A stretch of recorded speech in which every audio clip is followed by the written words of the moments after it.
This is Audible. Recorded Books and RB Digital present The Myth of Sisyphus and Other Essays by Albert Camus, translated by Justin O'Brien, narrated by Eduardo Ballerini. Preface. For me, the myth of Sisyphus marks the beginning of an idea which I was to pursue in The Rebel. It attempts to resolve the problem of suicide, as The Rebel attempts to resolve that of murder, in both cases without the aid of eternal values, which, temporarily perhaps, are absent or distorted in contemporary Europe. The fundamental subject of the myth of Sisyphus is this: it is legitimate and necessary to wonder whether life has a meaning. Therefore, it is legitimate to meet the problem of suicide face to face.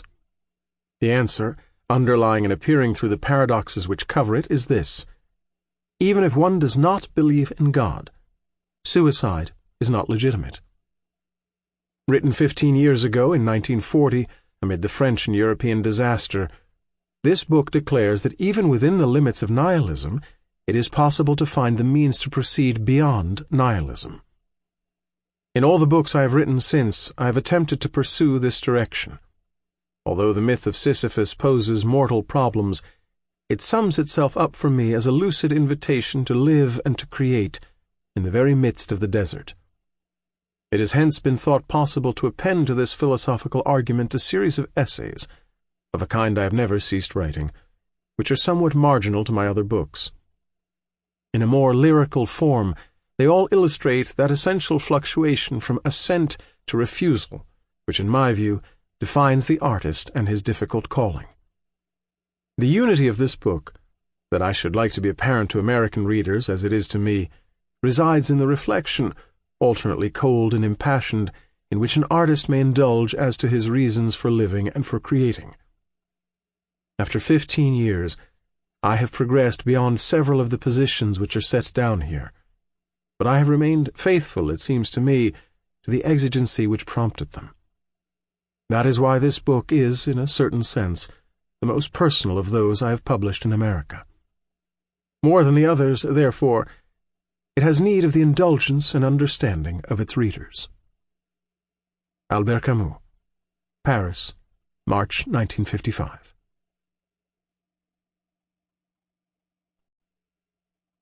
For Pascal Pia. From Pindar, Pythian, 3. O my soul, do not aspire to immortal life, but exhaust the limits of the possible. The pages that follow deal with an absurd sensitivity that can be found widespread in the age, and not with an absurd philosophy which our time, properly speaking, has not known. It is therefore simply fair to point out at the outset what these pages owe to certain contemporary thinkers. It is so far from my intention to hide this that they will be found cited and commented upon throughout this work. But it is useful to note at the same time that the absurd, hitherto taken as a conclusion, is considered in this essay as a starting point. In this sense, it may be said that there is something provisional in my commentary. One cannot prejudge the position it entails. There will be found here merely the description, in the pure state, of an intellectual malady. No metaphysic, no belief is involved in it for the moment. These are the limits and the only bias of this book. Certain personal experiences urge me to make this clear. An absurd reasoning. Absurdity and suicide. There is but one truly serious philosophical problem, and that is suicide. Judging whether life is or is not worth living amounts to answering the fundamental question of philosophy. All the rest, whether or not the world has 3 dimensions, whether the mind has 9 or 12 categories, comes afterwards. These are games. One must first answer. And if it is true, as Nietzsche claims, that a philosopher, to deserve our respect, must preach by example, you can appreciate the importance of that reply, for it will precede the definitive act. These are facts the heart can feel, yet they call for careful study before they become clear to the intellect. If I ask myself how to judge that this question is more urgent than that, I reply that one judges by the actions it entails. I have never seen anyone die for the ontological argument. Galileo, who held a scientific truth of great importance, abjured it with the greatest ease as soon as it endangered his life. In a certain sense, he did right. That truth was not worth the stake. Whether the earth or the sun revolves around the other is a matter of profound indifference. To tell the truth, it is a futile question. On the other hand, I see many people die because they judge that life is not worth living. I see others paradoxically getting killed for the ideas or illusions that give them a reason for living. What is called a reason for living is also an excellent reason for dying. I therefore conclude that the meaning of life is the most urgent of questions. How to answer it? On all essential problems, I mean thereby those that run the risk of leading to death, or those that intensify the passion of living, there are probably but two methods of thought, the method of La Palisse and the method of Don Quixote. Solely the balance between evidence and lyricism can allow us to achieve simultaneously emotion and lucidity. In a subject at once so humble and so heavy with emotion, the learned and classical dialectic must yield. One can see, to a more modest attitude of mind deriving at one and the same time from common sense and understanding. Suicide has never been dealt with except as a social phenomenon. On the contrary, we are concerned here at the outset with the relationship between individual thought and suicide. An act like this is prepared within the silence of the heart, as is a great work of art. The man himself is ignorant of it. One evening he pulls the trigger, or jumps. Of an apartment building manager who had killed himself, I was told that he had lost his daughter 5 years before, that he had changed greatly since, and that experience had undermined him. A more exact word cannot be imagined. Beginning to think is beginning to be undermined. Society has but little connection with such beginnings.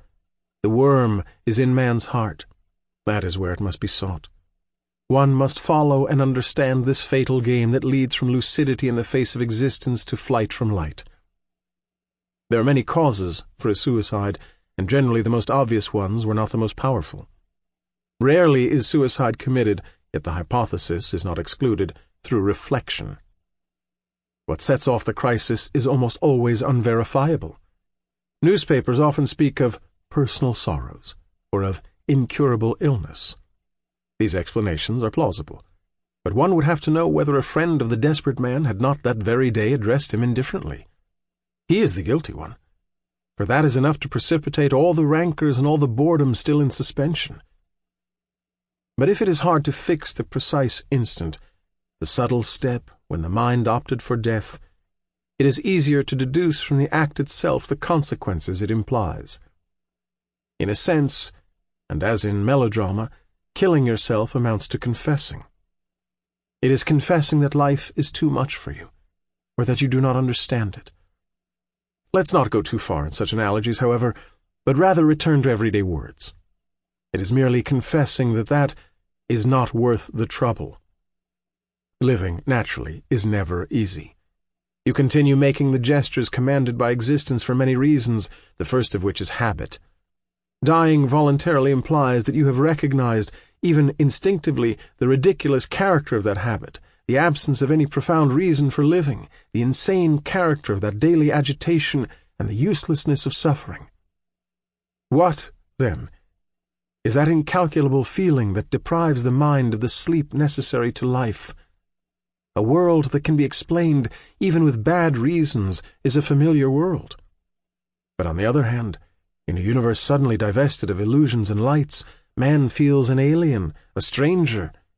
His exile is without remedy, since he is deprived of the memory of a lost home or the hope of a promised land. This divorce between man and his life, the actor and his setting, is properly the feeling of absurdity. All healthy men, having thought of their own suicide, it can be seen, without further explanation, that there is a direct connection between this feeling and the longing for death. The subject of this essay is precisely this relationship between the absurd and suicide, the exact degree to which suicide is a solution to the absurd. The principle can be established that for a man who does not cheat, what he believes to be true must determine his action. Belief in the absurdity of existence must then dictate his conduct. It is legitimate to wonder, clearly and without false pathos, whether a conclusion of this importance requires forsaking as rapidly as possible an incomprehensible condition. I am speaking, of course, of men inclined to be in harmony with themselves. Stated clearly, this problem may seem both simple and insoluble. But it is wrongly assumed that simple questions involve answers that are no less simple and that evidence implies evidence. A priori, and reversing the terms of the problem, just as one does or does not kill oneself, it seems that there are but two philosophical solutions, either yes or no.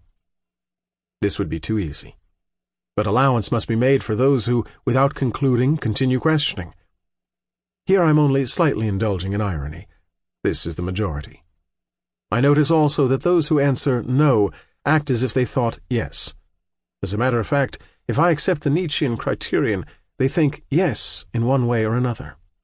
On the other hand, it often happens that those who commit suicide were assured of the meaning of life. These contradictions are constant.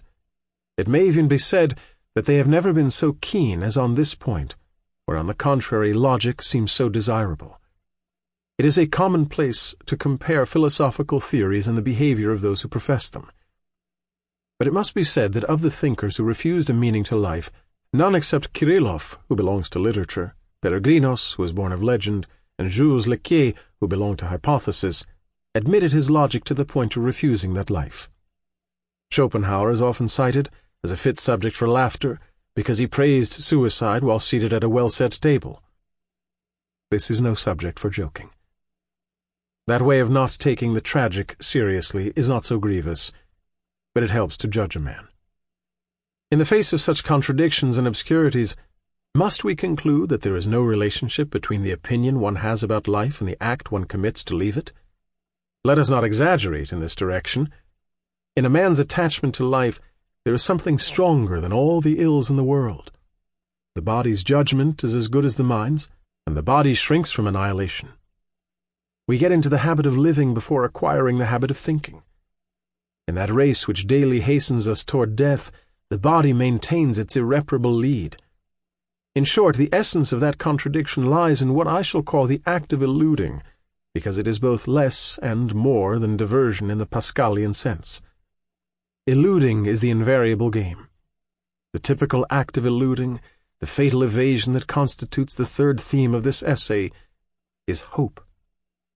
Hope of another life one must deserve, or trickery of those who live not for life itself, but for some great idea that will transcend it, refine it, give it a meaning, and betray it. Thus everything contributes to spreading confusion. Hitherto, and it has not been wasted effort, people have played on words and pretended to believe that refusing to grant a meaning to life necessarily leads to declaring that it is not worth living. In truth, there is no necessary common measure between these two judgments. One merely has to refuse to be misled by the confusions, divorces, and inconsistencies previously pointed out. One must brush everything aside and go straight to the real problem. One kills oneself because life is not worth living. That is certainly a truth, yet an unfruitful one because it is a truism. But does that insult to existence, that flat denial in which it is plunged, come from the fact that it has no meaning? Does its absurdity require one to escape it through hope or suicide? This is what must be clarified, hunted down, and elucidated while brushing aside all the rest. Does the absurd dictate death? This problem must be given priority over others, outside all methods of thought and all exercises of the disinterested mind. Shades of meaning, contradictions, the psychology that an objective mind can always introduce into all problems have no place in this pursuit and this passion. It calls simply for an unjust, in other words, logical, thought. That is not easy. It is always easy to be logical. It is always impossible to be logical to the bitter end. Men who die by their own hand consequently follow to its conclusion their emotional inclination. Reflection on suicide gives me an opportunity to raise the only problem to interest me. Is there a logic to the point of death? I cannot know unless I pursue, without reckless passion in the sole light of evidence, the reasoning of which I am here suggesting the source. This is what I call an absurd reasoning. Many have begun it. I do not know whether or not they kept to it. When Karl Jaspers, revealing the impossibility of constituting the world as a unity, exclaims, "This limitation leads me to myself, where I can no longer withdraw behind an objective point of view that I am merely representing, where neither I myself nor the existence of others can any longer become an object for me," is evoking, after many others, those waterless deserts where thought reaches its confines. After many others, yes, indeed, but how eager they were to get out of them! At that last crossroad where thought hesitates, many men have arrived, and even some of the humblest. They then abdicated what was most precious to them, their life. Others, princes of the mind, abdicated likewise, but they initiated the suicide of their thought in its purest revolt. The real effort is to stay there, rather, insofar as that is possible, and to examine closely the odd vegetation of those distant regions. Tenacity and acumen are privileged spectators of this inhuman show, in which absurdity, hope, and death carry on their dialogue. The mind can then analyze the figures of that elementary yet subtle dance before illustrating them and reliving them itself. Absurd walls. Like great works, deep feelings always mean more than they are conscious of saying. The regularity of an impulse or a repulsion in a soul is encountered again in habits of doing or thinking, is reproduced in consequences of which the soul itself knows nothing. Great feelings take with them their own universe, splendid or abject. They light up with their passion an exclusive world in which they recognize their climate. There is a universe of jealousy, of ambition, of selfishness, or of generosity. A universe, in other words, of metaphysic and an attitude of mind. What is true of already specialized feelings will be even more so of emotions basically as indeterminate, simultaneously as vague and as definite, as remote and as present as those furnished us by beauty or aroused by absurdity. At any street corner, the feeling of absurdity can strike any man in the face. As it is, in its distressing nudity, in its light without effulgence, it is elusive. But that very difficulty deserves reflection. It is probably true that a man remains forever unknown to us, and that there is in him something irreducible that escapes us. But practically, I know men and recognize them by their behavior, by the totality of their deeds, by the consequences caused in life by their presence. Likewise, all those irrational feelings which offer no purchase to analysis. I can define them practically, appreciate them practically, by gathering together the sum of their consequences in the domain of the intelligence, by seizing and noting all their aspects, by outlining their universe. It is certain that, apparently, though I have seen the same actor 100 times, I shall not, for that reason, know him any better personally. Yet if I add up the heroes he has personified, and if I say that I know him a little better at the 100th character counted off, this will be felt to contain an element of truth. For this apparent paradox is also an apologue. There is a moral to it. It teaches that a man defines himself by his make-believe as well as by his sincere impulses. There is thus a lower key of feelings, inaccessible in the heart, but partially disclosed by the acts they imply and the attitudes of mind they assume. It is clear that in this way I am defining a method. But it is also evident that that method is one of analysis and not of knowledge, for methods imply metaphysics. Unconsciously they disclose conclusions that they often claim not to know yet. Similarly, the last pages of a book are already contained in the first pages. Such a link is inevitable. The method defined here acknowledges the feeling that all true knowledge is impossible. Solely appearances can be enumerated and the climate make itself felt. Perhaps we shall be able to overtake that elusive feeling of absurdity in the different but closely related worlds of intelligence, of the art of living, or of art itself.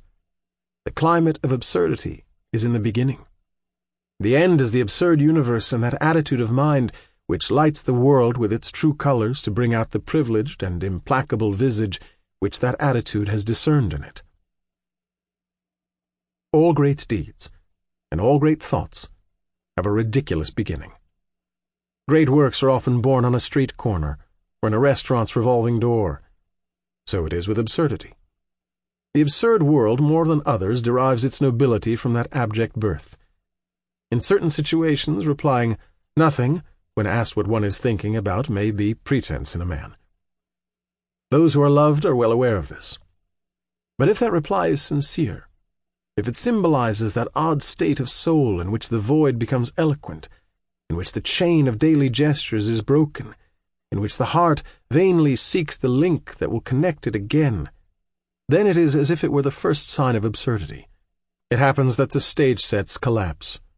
Rising, streetcar, 4 hours in the office or the factory, meal, streetcar, 4 hours of work, meal, sleep, and Monday, Tuesday, Wednesday, Thursday, Friday, and Saturday according to the same rhythm.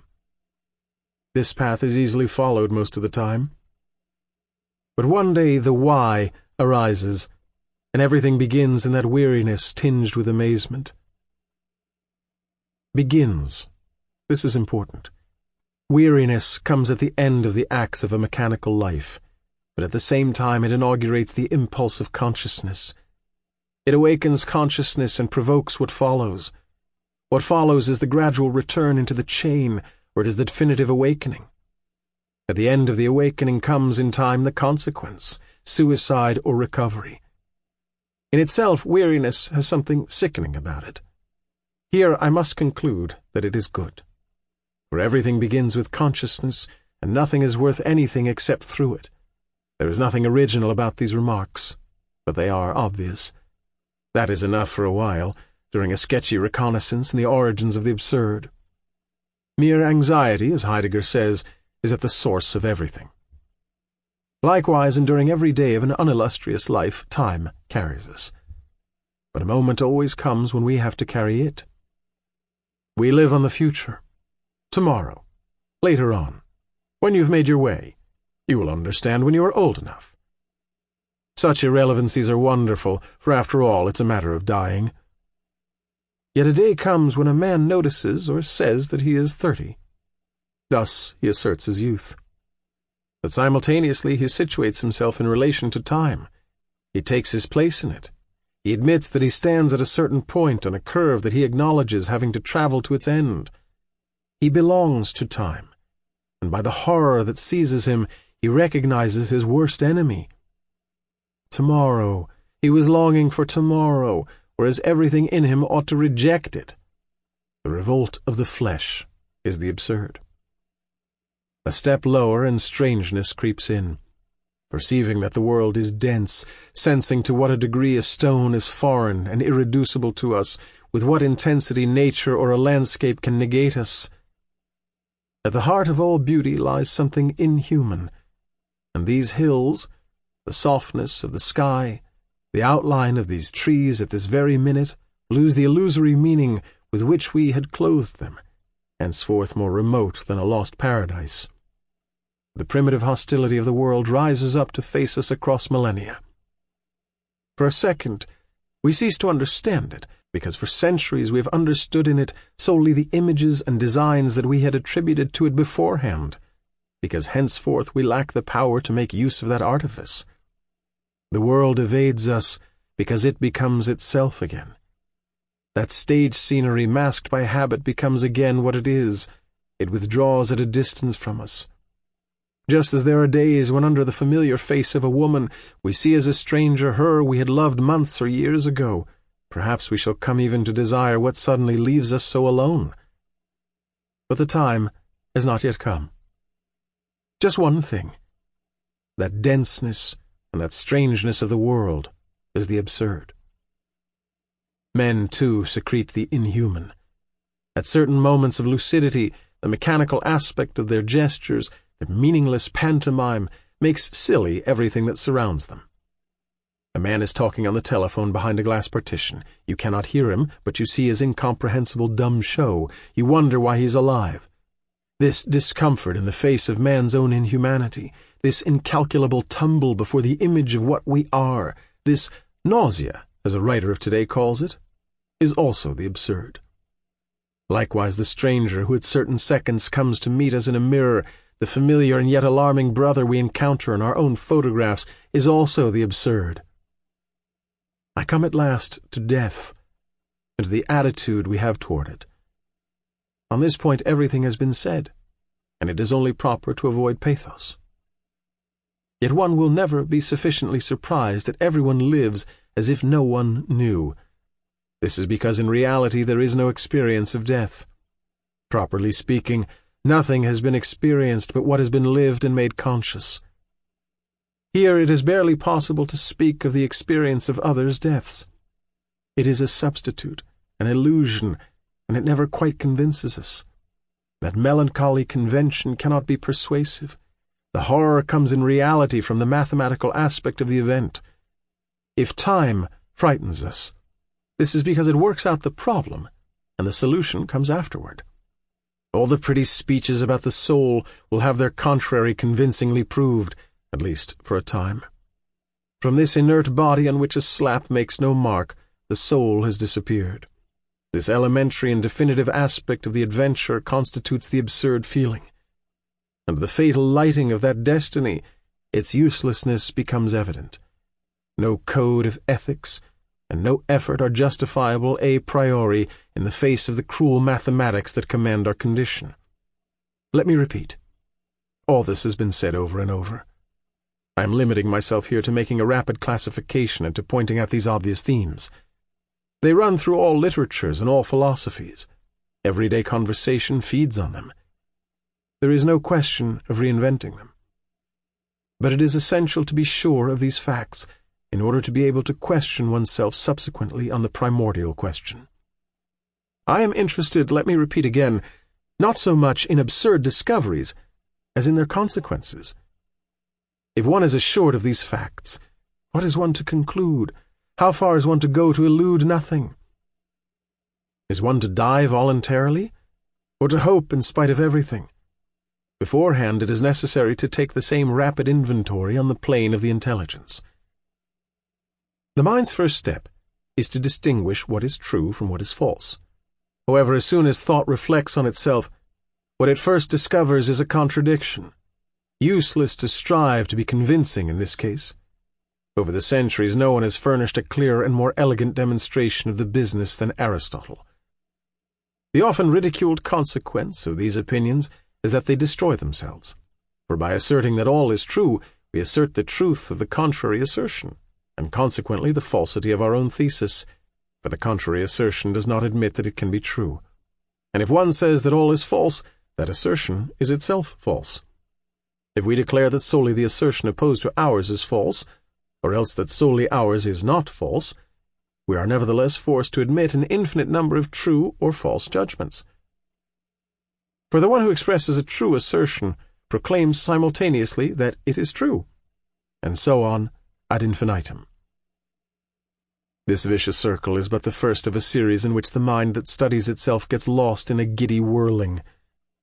The very simplicity of these paradoxes makes them irreducible.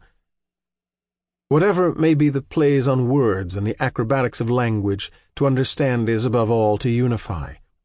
The mind's deepest desire, even in its most elaborate operations, parallels man's unconscious feeling in the face of his universe.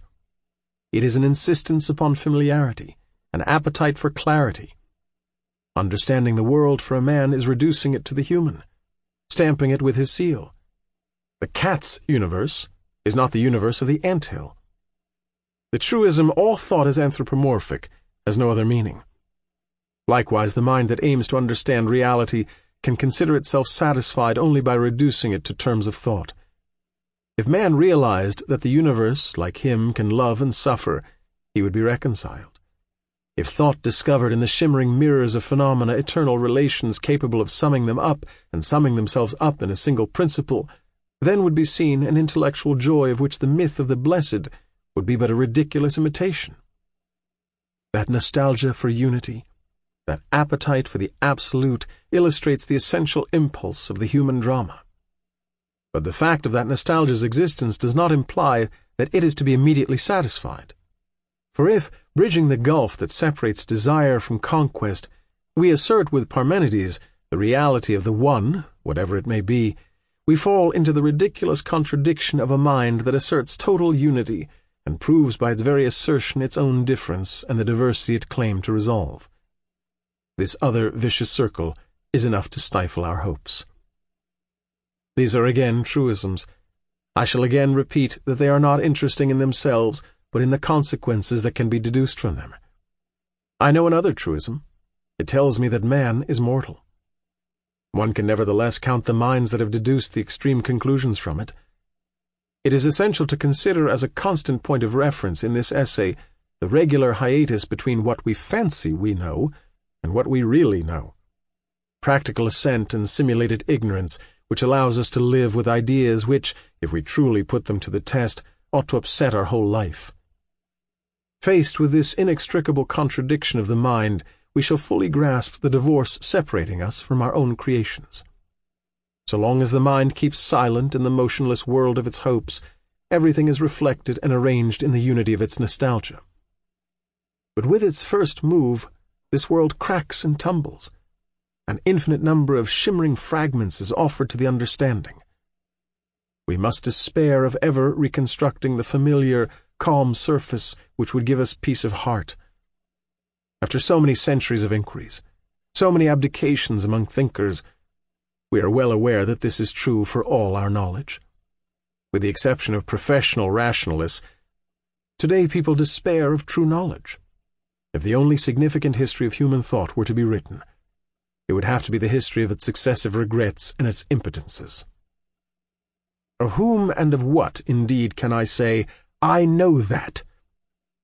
This heart within me I can feel, and I judge that it exists. This world I can touch, and I likewise judge that it exists. There ends all my knowledge, and the rest is construction. For if I try to seize this self of which I feel sure, if I try to define and to summarize it, it is nothing but water slipping through my fingers. I can sketch one by one all the aspects it is able to assume, all those likewise that have been attributed to it, this upbringing, this origin, this ardor or these silences, this nobility or this vileness. But aspects cannot be added up. This very heart which is mine will forever remain indefinable to me. Between the certainty I have of my existence and the content I try to give to that assurance, the gap will never be filled. Forever I shall be a stranger to myself. In psychology as in logic, there are truths, but no truth. Socrates' "Know thyself" has as much value as "Be virtuous" of our confessionals. They reveal a nostalgia at the same time as an ignorance. They are sterile exercises on great subjects. They are legitimate only in precisely so far as they are approximate. And here are trees, and I know their gnarled surface, water, and I feel its taste. These scents of grass and stars at night, certain evenings when the heart relaxes, how shall I negate this world whose power and strength I feel? Yet all the knowledge on earth will give me nothing to assure me that this world is mine. You describe it to me, and you teach me to classify it. You enumerate its laws, and in my thirst for knowledge I admit that they are true. You take apart its mechanism, and my hope increases.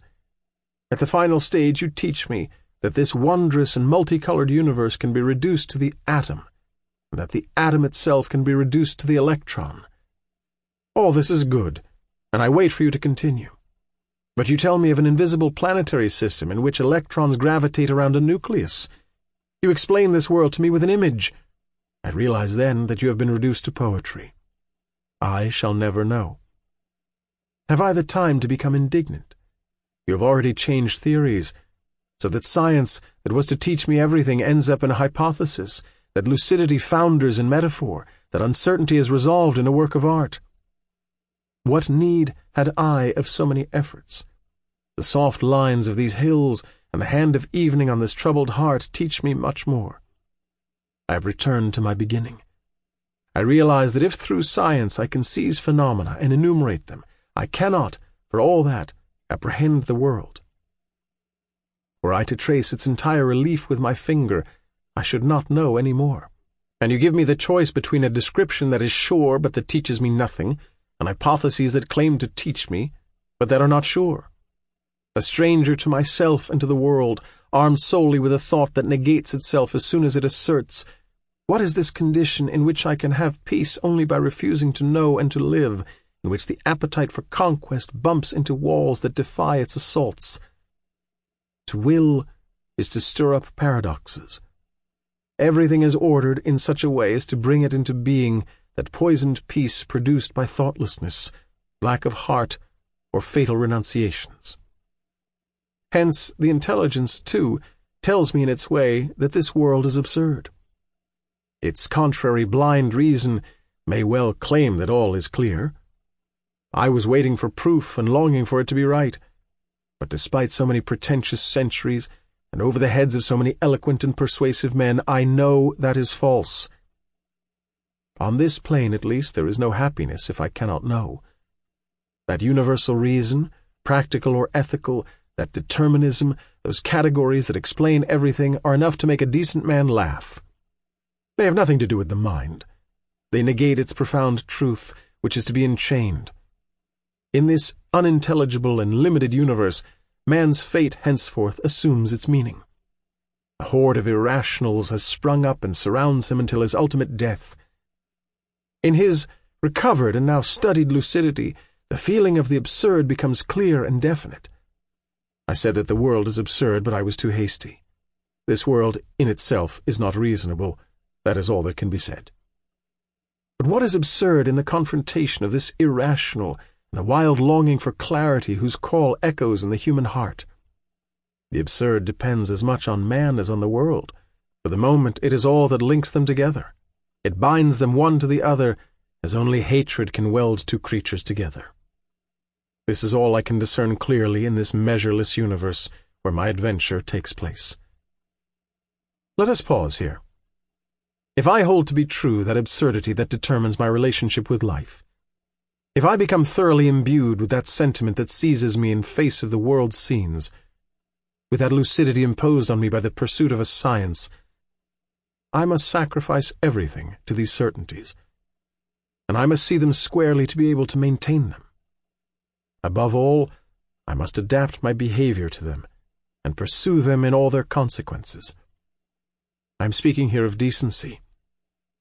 But I want to know beforehand if thought can live in those deserts.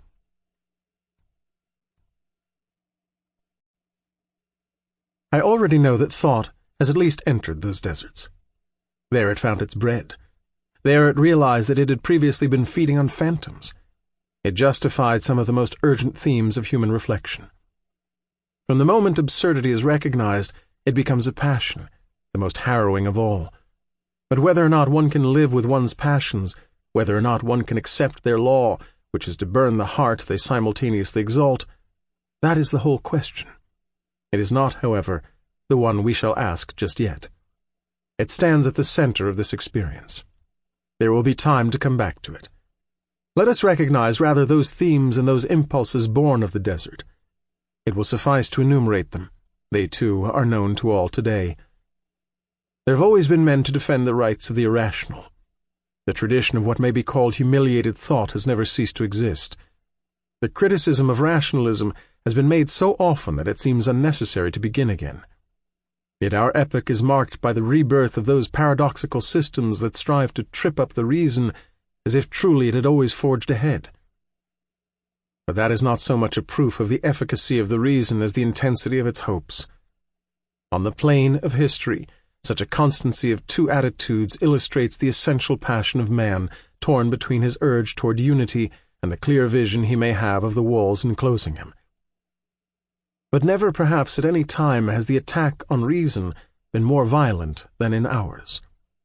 Since Zarathustra's great outburst, "By chance it is the oldest nobility in the world. I conferred it upon all things when I proclaimed that above them no eternal will was exercised," since Kierkegaard's fatal illness, that malady that leads to death with nothing else following it, the significant and tormenting themes of absurd thought have followed one another, or at least and this proviso is of capital importance, the themes of irrational and religious thought. From Jaspers to Heidegger, from Kierkegaard to Christoph, from the phenomenologist to Schiller, on the logical plane and on the moral plane, a whole family of minds related by their nostalgia but opposed by their methods or their aims have persisted in blocking the royal road of reason and in recovering the direct paths of truth. Here I assume these thoughts to be known and lived. Whatever may be or have been their ambitions, all started out from that indescribable universe where contradiction, antinomy, anguish, or impotence reigns. And what they have in common is precisely the theme so far disclosed. For them, too, it must be said that what matters above all is the conclusions they have managed to draw from those discoveries. That matters so much that they must be examined separately. But for the moment we are concerned solely with their discoveries and their initial experiments. We are concerned solely with noting their agreement. If it would be presumptuous to try to deal with their philosophies, it is possible and sufficient in any case to bring out the climate that is common to them. Heidegger considers the human condition coldly and announces that existence is humiliated. The only reality is anxiety in the whole chain of beings. The man lost in the world and its diversions, this anxiety is a brief, fleeting fear. But if that fear becomes conscious of itself, it becomes anguish, the perpetual climate of the lucid man in whom existence is concentrated. This professor of philosophy writes without trembling, and in the most abstract language in the world, that the finite and limited character of human existence is more primordial than man himself. His interest in Kant extends only to recognizing the restricted character of his pure reason. This is to conclude at the end of his analyses that the world can no longer offer anything to the man filled with anguish. This anxiety seems to him so much more important than all the categories in the world that he thinks and talks only of it. He enumerates its aspects: boredom when the ordinary man strives to quash it in him and benumb it, terror when the mind contemplates death. He, too, does not separate consciousness from the absurd. The consciousness of death is the call of anxiety, and existence then delivers itself its own summons through the intermediary of consciousness. It is the very voice of anguish, and it adjures existence to return from its loss in the anonymous they. For him, too, one must not sleep, but must keep alert until the consummation.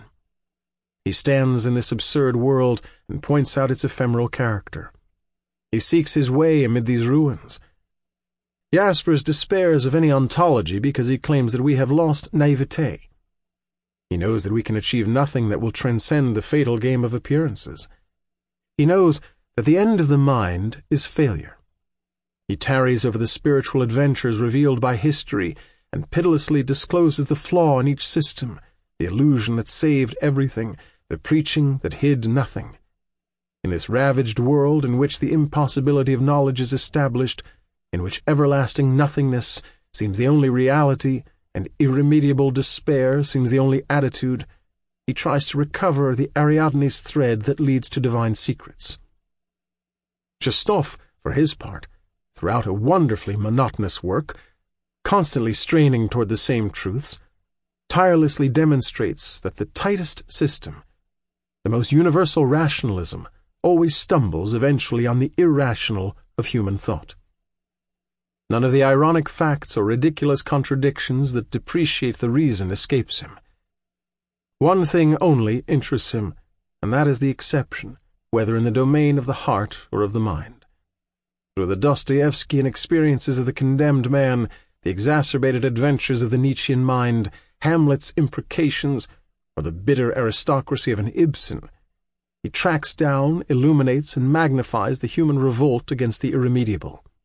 He refuses the reason its reasons, and begins to advance with some decision only in the middle of that colorless desert where all certainties have become stones. Of all, perhaps the most engaging, Kierkegaard, for a part of his existence at least, does more than discover the absurd. He lives it. The man who writes, "The surest of stubborn silences is not to hold one's tongue but to talk," makes sure in the beginning that no truth is absolute or can render satisfactory an existence that is impossible in itself. Don Juan of the understanding, he multiplies pseudonyms and contradictions, writes his discourses of edification at the same time as that manual of cynical spiritualism, the Diary of the Seducer. He refuses consolations, ethics, reliable principles. As for that thorn he feels in his heart, he is careful not to quiet its pain. On the contrary, he awakens it, and in the desperate joy of a man crucified and happy to be so, he builds up piece by piece, lucidity, refusal, make-believe, a category of the man possessed. That face both tender and sneering, those pirouettes followed by a cry from the heart, are the absurd spirit itself grappling with a reality beyond its comprehension. And the spiritual adventure that leads Kierkegaard to his beloved scandals begins likewise in the chaos of an experience divested of its setting and relegated to its original incoherence. On quite a different plane, that of method, Husserl and the Phenomenologists, by their very extravagances, reinstate the world in its diversity and deny the transcendent power of the reason. The spiritual universe becomes incalculably enriched through them. The rose petal, the milestone, or the human hand are as important as love, desire, or the laws of gravity. Thinking ceases to be unifying or making a semblance familiar in the guise of a major principle. Thinking is learning all over again to see, to be attentive, to focus consciousness. It is turning every idea and every image, in the manner of Proust, into a privileged moment. What justifies thought is its extreme consciousness. Though more positive than Kierkegaard's or Shostov's, Husserl's manner of proceeding in the beginning nevertheless negates the classic method of the reason, disappoints hope, opens to intuition and to the heart a whole proliferation of phenomena, the wealth of which has about it something inhuman. These paths lead to all sciences or to none. This amounts to saying that in this case the means are more important than the end. All that is involved is an attitude for understanding, and not a consolation. Let me repeat, in the beginning, at very least. How can one fail to feel the basic relationship of these minds? How can one fail to see that they take their stand around a privileged and bitter moment in which hope has no further place? I want everything to be explained to me or nothing. And the reason is impotent when it hears this cry from the heart. The mind aroused by this insistence seeks and finds nothing but contradictions and nonsense. What I fail to understand is nonsense. The world is peopled with such irrationals. The world itself, whose single meaning I do not understand, is but a vast irrational. If one could only say just once, "This is clear," all would be saved. But these men vie with one another in proclaiming that nothing is clear, all is chaos, that all man has is his lucidity and his definite knowledge of the walls surrounding him. All these experiences agree and confirm one another. The mind, when it reaches its limits, must make a judgment and choose its conclusions. This is where suicide and the reply stand. But I wish to reverse the order of the inquiry and start out from the intelligent adventure and come back to daily acts. The experiences called to mind here were born in the desert that we must not leave behind. At least, it is essential to know how far they went. At this point of his effort, man stands face to face with the irrational. He feels within him his longing for happiness and for reason. The absurd is born of this confrontation between the human need and the unreasonable silence of the world. This must not be forgotten. This must be clung to, because the whole consequence of a life can depend on it. The irrational, the human nostalgia, and the absurd that is born of their encounter, these are the three characters in the drama that must necessarily end with all the logic of which an existence is capable. Philosophical suicide. The feeling of the absurd is not, for all that, the notion of the absurd. It lays the foundations for it, and that is all. It is not limited to that notion except in the brief moment when it passes judgment on the universe. Subsequently, it has a chance of going further. It is alive. In other words, it must die or else reverberate. So it is with the themes we have gathered together. But there again, what interests me is not works or minds, criticism of which would call for another form and another place. but the discovery of what their conclusions have in common. Never, perhaps, have minds been so different, and yet we recognize as identical the spiritual landscapes in which they get underway. Likewise, despite such dissimilar zones of knowledge, the cry that terminates their itinerary rings out in the same way. It is evident that the thinkers we have just recalled have a common climate. To say that that climate is deadly scarcely amounts to playing on words. Living under that stifling sky forces one to get away or to stay. The important thing is to find out how people get away in the first case and why people stay in the second case. This is how I define the problem of suicide and the possible interest in the conclusions of existential philosophy. But first I want to detour from the direct path. Up to now, we have managed to circumscribe the absurd from the outside. One can, however, wonder how much is clear in that notion, and by direct analysis try to discover its meaning on the one hand, and on the other, the consequences it involves. If I accuse an innocent man of a monstrous crime, if I tell a virtuous man that he has coveted his own sister, he will reply that this is absurd. His indignation has its comical aspect, but it also has its fundamental reason. The virtuous man illustrates by that reply the definitive antinomy existing between the deed I am attributing to him and his lifelong principles. It's absurd means it's impossible, but also it's contradictory. If I see a man armed only with a sword attack a group of machine guns, I shall consider his act to be absurd. But it is so solely by virtue of the disproportion between his intention and the reality he will encounter, of the contradiction I notice between his true strength and the aim he has in view. Likewise, we shall deem a verdict absurd when we contrast it with the verdict the facts apparently dictated. And similarly, a demonstration by the absurd is achieved by comparing the consequences of such a reasoning with the logical reality one wants to set up. In all these cases, from the simplest to the most complex, the magnitude of the absurdity will be in direct ratio to the distance between the two terms of my comparison. There are absurd marriages, challenges, rancors, silences, wars, and even peace treaties. For each of them the absurdity springs from a comparison. I am thus justified in saying that the feeling of absurdity does not spring from the mere scrutiny of a fact or an impression, but that it bursts from the comparison between a bare fact and a certain reality, between an action and the world that transcends it.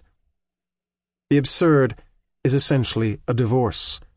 It lies in neither of the elements compared. It is born of their confrontation. In this particular case, and on the plane of intelligence, I can therefore say that the absurd is not in man, if such a metaphor can have a meaning, nor in the world, but in their presence together. For the moment, it is the only bond uniting them. If I wish to limit myself to facts, I know what man wants, I know what the world offers him, and now I can say that I also know what links them. I have no need to dig deeper. A single certainty is enough for the seeker. He simply has to derive all the consequences from it. The immediate consequence is also a rule of method. The odd trinity brought to light in this way is certainly not a startling discovery, but it resembles the data of experience in that it is both infinitely simple and infinitely complicated.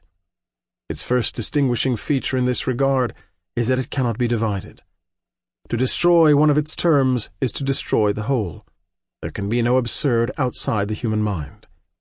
Thus, like everything else, the absurd ends with death. But there can be no absurd outside this world either, and it is by this elementary criterion that I judge the notion of the absurd to be essential and consider that it can stand as the first of my truths. The rule of method alluded to above appears here. If I judge that a thing is true, I must preserve it. If I attempt to solve a problem, at least I must not by that very solution conjure away one of the terms of the problem. For me the sole datum is the absurd. The first and, after all, the only condition of my inquiry is to preserve the very thing that crushes me, consequently to respect what I consider essential in it. I have just defined it as a confrontation and an unceasing struggle.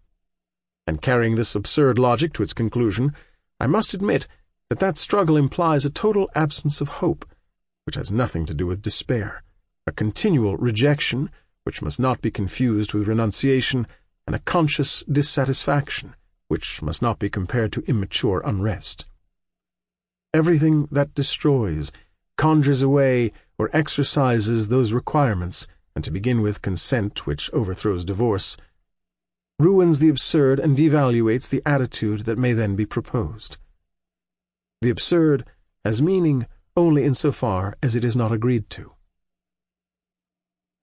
There exists an obvious fact that seems utterly moral, namely, that a man is always a prey to his truths. Once he has admitted them, he cannot free himself from them. One has to pay something. A man who has become conscious of the absurd is forever bound to it. A man devoid of hope and conscious of being so has ceased to belong to the future. That is natural. But it is just as natural that he should strive to escape the universe of which he is the creator. All the foregoing has significance only on account of this paradox. Certain men, starting from a critique of rationalism, have admitted the absurd climate. Nothing is more instructive in this regard than to scrutinize the way in which they have elaborated their consequences. Now, to limit myself to existential philosophies, I see that all of them without exception suggest escape. Through an odd reasoning, starting out from the absurd over the ruins of reason, in a closed universe limited to the human, they deify what crushes them and find reason to hope in what impoverishes them. That forced hope is religious in all of them. It deserves attention. I shall merely analyze here as examples a few themes dear to Chestov and Kierkegaard. But Jaspers will provide us, in caricatural form, a typical example of this attitude. As a result, the rest will be clearer. He is left powerless to realize the transcendent, incapable of plumbing the depth of experience, and conscious of that universe upset by failure. Will he advance, or at least draw the conclusions from that failure? He contributes nothing new. He has found nothing in experience but the confession of his own impotence and no occasion to infer any satisfactory principle. Yet without justification, as he says to himself, he suddenly asserts all at once the transcendent, the essence of experience, and the superhuman significance of life when he writes, "Does not the failure reveal beyond any possible explanation and interpretation not the absence but the existence of transcendence?"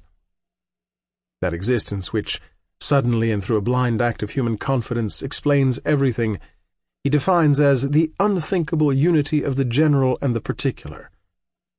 Thus the absurd becomes God, in the broadest meaning of this word, and that inability to understand becomes the existence that illuminates everything. Nothing logically prepares this reasoning. I can call it a leap. And paradoxically can be understood Jasper's insistence, his infinite patience devoted to making the experience of the transcendent impossible to realize. For the more fleeting that approximation is, the more empty that definition proves to be, and the more real that transcendent is to him, for the passion he devotes to asserting it is in direct proportion to the gap between his powers of explanation and the irrationality of the world and of experience. It thus appears that the more bitterly Jaspers destroys the reason's preconceptions, the more radically he will explain the world. That apostle of humiliated thought will find at the very end of humiliation the means of regenerating being to its very depth.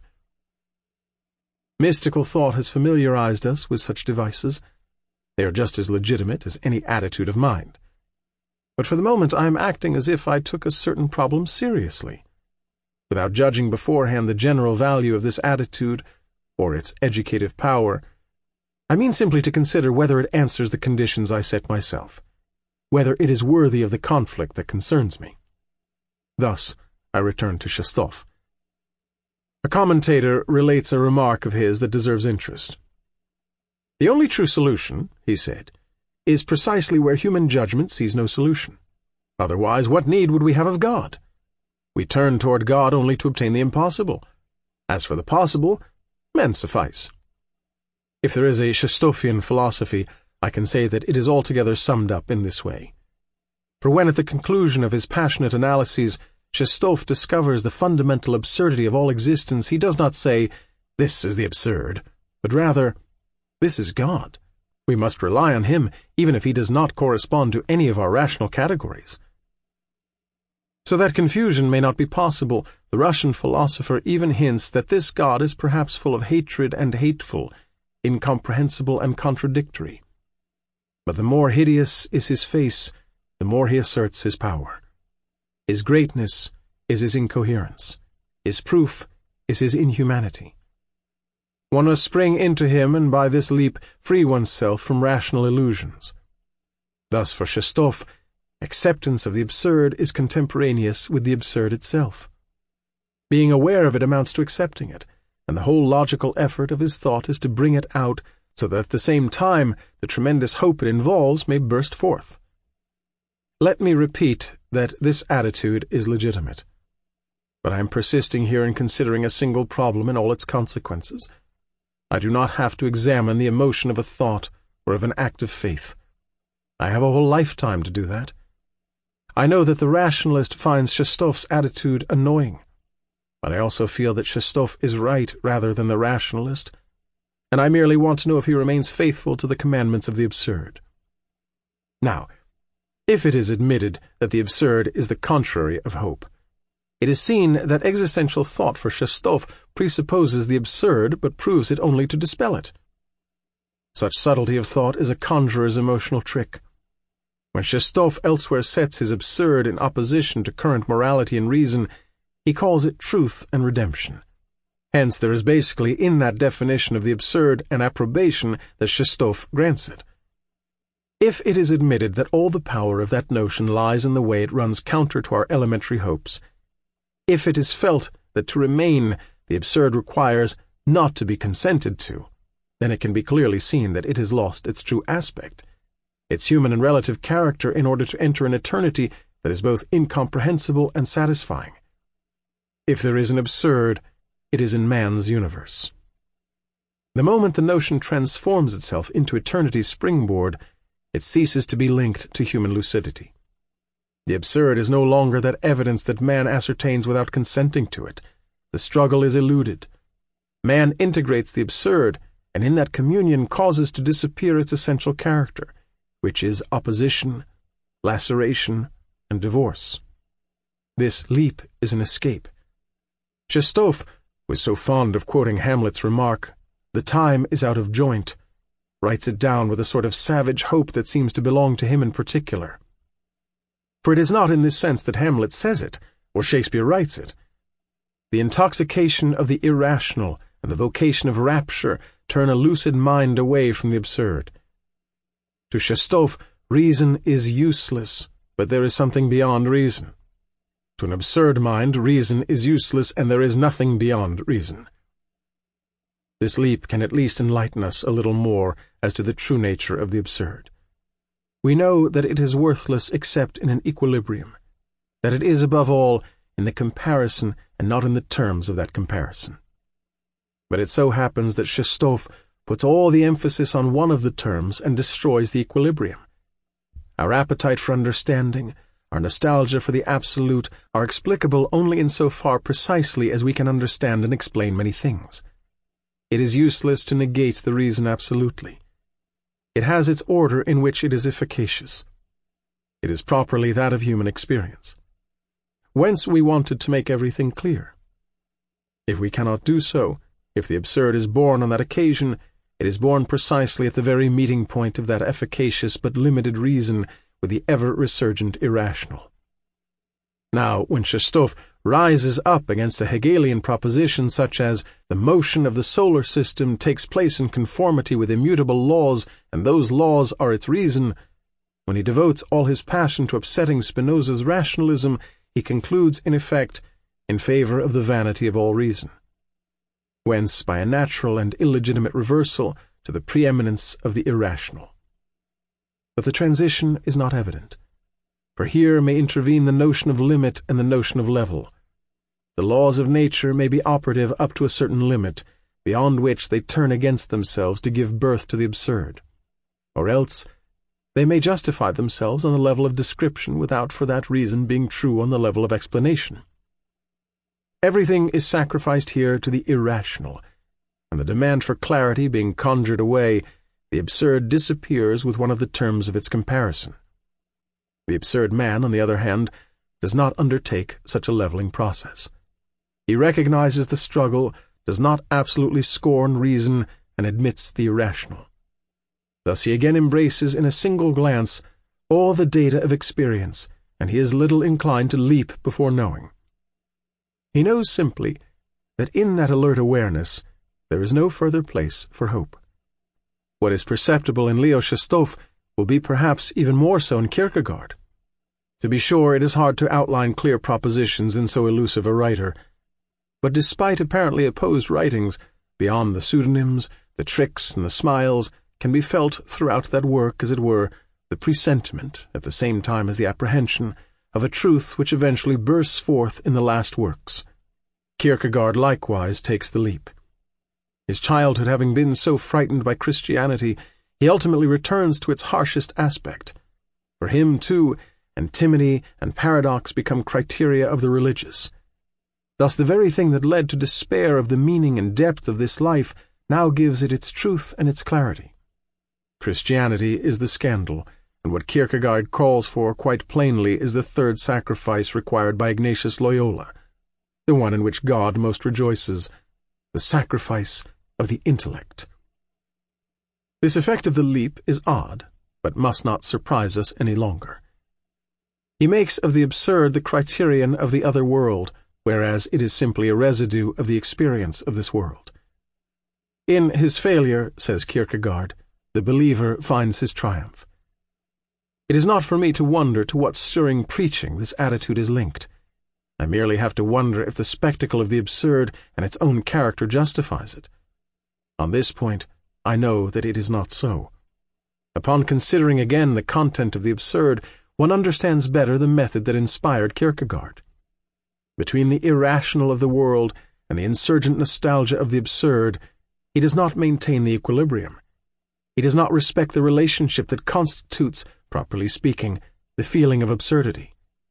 Sure of being unable to escape the irrational, he wants at least to save himself from that desperate nostalgia that seems to him sterile and devoid of implication. But if he may be right on this point in his judgment, he could not be in his negation. If he substitutes for his cry a revolt of frantic adherence, at once he is led to blind himself to the absurd which hitherto enlightened him and to deify the only certainty he henceforth possesses, the irrational. The important thing, as Abbé Galiani said to Madame d'Épinay, is not to be cured, but to live with one's ailments. Kierkegaard wants to be cured.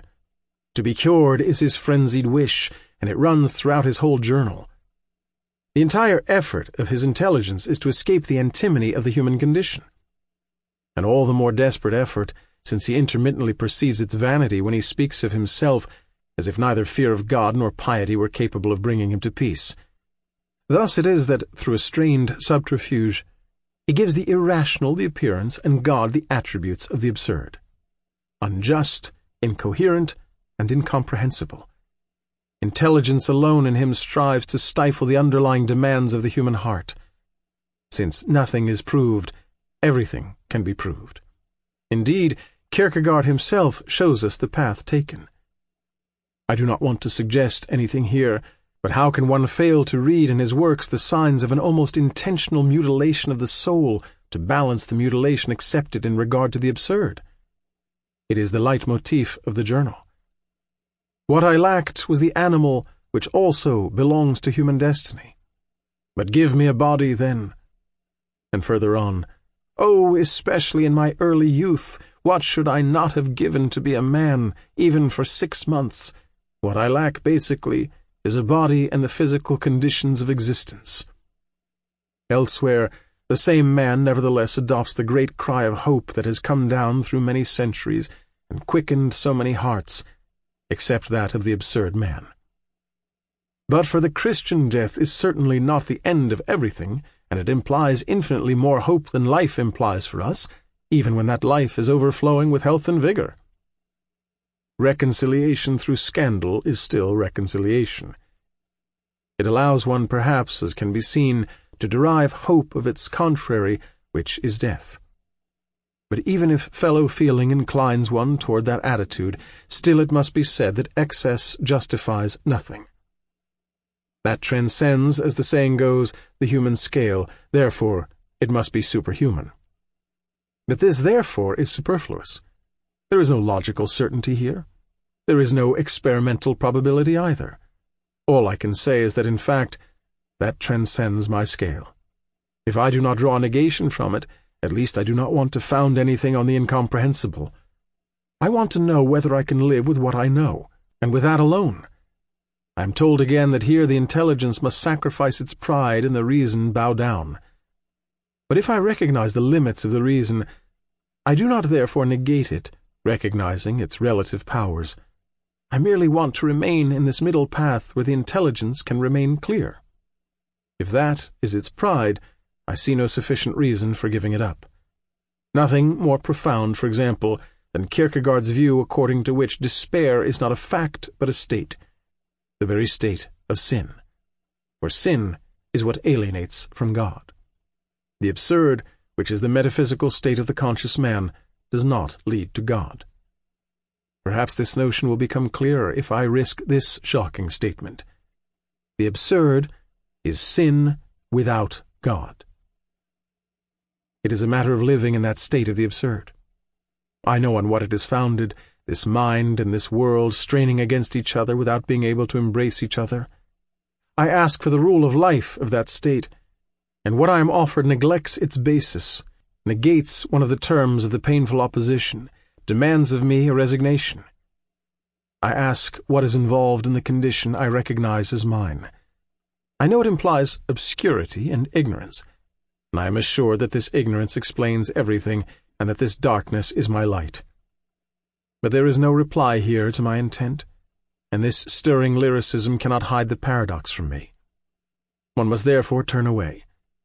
Kierkegaard may shout in warning, if man had no eternal consciousness, if at the bottom of everything there were merely a wild, seething force producing everything, both large and trifling, in the storm of dark passions, if the bottomless void that nothing can fill underlay all things, what would life be but despair? This cry is not likely to stop the absurd man. Seeking what is true is not seeking what is desirable. If in order to elude the anxious question, what would life be, one must, like the donkey, feed on the roses of illusion, then the absurd mind, rather than resigning itself to falsehood, prefers to adopt fearlessly Kierkegaard's reply, despair. Everything considered, a determined soul will always manage.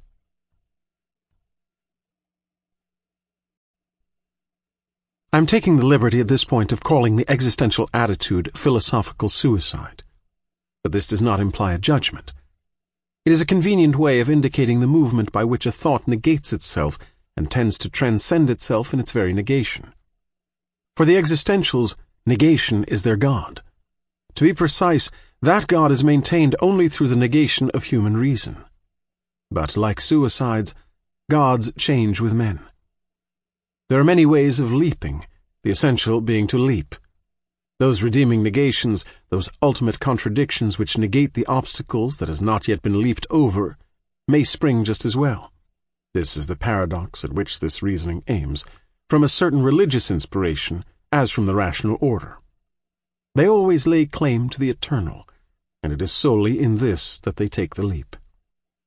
It must be repeated that the reasoning developed in this essay leaves out altogether the most widespread spiritual attitude of our enlightened age, the one based on the principle that all is reason, which aims to explain the world. It is natural to give a clear view of the world after accepting the idea that it must be clear. That is even legitimate, but does not concern the reasoning we are following out here. In fact, our aim is to shed light upon the step taken by the mind, when, starting from a philosophy of the world's lack of meaning, it ends up by finding a meaning and depth in it. The most touching of those steps is religious in essence. It becomes obvious in the theme of the irrational. But the most paradoxical and most significant is certainly the one that attributes rational reasons to a world it originally imagined as devoid of any guiding principle. It is impossible, in any case, to reach the consequences that concern us without having given an idea of this new attainment of the spirit of nostalgia. I shall examine merely the theme of the intention made fashionable by Husserl and the Phenomenologists. I've already alluded to it.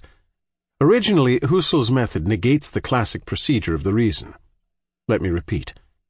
Thinking is not unifying or making the appearance familiar under the guise of a great principle. Thinking is learning all over again how to see, directing one's consciousness, making of every image a privileged place. In other words, phenomenology declines to explain the world. It wants to be merely a description of actual experience. It confirms absurd thought in its initial assertion that there is no truth, but merely truths. From the evening breeze to this hand on my shoulder, everything has its truth. Consciousness illuminates it by paying attention to it. Consciousness does not form the object of its understanding, it merely focuses. It is the act of attention, and to borrow a Bergsonian image, it resembles the projector that suddenly focuses on an image. The difference is that there is no scenario, but a successive and incoherent illustration. In that magic lantern, all the pictures are privileged. Consciousness suspends in experience the objects of its attention. Through its miracle, it isolates them. Henceforth, they are beyond all judgments. This is the intention that characterizes consciousness. But the word does not imply any idea of finality. It is taken in its sense of direction. Its only value is topographical. At first sight, it certainly seems that in this way nothing contradicts the absurd spirit. That apparent modesty of thought that limits itself to describing what it declines to explain, that intentional discipline whence result paradoxically a profound enrichment of experience and the rebirth of the world in its prolixity, are absurd procedures. At least at first sight. For methods of thought, in this case as elsewhere, always assume two aspects, one psychological and the other metaphysical. Thereby they harbor two truths. If the theme of the intentional claims to illustrate merely a psychological attitude by which reality is drained instead of being explained, nothing in fact separates it from the absurd spirit. It aims to enumerate what it cannot transcend. It affirms solely that without any unifying principle, thought can still take delight in describing and understanding every aspect of experience. The truth involved, then, for each of those aspects is psychological in nature. It simply testifies to the interest that reality can offer. It is a way of awaking a sleeping world and of making it vivid to the mind. But if one attempts to extend and give a rational basis to that notion of truth, if one claims to discover in this way the essence of each object of knowledge, one restores its depth to experience. For an absurd mind, that is incomprehensible. Now, it is this wavering between modesty and assurance that is noticeable in the intentional attitude, and this shimmering of phenomenological thought will illustrate the absurd reasoning better than anything else. For Husserl speaks likewise of extra-temporal essences, brought to light by the intention, and he sounds like Plato. All things are not explained by one thing, but by all things. I see no difference. To be sure, those ideas or those essences that consciousness effectuates at the end of every description are not yet to be considered perfect models. But it is asserted that they are directly present in each datum of perception. There is no longer a single idea explaining everything, but an infinite number of essences giving a meaning to an infinite number of objects. The world comes to a stop, but also lights up. Platonic realism becomes intuitive, but it is still realism. Kierkegaard was swallowed up in his God. Parmenides plunged thought into the One. But here thought hurls itself into an abstract polytheism. But this is not all. Hallucinations and fictions likewise belong to extra-temporal essences. In the new world of ideas, the species of centaurs collaborates with the more modest species of metropolitan man. For the absurd man, there was a truth as well as a bitterness in that purely psychological opinion that all aspects of the world are privileged. To say that everything is privileged is tantamount to saying that everything is equivalent. But the metaphysical aspect of that truth is so far-reaching that through an elementary reaction he feels closer perhaps to Plato. He is taught, in fact, that every image presupposes an equally privileged essence. In this ideal world without hierarchy, the formal army is composed solely of generals. To be sure, transcendency had been eliminated. But a sudden shift in thought brings back into the world a sort of fragmentary immanence which restores to the universe its depth. Am I to fear having carried too far a theme handled with greater circumspection by its creators? I read merely these assertions of Husserl, apparently paradoxical yet rigorously logical if what precedes is accepted. That which is true absolutely in itself. Truth is one, identical with itself, however different the creatures who perceive it, men, monsters, angels, or gods. Reason triumphs and trumpets forth with that voice I cannot deny. What can its assertions mean in the absurd world? The perception of an angel or a god has no meaning for me. That geometrical spot where divine reason ratifies mine will always be incomprehensible to me. There, too, I discern a leap, and though performed in the abstract, it nonetheless means for me forgetting just what I do not want to forget. When farther on Husserl exclaims, "If all masses subject to attraction were to disappear, the law of attraction would not be destroyed, but would simply remain without any possible application," I know that I am faced with a metaphysic of consolation. And if I want to discover the point where thought leaves the path of evidence, I have only to reread the parallel reasoning that Husserl voices regarding the mind.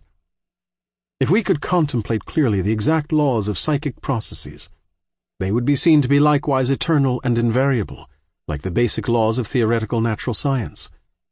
Hence they would be valid even if there were no psychic process. Even if the mind were not, its laws would be.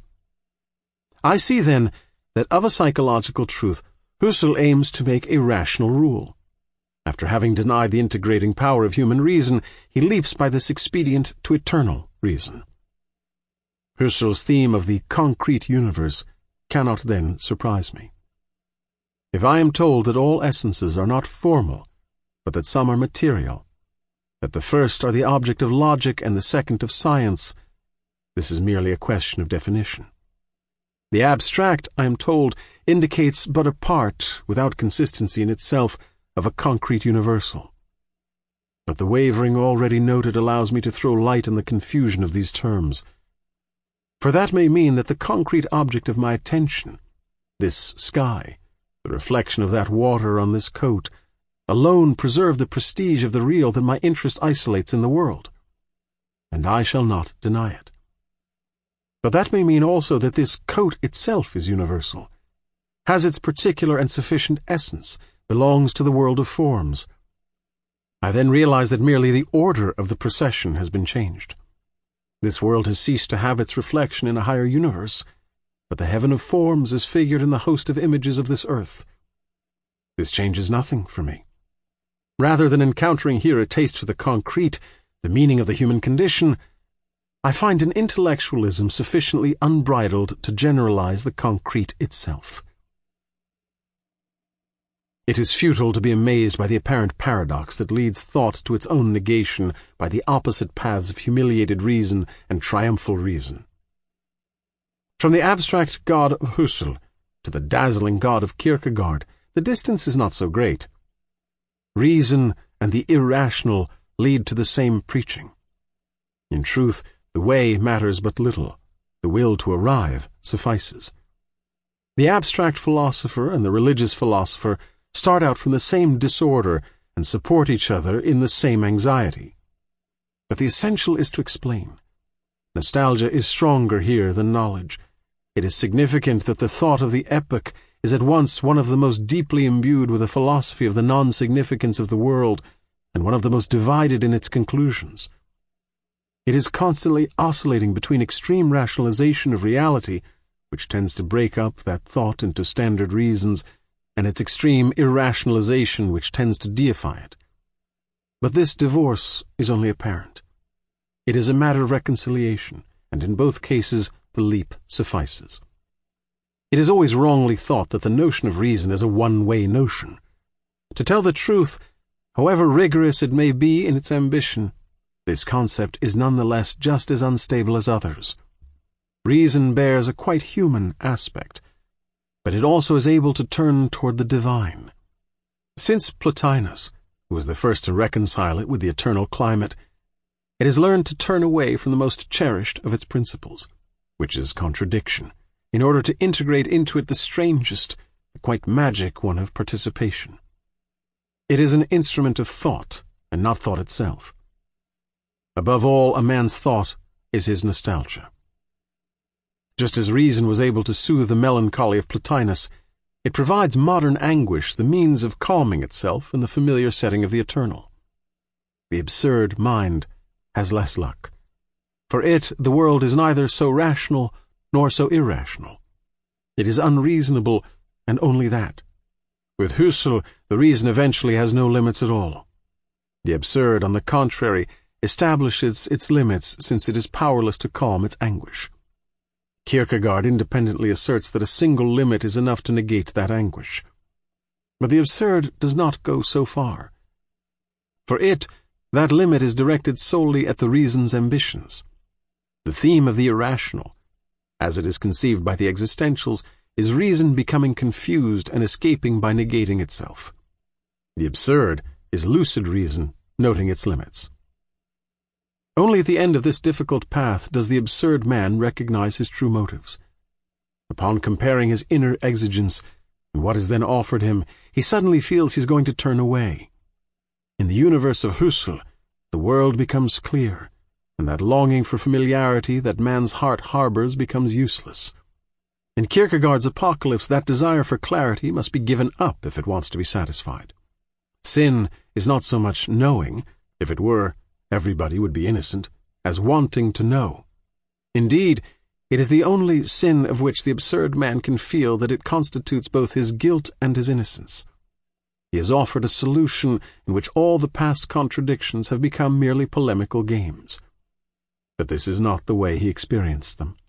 Their truth must be preserved, which consists in not being satisfied.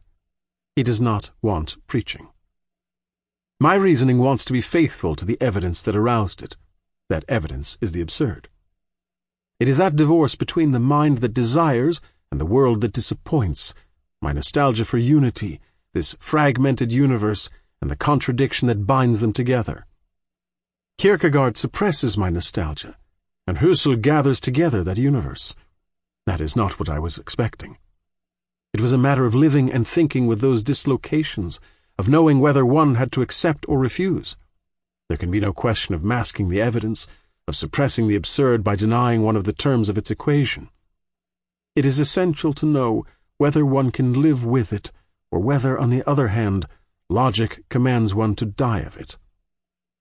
I am not interested in philosophical suicide, but rather in plain suicide.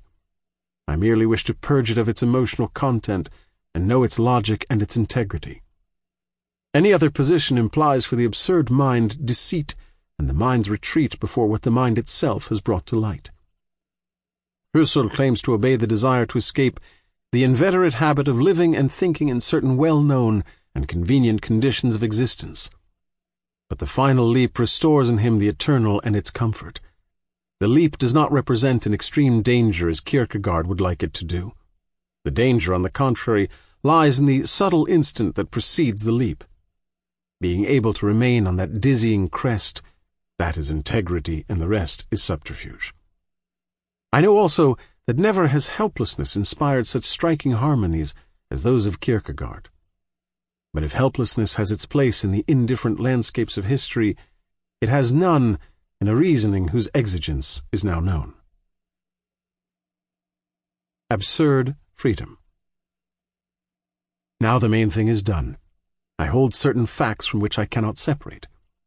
What I know, what is certain, what I cannot deny, what I cannot reject, this is what counts. I can negate everything of that part of me that lives on vague nostalgias, except this desire for unity, this longing to solve, this need for clarity and cohesion. I can refute everything in this world surrounding me that offends or enraptures me, except this chaos, this sovereign chance, and this divine equivalence which springs from anarchy. I don't know whether this world has a meaning that transcends it, but I know that I do not know that meaning, and that it is impossible for me just now to know it. What can a meaning outside my condition mean to me? I can understand only in human terms. What I touch, what resists me, that is what I understand. And these two certainties, my appetite for the absolute and for unity, and the impossibility of reducing this world to a rational and reasonable principle, I also know that I cannot reconcile them. What other truth can I admit without lying, without bringing in a hope I lack, and which means nothing within the limits of my condition? If I were a tree among trees, a cat among animals, this life would have a meaning, or rather, this problem would not arise, for I should belong to this world. I should be this world to which I am now opposed by my whole consciousness and my whole existence upon familiarity. This ridiculous reason is what sets me in opposition to all creation. I cannot cross it out with a stroke of the pen. What I believe to be true, I must therefore preserve. What seems to me so obvious, even against me, I must support. And what constitutes the basis of that conflict, of that break between the world and my mind, but the awareness of it? If therefore I want to preserve it, I can through a constant awareness, ever revived, ever alert. This is what for the moment I must remember. At this moment the absurd, so obvious and yet so hard to win, returns to a man's life and finds its home there. At this moment, too, the mind can leave the arid, dried-up path of lucid effort. That path now emerges in daily life. It encounters the world of the anonymous impersonal pronoun one, but henceforth man enters in with his revolt and his lucidity. He has forgotten how to hope. This hell of the present is his kingdom at last. All problems recover their sharp edge. Abstract evidence retreats before the poetry of forms and colors. Spiritual conflicts become embodied and return to the abject and magnificent shelter of man's heart. None of them is settled, but all are transfigured. Is one going to die, escape by the leap, rebuild a mansion of ideas and forms to one's own scale? Is one, on the contrary, going to take up the heart-rending and marvelous wager of the absurd? Let's make a final effort in this regard, and draw all our conclusions. The body, affection, creation, action, human nobility will then resume their places in this mad world. At last man will again find there the wine of the absurd and the bread of indifference on which he feeds his greatness. Let us insist again on the method. It is a matter of persisting. At a certain point on his path, the absurd man is tempted. History is not lacking in either religions or prophets, even without gods. He is asked to leap. All he can reply is that he doesn't fully understand, that it is not obvious. Indeed, he does not want to do anything but what he fully understands. He is assured that this is the sin of pride, but he does not understand the notion of sin, that perhaps hell is in store, but he has not enough imagination to visualize that strange future, that he is losing immortal life, but that seems to him an idle consideration. An attempt is made to get him to admit his guilt. He feels innocent. To tell the truth, that is all he feels, his irreparable innocence. This is what allows him everything.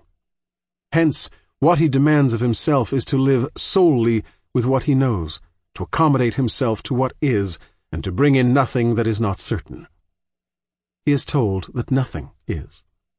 But this at least is a certainty. And it is with this that he is concerned. He wants to find out if it is possible to live without appeal. Now I can broach the notion of suicide. It has already been felt what solution might be given.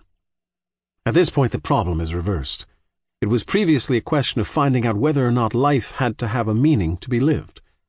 It now becomes clear, on the contrary, that it will be lived all the better if it has no meaning. Living an experience, a particular fate, is accepting it fully. Now, no one will live this fate, knowing it to be absurd, unless he does everything to keep before him that absurd brought to light by consciousness. Negating one of the terms of the opposition on which he lives amounts to escaping it. To abolish conscious revolt is to elude the problem. The theme of permanent revolution is thus carried into individual experience. Living is keeping the absurd alive. Keeping it alive is, above all, contemplating it. Unlike Eurydice, the absurd dies only when we turn away from it.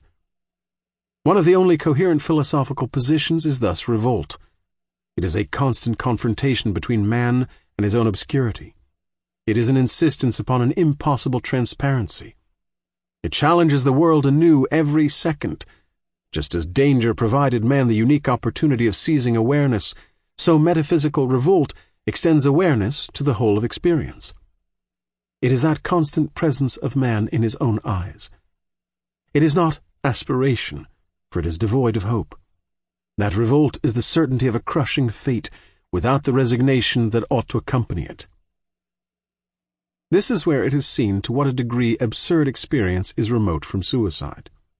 It may be thought that suicide follows revolt, but wrongly, for it does not represent the logical outcome of revolt. It is just the contrary by the consent it presupposes. Suicide, like the leap, is acceptance at its extreme. Everything is over, and man returns to his essential history. His future, his unique and dreadful future, he sees and rushes toward it. In its way, suicide settles the absurd. It engulfs the absurd in the same death.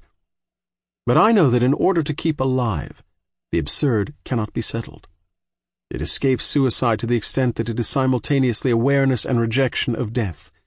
It is, at the extreme limit of the condemned man's last thought, that shoelace that despite everything he sees a few yards away, on the very brink of his dizzying fall. The contrary of suicide, in fact, is the man condemned to death. That revolt gives life its value. Spread out over the whole length of a life, it restores its majesty to that life. To a man devoid of blinders, there is no finer sight than that of the intelligence at grips with a reality that transcends it. The sight of human pride is unequaled. No disparagement is of any use. That discipline that the mind imposes on itself, that will conjured up out of nothing, that face-to-face struggle, have something exceptional about them. To impoverish that reality whose inhumanity constitutes man's majesty is tantamount to impoverishing him himself. I understand, then, why the doctrines that explain everything to me also debilitate me at the same time. They relieve me of the weight of my own life, and yet I must carry it alone. At this juncture, I cannot conceive that a skeptical metaphysics can be joined to an ethics of renunciation. Consciousness and revolt, these rejections, are the contrary of renunciation. Everything that is indomitable and passionate in a human heart quickens them, on the contrary, with its own life. It is essential to die unreconciled and not of one's own free will. Suicide is a repudiation. The absurd man can only drain everything to the bitter end and deplete himself. The absurd is his extreme tension, which he maintains constantly by solitary effort, for he knows that in that consciousness and in that day-to-day revolt he gives proof of his only truth, which is defiance. This is a first consequence. If I remain in that prearranged position, which consists in drawing all the conclusions, and nothing else, involved in a newly discovered notion, I am faced with a second paradox. In order to remain faithful to that method, I have nothing to do with the problem of metaphysical liberty. Knowing whether or not man is free doesn't interest me. I can experience only my own freedom. As to it, I can have no general notions, but merely a few clear insights. The problem of freedom as such has no meaning, for it is linked in quite a different way with the problem of God. Knowing whether or not man is free involves knowing whether he can have a master. The absurdity peculiar to this problem comes from the fact that the very notion that makes the problem of freedom possible also takes away all its meaning. For in the presence of God, there is less a problem of freedom than a problem of evil. You know the alternative. Either we are not free and God the all-powerful is responsible for evil, or we are free and responsible, but God is not all-powerful. All the scholastic subtleties have neither added anything to nor subtracted anything from the acuteness of this paradox. This is why I cannot get lost in the glorification or the mere definition of a notion which eludes me and loses its meaning as soon as it goes beyond the frame of reference of my individual experience. I cannot understand what kind of freedom would be given me by a higher being. I have lost the sense of hierarchy. The only conception of freedom I can have is that of the prisoner or the individual in the midst of the state. The only one I know is freedom of thought and action. Now, if the absurd cancels all my chances of eternal freedom, it restores and magnifies, on the other hand, my freedom of action. That privation of hope and future means an increase in man's availability. Before encountering the absurd, the everyday man lives with aims, a concern for the future or for justification, with regard to whom or what is not the question. He weighs his chances. He counts on some day, his retirement or the labor of his sons. He still thinks that something in his life can be directed.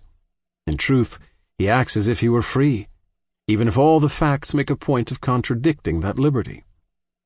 But after the absurd, everything is upset. That idea that I am, my way of acting as if everything has a meaning, even if on occasion I said that nothing has. All that is given the lie in vertiginous fashion by the absurdity of a possible death. Thinking of the future, establishing aims for oneself, having preferences, all this presupposes a belief in freedom, even if one occasionally ascertains that one doesn't feel it. But at that moment, I am well aware that that higher liberty, that freedom to be, which alone can serve as basis for a truth, does not exist. Death is there as the only reality. After death, the chips are down. I am not even free either to perpetuate myself, but a slave, and above all, a slave without hope of an eternal revolution, without recourse to contempt. And who without revolution and without contempt can remain a slave? What freedom can exist in the fullest sense without assurance of eternity? But at the same time the absurd man realizes that hitherto he was bound to that postulate of freedom on the illusion of which he was living. In a certain sense, that hampered him. To the extent to which he imagined a purpose to his life, he adapted himself to the demands of a purpose to be achieved and became the slave of his liberty. Thus I could not act otherwise than as the father, or the engineer, or the leader of a nation, or the post office sub-clerk, that I am preparing to be. I think I can choose to be that rather than something else. I think so unconsciously, to be sure, but at the same time I strengthen my postulate with the beliefs of those around me, with the presumption of my human environment. Others are so sure of being free, and that cheerful mood is so contagious.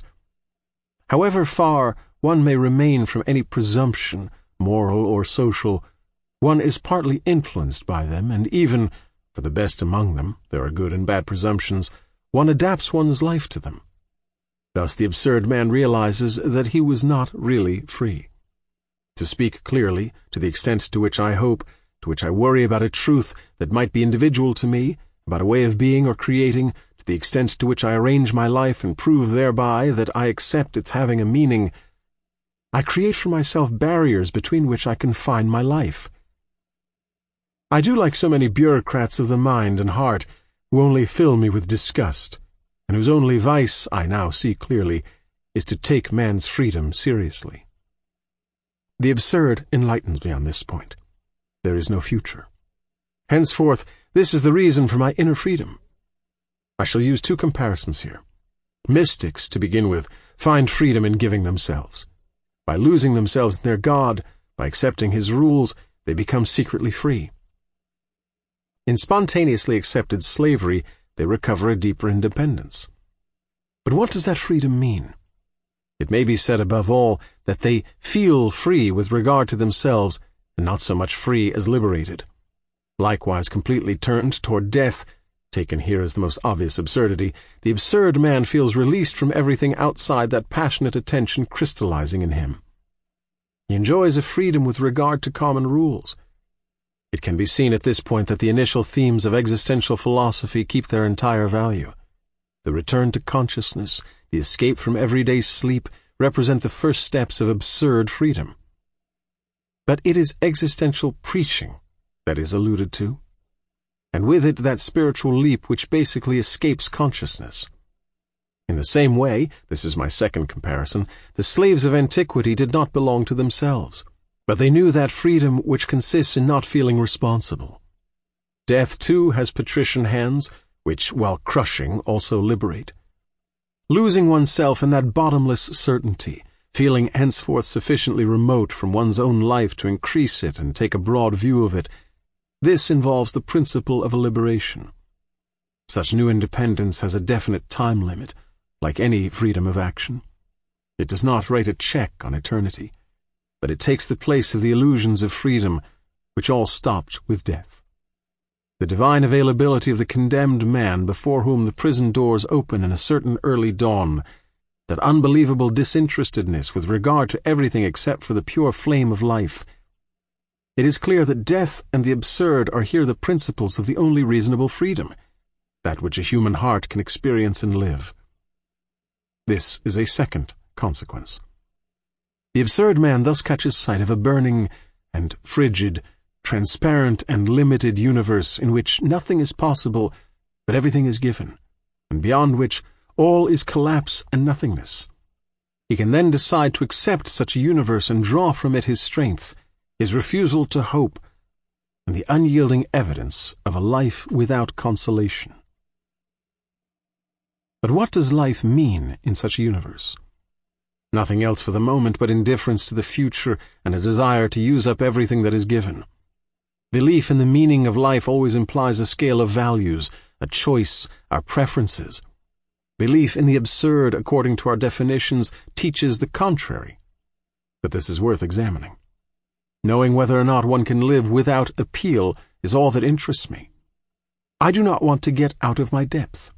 This aspect of life being given to me, can I adapt myself to it? Now faced with this particular concern, belief in the absurd is tantamount to substituting the quantity of experience for the quality.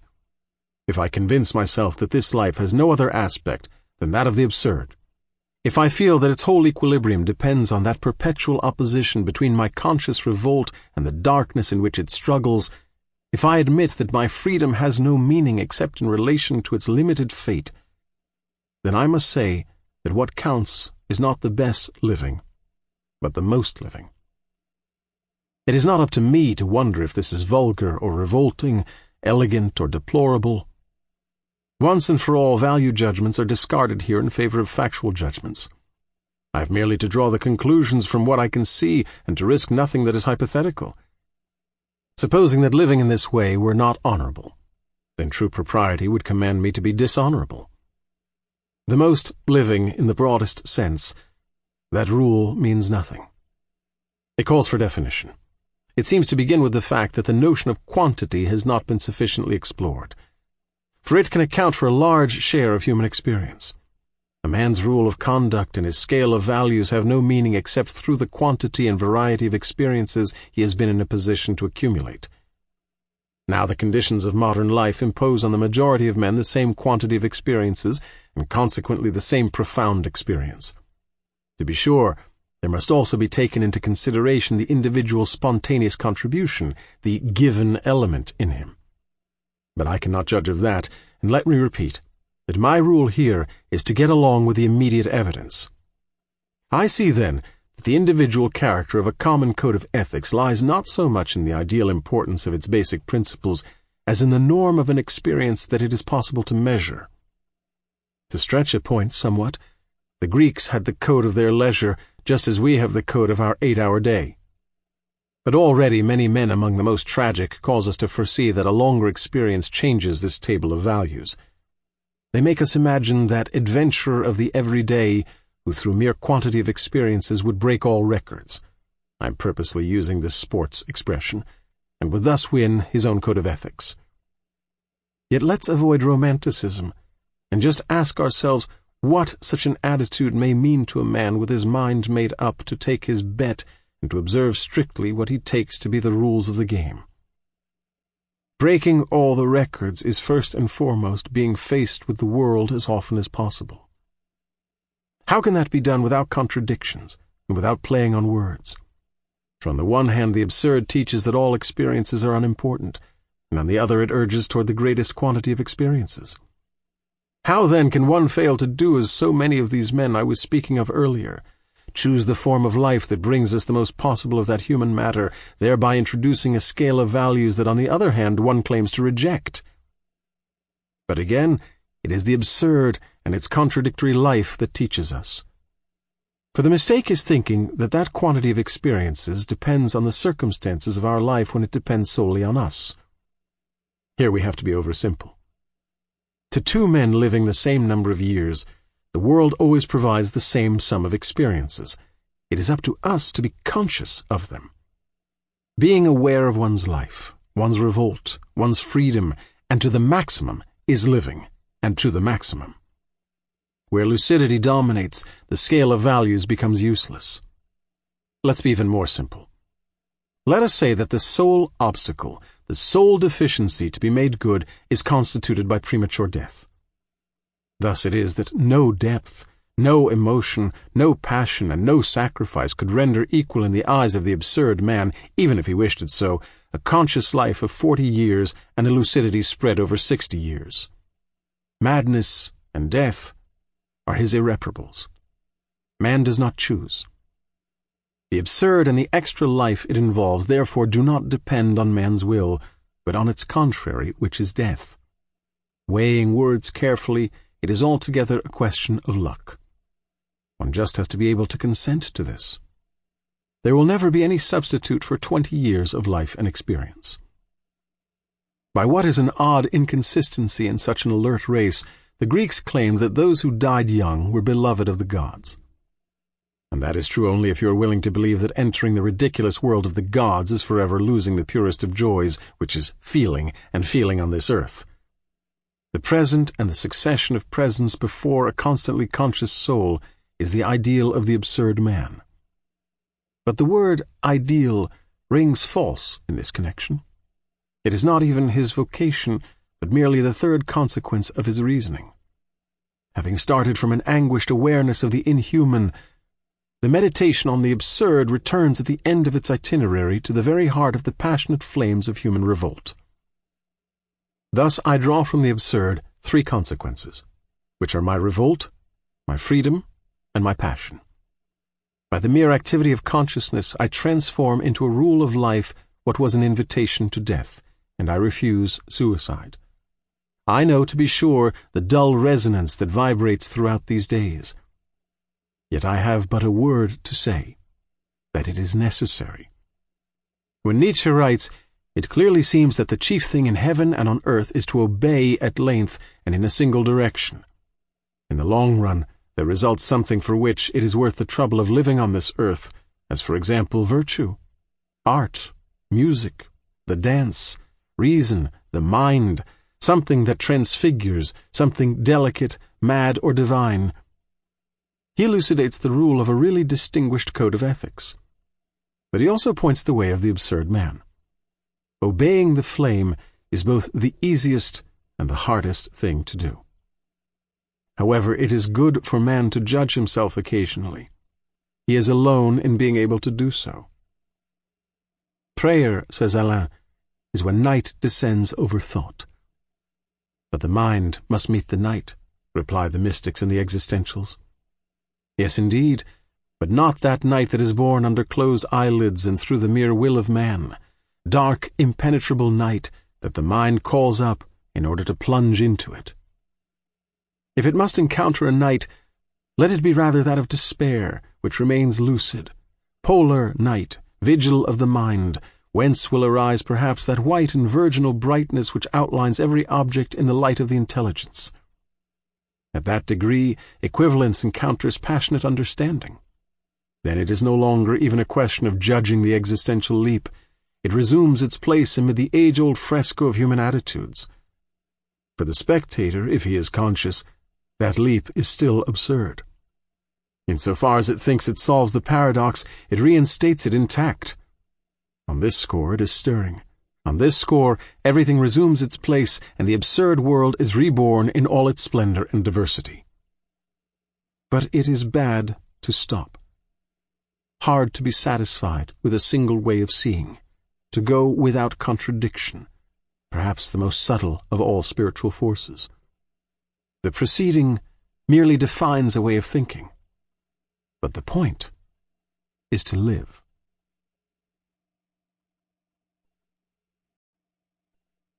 The absurd man. From The Possessed. If Stavrogin believes, he does not think he believes. If he does not believe, he does not think he does not believe. My field, said Goethe, is time. That is indeed the absurd speech. What, in fact, is the absurd man? He who, without negating it, does nothing for the eternal. Not that nostalgia is foreign to him, but he prefers his courage and his reasoning. The first teaches him to live without appeal and to get along with what he has. The second informs him of his limits. Assured of his temporarily limited freedom, of his revolt devoid of future, and of his moral consciousness, he lives out his adventure within the span of his lifetime. That is his field, that is his action, which he shields from any judgment but his own. A greater life cannot mean for him another life. That would be unfair. I'm not even speaking here of that paltry eternity that is called posterity. Madame Rollin relied on herself. That rashness was taught a lesson. Posterity is glad to quote her remark, but forgets to judge it. Madame Rollin is indifferent to posterity. There can be no question of holding forth on ethics. I have seen people behave badly with great morality, and I note every day that integrity has no need of rules. There is but one moral code that the absurd man can accept, the one that is not separated from God, the one that is dictated. But it so happens that he lives outside that God. As for the others, I mean also immoralism, the absurd man sees nothing in them but justifications, and he has nothing to justify. I start out here from the principle of his innocence. That innocence is to be feared. Everything is permitted, exclaims Ivan Karamazov. That too smacks of the absurd, but on condition that it not be taken in the vulgar sense. I don't know whether or not it has been sufficiently pointed out that it is not an outburst of relief or of joy, but rather a bitter acknowledgment of a fact. The certainty of a God giving a meaning to life far surpasses in attractiveness the ability to behave badly with impunity. The choice would not be hard to make. But there is no choice, and that is where the bitterness comes in. The absurd does not liberate, it binds. It does not authorize all actions. Everything is permitted does not mean that nothing is forbidden. The absurd merely confers an equivalence on the consequences of those actions. It does not recommend crime, for this would be childish, but it restores to remorse its futility. Likewise, if all experiences are indifferent, that of duty is as legitimate as any other. One can be virtuous through a whim. All systems of morality are based on the idea that an action has consequences that legitimize or cancel it. A mind imbued with the absurd merely judges that those consequences must be considered calmly. It is ready to pay up. In other words, there may be responsible persons, but there are no guilty ones, in its opinion.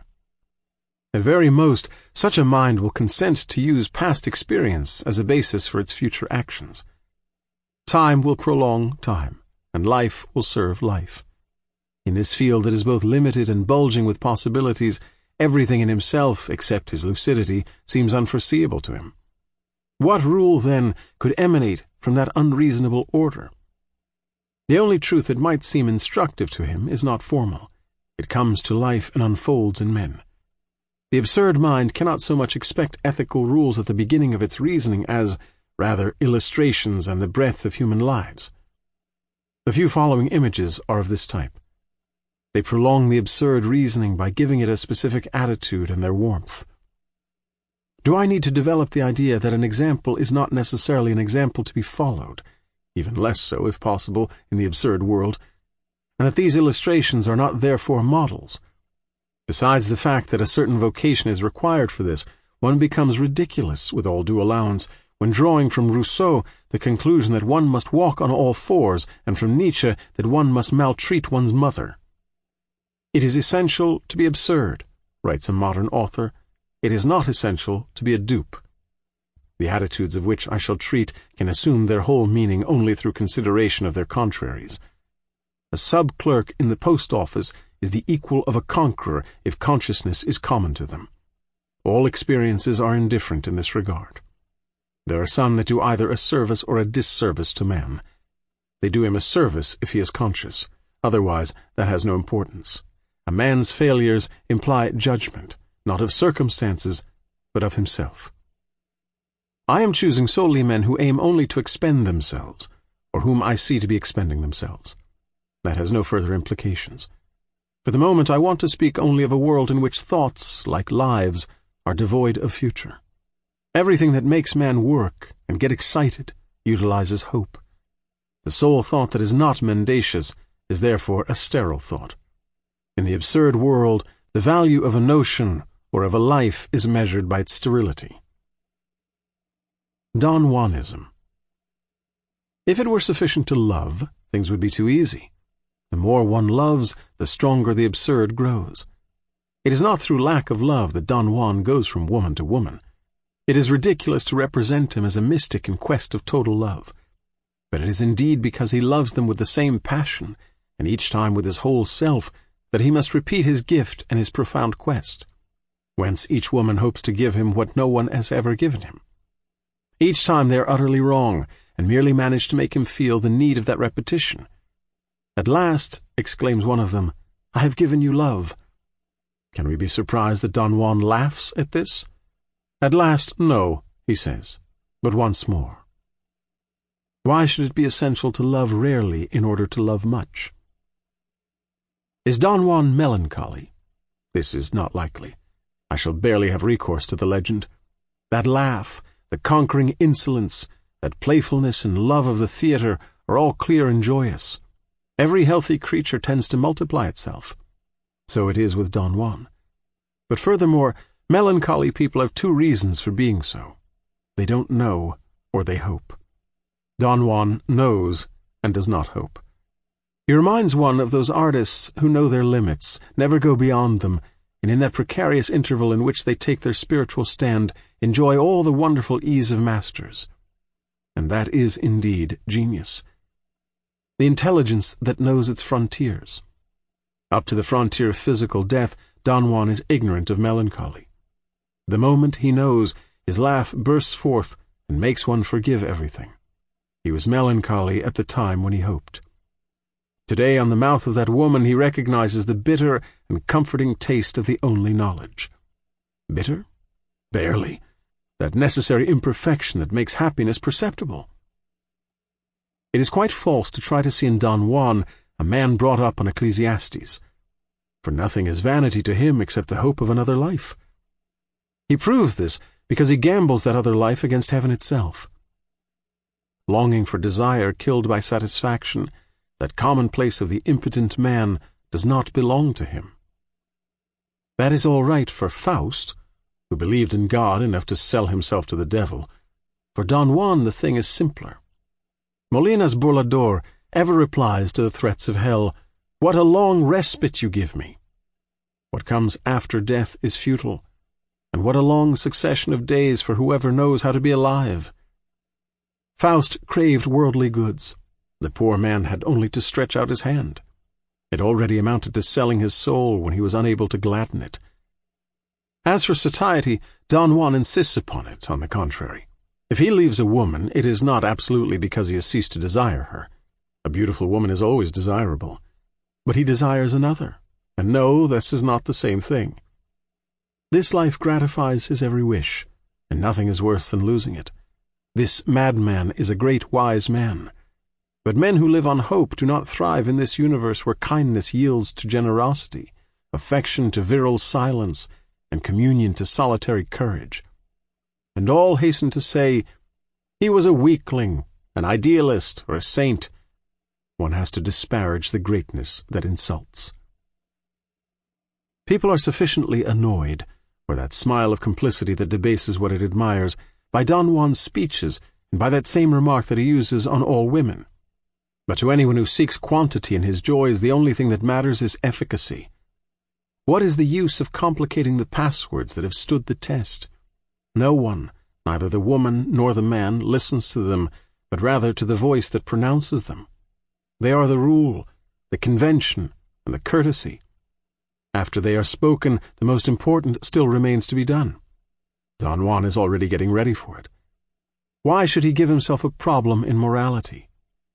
He is not like Milos's Manyara, who damns himself through a desire to be a saint.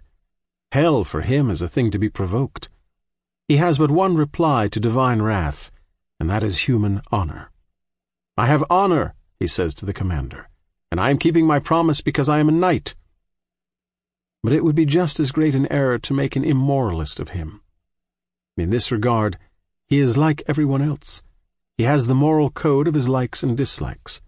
Don Juan can be properly understood only by constant reference to what he commonly symbolizes: the ordinary seducer and the sexual athlete. He is an ordinary seducer, except for the difference that he is conscious, and that is why he is absurd. A seducer who has become lucid will not change for all that. Seducing is his condition in life. Only in novels does one change condition or become better. Yet it can be said that at the same time nothing is changed and everything is transformed. What Don Juan realizes in action is an ethic of quantity, whereas the saint, on the contrary, tends toward quality. Not to believe in the profound meaning of things belongs to the absurd man. As for those cordial or wonder-struck faces, he eyes them, stores them up, and does not pause over them. Time keeps up with him. The absurd man is he who is not apart from time. Don Juan does not think of collecting women.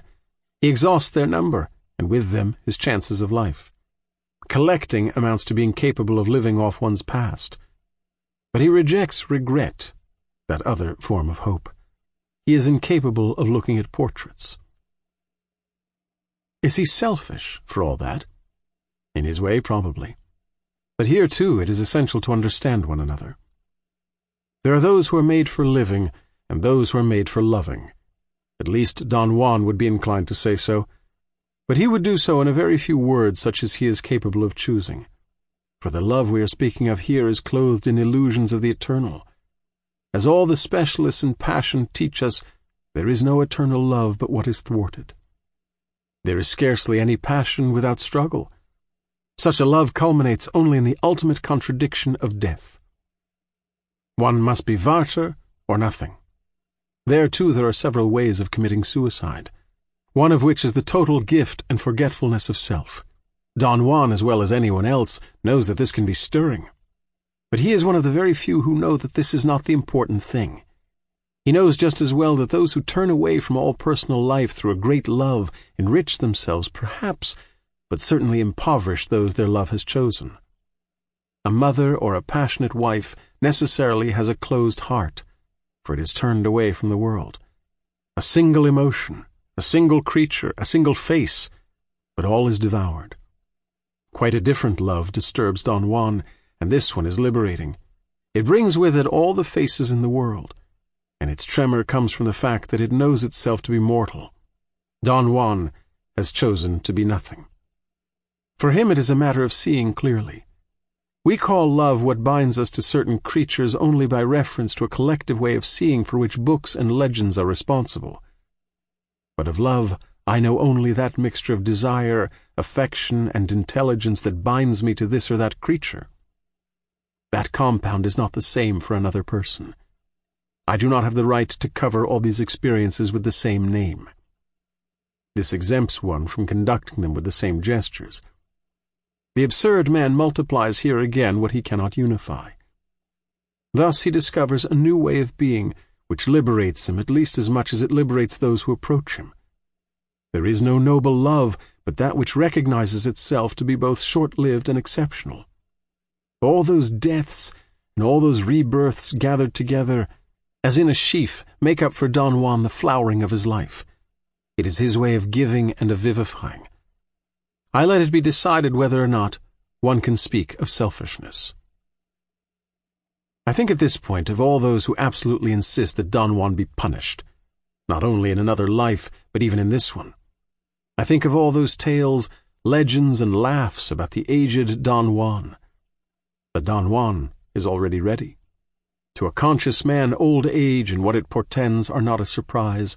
Indeed, he is conscious only insofar as he does not conceal its horror from himself. There was in Athens a temple dedicated to old age. Children were taken there. As for Don Juan, the more people laugh at him, the more his figure stands out. Thereby he rejects the one the Romantics lent him. No one wants to laugh at that tormented, pitiful Don Juan. He is pitied. Heaven itself will redeem him? But that's not it. In the universe of which Don Juan has a glimpse, ridicule too is included. He would consider it normal to be chastised. That is the rule of the game, and indeed it is typical of his nobility to have accepted all the rules of the game. Yet he knows he is right, and that there can be no question of punishment. A fate is not a punishment. That is his crime, and how easy it is to understand why the men of God call down punishment on his head. He achieves a knowledge without illusions, which negates everything they profess. Loving and possessing, conquering and consuming, that is his way of knowing. There is significance in that favorite scriptural word that calls the carnal act knowing. He is their worst enemy to the extent that he is ignorant of them.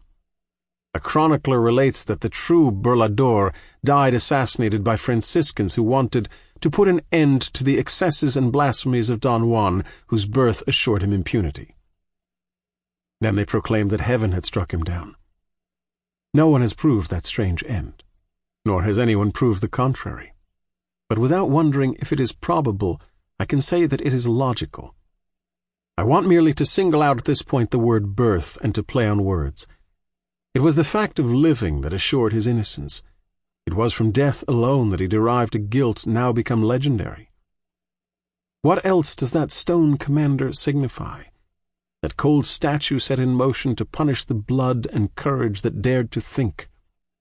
All the powers of eternal reason, of order, of universal morality, all the foreign grandeur of a God open to wrath are summed up in him. That gigantic and soulless stone merely symbolizes the forces that Don Juan negated forever. But the commander's mission stops there. The thunder and lightning can return to the imitation heaven whence they were called forth. The real tragedy takes place quite apart from them. No, it was not under a stone hand that Don Juan met his death.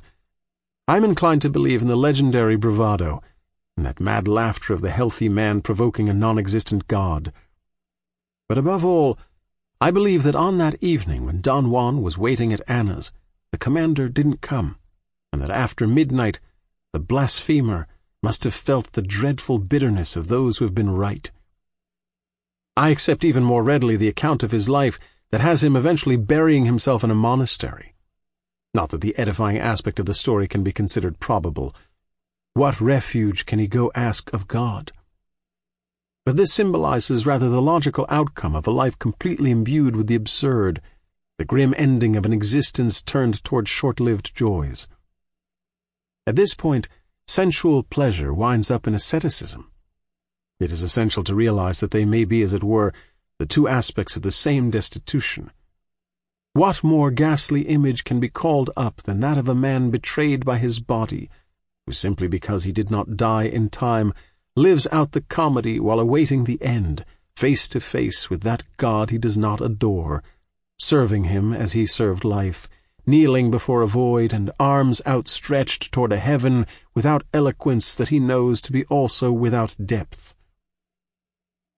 I see Don Juan in a cell of one of those Spanish monasteries lost on a hilltop, and if he contemplates anything at all, it is not the ghosts of past loves, but perhaps, through a narrow slit in the sun-baked wall, some silent Spanish plain, a noble, soulless land in which he recognizes himself.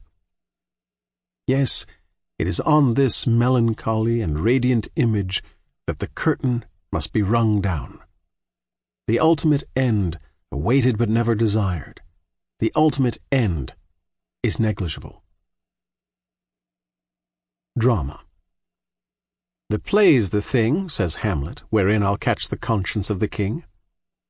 Catch is indeed the word, for conscience moves swiftly or withdraws within itself. It has to be caught on the wing, at that barely perceptible moment when it glances fleetingly at itself. The everyday man does not enjoy tarrying. Everything, on the contrary, hurries him onward. But at the same time, nothing interests him more than himself, especially his potentialities. Whence his interest in the theatre, in the show, where so many fates are offered him, where he can accept the poetry without feeling the sorrow. There at least can be recognized the thoughtless man, and he continues to hasten toward some hope or other. The absurd man begins where that one leaves off, where, ceasing to admire the play, the mind wants to enter in. Entering into all these lives, experiencing them and their diversity, amounts to acting them out. I'm not saying that actors in general obey that impulse, that they are absurd men, but that their fate is an absurd fate which might charm and attract a lucid heart. It is necessary to establish this in order to grasp without misunderstanding what will follow. The actor's realm is that of the fleeting. Of all kinds of fame, it is known, his is the most ephemeral. At least, this is said in conversation. But all kinds of fame are ephemeral. From the point of view of Sirius, Goethe's works in 10,000 years will be dust and his name forgotten. Perhaps a handful of archaeologists will look for evidence as to our era. That idea has always contained a lesson. Seriously meditated upon, it reduces our perturbations to the profound nobility that is found in indifference. Above all, it directs our concerns toward what is most certain, that is, toward the immediate. Of all kinds of fame, the least deceptive is the one that is lived.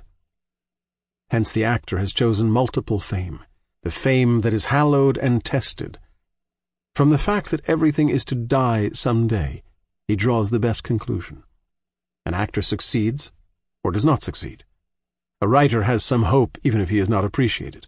He assumes that his work will bear witness to what he was. At best, the actor will leave us a photograph, nothing of what he was himself.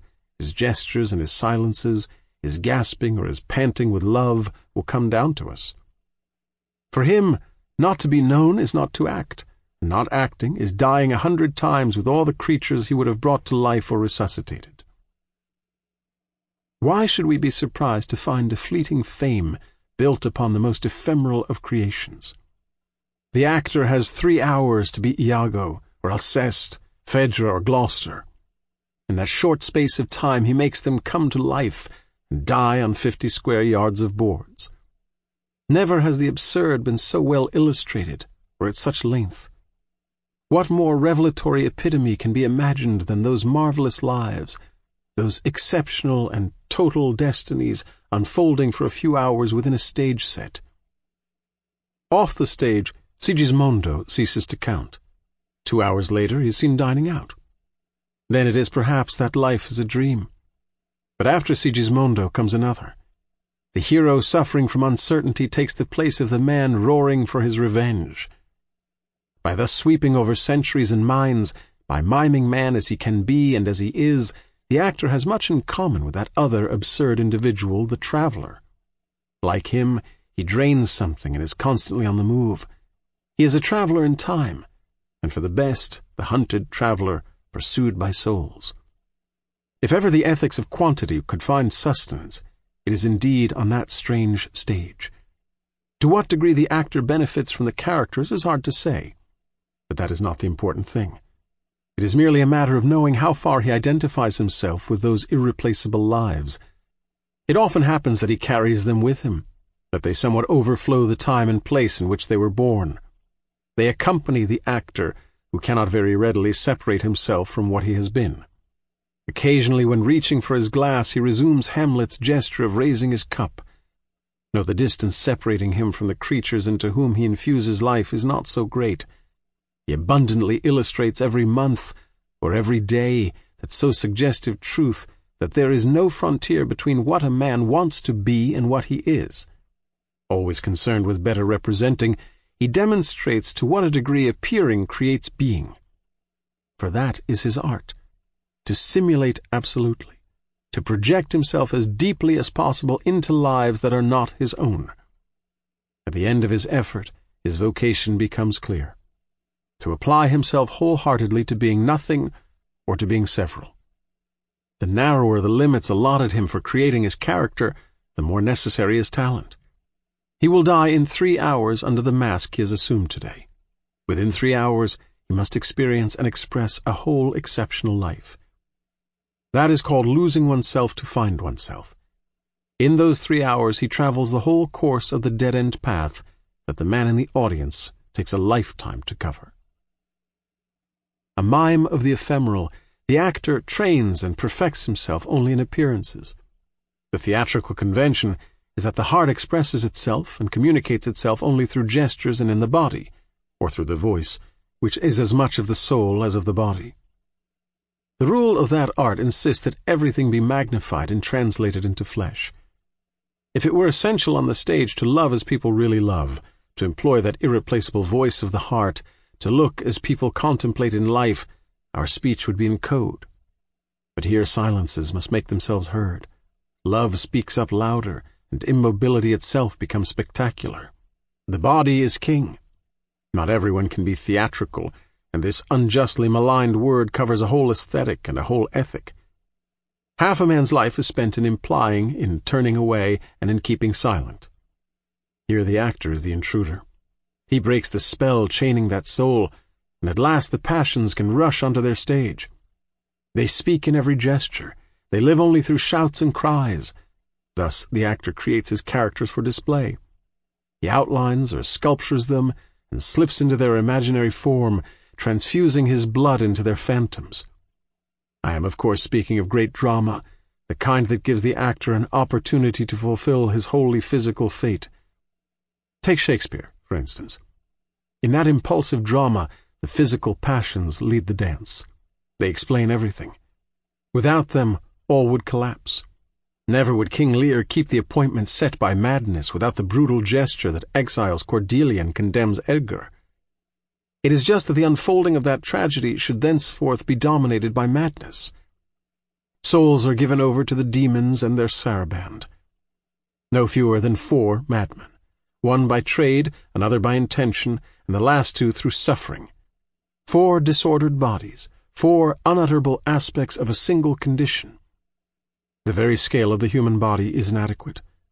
The mask and the buskin, the makeup that reduces and accentuates the face in its essential elements, the costume that exaggerates and simplifies, that universe sacrifices everything to appearance and is made solely for the eye. Through an absurd miracle, it is the body that also brings knowledge.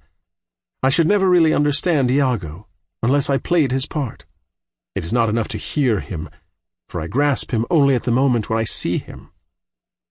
Of the absurd character, the actor consequently has the monotony, that single oppressive silhouette, simultaneously strange and familiar, that he carries about from hero to hero. There, too, the great dramatic work contributes to this unity of tone. This is where the actor contradicts himself. The same, and yet so various. So many souls summed up in a single body. Yet it is the absurd contradiction itself, that individual who wants to achieve everything and live everything, that useless attempt, that ineffectual persistence. What always contradicts itself nevertheless joins in him. He is at that point where body and mind converge, where the mind, tired of its defeats, turns towards its most faithful ally. And blessed are those, says Hamlet, whose blood and judgment are so well commingled that they are not a pipe for fortune's finger to sound what stop she please. How could the Church have failed to condemn such a practice on the part of the actor? She repudiated in that art the heretical multiplication of souls, the emotional debauch, the scandalous presumption of a mind that objects to living but one life and hurls itself into all forms of excess. She prescribed in them that preference for the present and that triumph of Proteus, which are the negation of everything she teaches. Eternity is not a game. A mind foolish enough to prefer a comedy to eternity has lost its salvation. Between everywhere and forever there is no compromise. Whence that much maligned profession can give rise to a tremendous spiritual conflict. What matters, said Nietzsche, is not eternal life, but eternal vivacity. All drama is, in fact, in this choice. Adrienne Lecouvreur, on her deathbed, was willing to confess and receive communion, but refused to abjure her profession. She thereby lost the benefit of the confession. Did this not amount in effect to choosing her absorbing passion in preference to God? And that woman in the death throes, refusing in tears to repudiate what she called her art, gave evidence of a greatness that she never achieved behind the footlights. This was her finest role, and the hardest one to play. Choosing between heaven and a ridiculous fidelity, preferring oneself to eternity or losing oneself in God, is the age-old tragedy in which each must play his part. The actors of the era knew they were excommunicated. Entering the profession amounted to choosing hell, and the Church discerned in them her worst enemies. A few men of letters protest, "What? Refuse the last rites to Molière?" But that was just, and especially in one who died on stage and finished under the actor's makeup a life entirely devoted to dispersion. In his case, genius is invoked, which excuses everything. But genius excuses nothing, just because it refuses to do so. The actor knew at that time what punishment was in store for him. But what significance could such vague threats have compared to the final punishment that life itself was reserving for him? This was the one that he felt in advance and accepted wholly. To the actor, as to the absurd man, a premature death is irreparable. Nothing can make up for the sum of faces and centuries he would otherwise have traversed. But in any case, one has to die. For the actor is doubtless everywhere, but time sweeps him along too, and makes its impression with him. It requires but a little imagination to feel what an actor's fate means. It is in time that he makes up and enumerates his characters. It is in time, likewise, that he learns to dominate them. The greater number of different lives he has lived, the more aloof he can be from them. The time comes when he must die to the stage and for the world. What he has lived faces him. He sees clearly. He feels the harrowing and irreplaceable quality of that adventure. He knows and can now die. There are homes for aged actors. Conquest. "No," says the conqueror, "don't assume that because I love action, I've had to forget how to think. On the contrary, I can thoroughly define what I believe, for I believe it firmly, and I see it surely and clearly. Beware of those who say, 'I know this too well to be able to express it,' for if they cannot do so, this is because they don't know it, or because out of laziness they stopped at the outer crust. I have not many opinions. At the end of a life, man notices that he has spent years becoming sure of a single truth. But a single truth, if it is obvious, is enough to guide an existence. As for me, I decidedly have something to say about the individual. One must speak of him bluntly, and if need be, with the appropriate contempt. A man is more a man through the things he keeps to himself than through those he says. There are many things that I shall keep to myself, but I firmly believe that all those who have judged the individual have done so with much less experience than we on which to base their judgment. The intelligence, the stirring intelligence, perhaps foresaw what it was essential to note, but the era, its ruins, and its blood overwhelm us with facts. It was possible for ancient nations, and even for more recent ones down to our machine age, to weigh one against the other the virtues of society and of the individual, to try to find out which was to serve the other. To begin with, that was possible by virtue of that stubborn aberration in man's heart according to which human beings were created to serve or be served. In the second place, it was possible because neither society nor the individual had yet revealed all their ability. I have seen bright minds express astonishment at the masterpieces of Dutch painters born at the height of the bloody wars in Flanders, be amazed by the prayers of Silesian mystics brought up during the frightful 30 Years' War. Eternal values survive secular turmoils before their astonished eyes. But there has been progress since. The painters of today are deprived of such serenity. Even if they have basically the heart the Creator needs, I mean the closed heart, it is of no use. For everyone, including the saint himself, is mobilized. This is perhaps what I have felt most deeply. At every form that miscarries in the trenches, at every outline, metaphor, or prayer crushed under steel, the eternal loses around. Conscious that I cannot stand aloof from my time, I have decided to be an integral part of it. This is why I esteem the individual only because he strikes me as ridiculous and humiliated. Knowing that there are no victorious causes, I have a liking for lost causes. They require an uncontaminated soul, equal to its defeat as to its temporary victories.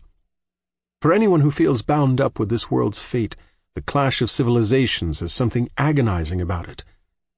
I have made that anguish mine at the same time that I wanted to join in.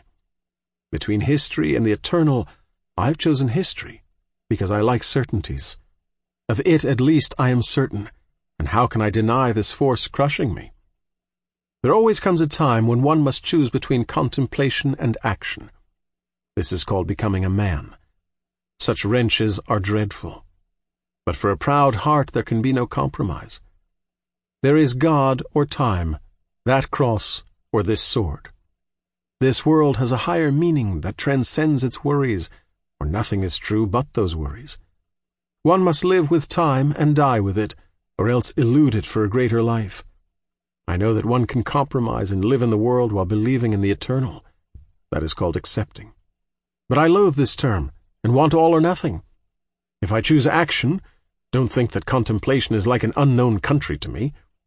But it cannot give me everything, and deprived of the eternal, I want to ally myself with time. I do not want to put down to my account either nostalgia or bitterness, and I merely want to see clearly. I tell you, tomorrow you will be mobilized. For you and me, that is a liberation. The individual can do nothing, and yet he can do everything. In that wonderful unattached state, you understand why I exalt and crush him at one and the same time. It is the world that pulverizes him, and I who liberate him. I provide him with all his rights. Conquerors know that action is in itself useless. There is but one useful action, that of remaking man and the earth. I shall never remake men, but one must do as if, for the path of struggle leads me to the flesh. Even humiliated, the flesh is my only certainty. I can live only on it. The creature is my native land. This is why I have chosen this absurd and ineffectual effort. This is why I am on the side of the struggle. The epic lends itself to this, as I have said. Hitherto the greatness of a conqueror was geographical. It was measured by the extent of the conquered territories. There is a reason why the word has changed in meaning and has ceased to signify the victorious general. The greatness has changed camp. It lies in protest and the blind alley sacrifice. There, too, it is not through a preference for defeat. Victory would be desirable, but there is but one victory, and it is eternal. That is the one I shall never have. That is where I stumble and cling. A revolution is always accomplished against the gods, beginning with the revolution of Prometheus, the first of modern conquerors. It is man's demands made against his fate. The demands of the poor are but a pretext. Yet I can seize that spirit only in its historical act, and that is where I make contact with it. Don't assume, however, that I take pleasure in it. Opposite the essential contradiction, I maintain my human contradiction. I establish my lucidity in the midst of what negates it. I exalt man before what crushes him, and my freedom, my revolt, and my passion come together then in that tension, that lucidity, and that vast repetition. Yes, man is his own end, and he is his only end. If he aims to be something, it is in this life. Now I know it only too well. Conquerors sometimes talk of vanquishing and overcoming, but it is always overcoming oneself that they mean. You are well aware of what that means. Every man has felt himself to be the equal of a god at certain moments. At least, this is the way it is expressed. But this comes from the fact that in a flash he felt the amazing grandeur of the human mind. The conquerors are merely those among men who are conscious enough of their strength to be sure of living constantly on those heights and fully aware of that grandeur. It is a question of arithmetic, of more or less. The conquerors are capable of the more, but they are capable of no more than man himself when he wants.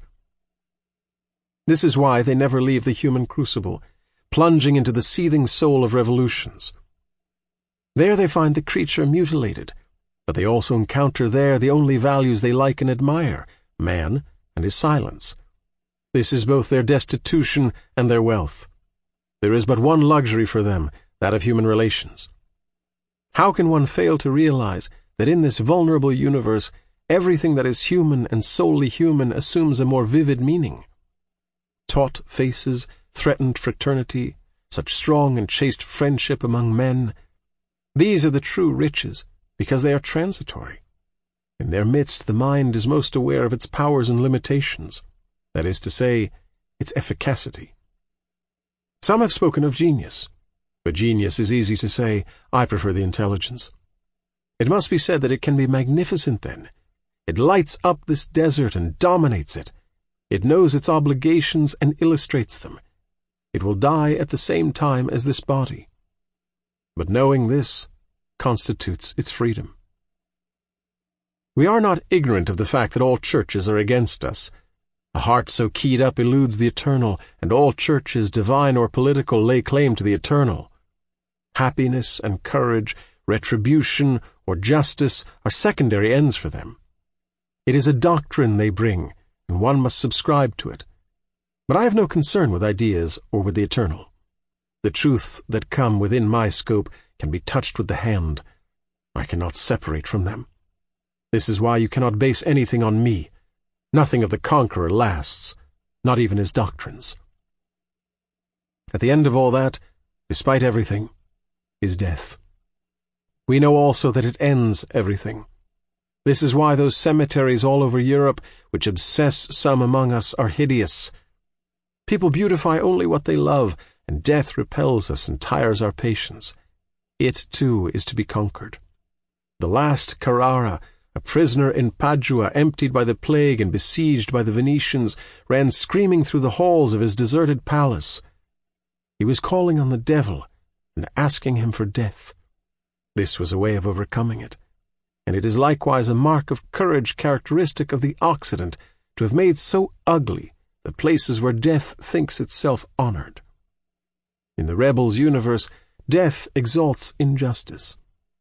It is the supreme abuse. Others, without compromising either, have chosen the eternal and denounced the illusion of this world. Their cemeteries smile amid numerous flowers and birds. That suits the conqueror, and gives him a clear image of what he has rejected. He has chosen, on the contrary, the black iron fence or the potter's field. The best among the men of God occasionally are seized with fright, mingled with consideration and pity for minds that can live with such an image of their death. Yet those minds derive their strength and justification from this. Our fate stands before us, and we provoke him, less out of pride than out of awareness of our ineffectual condition. We, too, sometimes feel pity for ourselves. It is the only compassion that seems acceptable to us, a feeling that perhaps you hardly understand, and that seems to you scarcely virile. Yet the most daring among us are the ones who feel it. But we call the lucid ones virile, and we do not want a strength that is apart from lucidity. Let me repeat that these images do not propose moral codes, and involve no judgments. They are sketches. They merely represent a style of life. The lover, the actor, or the adventurer plays the absurd, but equally well, if he wishes, the chaste man, the civil servant, or the president of the republic. It is enough to know and to mask nothing. In Italian museums are sometimes found little painted screens that the priest used to hold in front of the face of condemned men to hide the scaffold from them. The leap in all its forms, rushing into the divine or the eternal, surrendering to the illusions of the everyday or of the idea, all these screens hide the absurd. But they are civil servants without screens, and they are the ones of whom I mean to speak. I have chosen the most extreme ones. At this level the absurd gives them a royal power. It is true that those princes are without a kingdom, but they have this advantage over others. They know that all royalties are illusory. They know that is their whole nobility, and it is useless to speak in relation to them of hidden misfortune or the ashes of disillusion. Being deprived of hope is not despairing. The flames of earth are surely worth celestial perfumes. Neither I nor anyone can judge them here. They are not striving to be better, they are attempting to be consistent. If the term wise man can be applied to the man who lives on what he has without speculating on what he has not, then they are wise men. One of them, a conqueror but in the realm of mind, a Don Juan but of knowledge, an actor, but of the intelligence, knows this better than anyone. You nowise deserve a privilege on earth and in heaven for having brought to perfection your dear little meek sheep. You nonetheless continue to be at best a ridiculous dear little sheep with horns and nothing more, even supposing that you do not burst with vanity and do not create a scandal by posing as a judge. In any case, it was essential to restore to the absurd reasoning more cordial examples. The imagination can add many others, inseparable from time and exile, who likewise know how to live in harmony with a universe without future and without weakness. This absurd, godless world is then peopled with men who think clearly and have ceased to hope. And I have not yet spoken of the most absurd character, who is the Creator.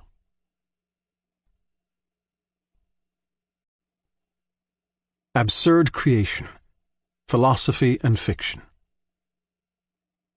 All those lives maintained in the rarefied air of the absurd could not persevere without some profound and constant thought to infuse its strength into them. Right here, it can be only a strange feeling of fidelity. Conscious men have been seen to fulfill their task amid the most stupid of wars without considering themselves in contradiction. This is because it was essential to elude nothing. There is thus a metaphysical honor in enduring the world's absurdity. Conquest or play-acting, multiple loves, absurd revolt are tributes that man pays to his dignity in a campaign in which he is defeated in advance. It is merely a matter of being faithful to the rule of the battle. That thought may suffice to sustain a mind. It has supported and still supports whole civilizations. War cannot be negated. One must live it or die of it. So it is with the absurd. It is a question of breathing with it, of recognizing its lessons and recovering their flesh. In this regard, the absurd joy par excellence is creation. Art and nothing but art, said Nietzsche. We have art in order not to die of the truth. In the experience that I am attempting to describe, and to stress on several modes, it is certain that a new torment arises whenever another dies.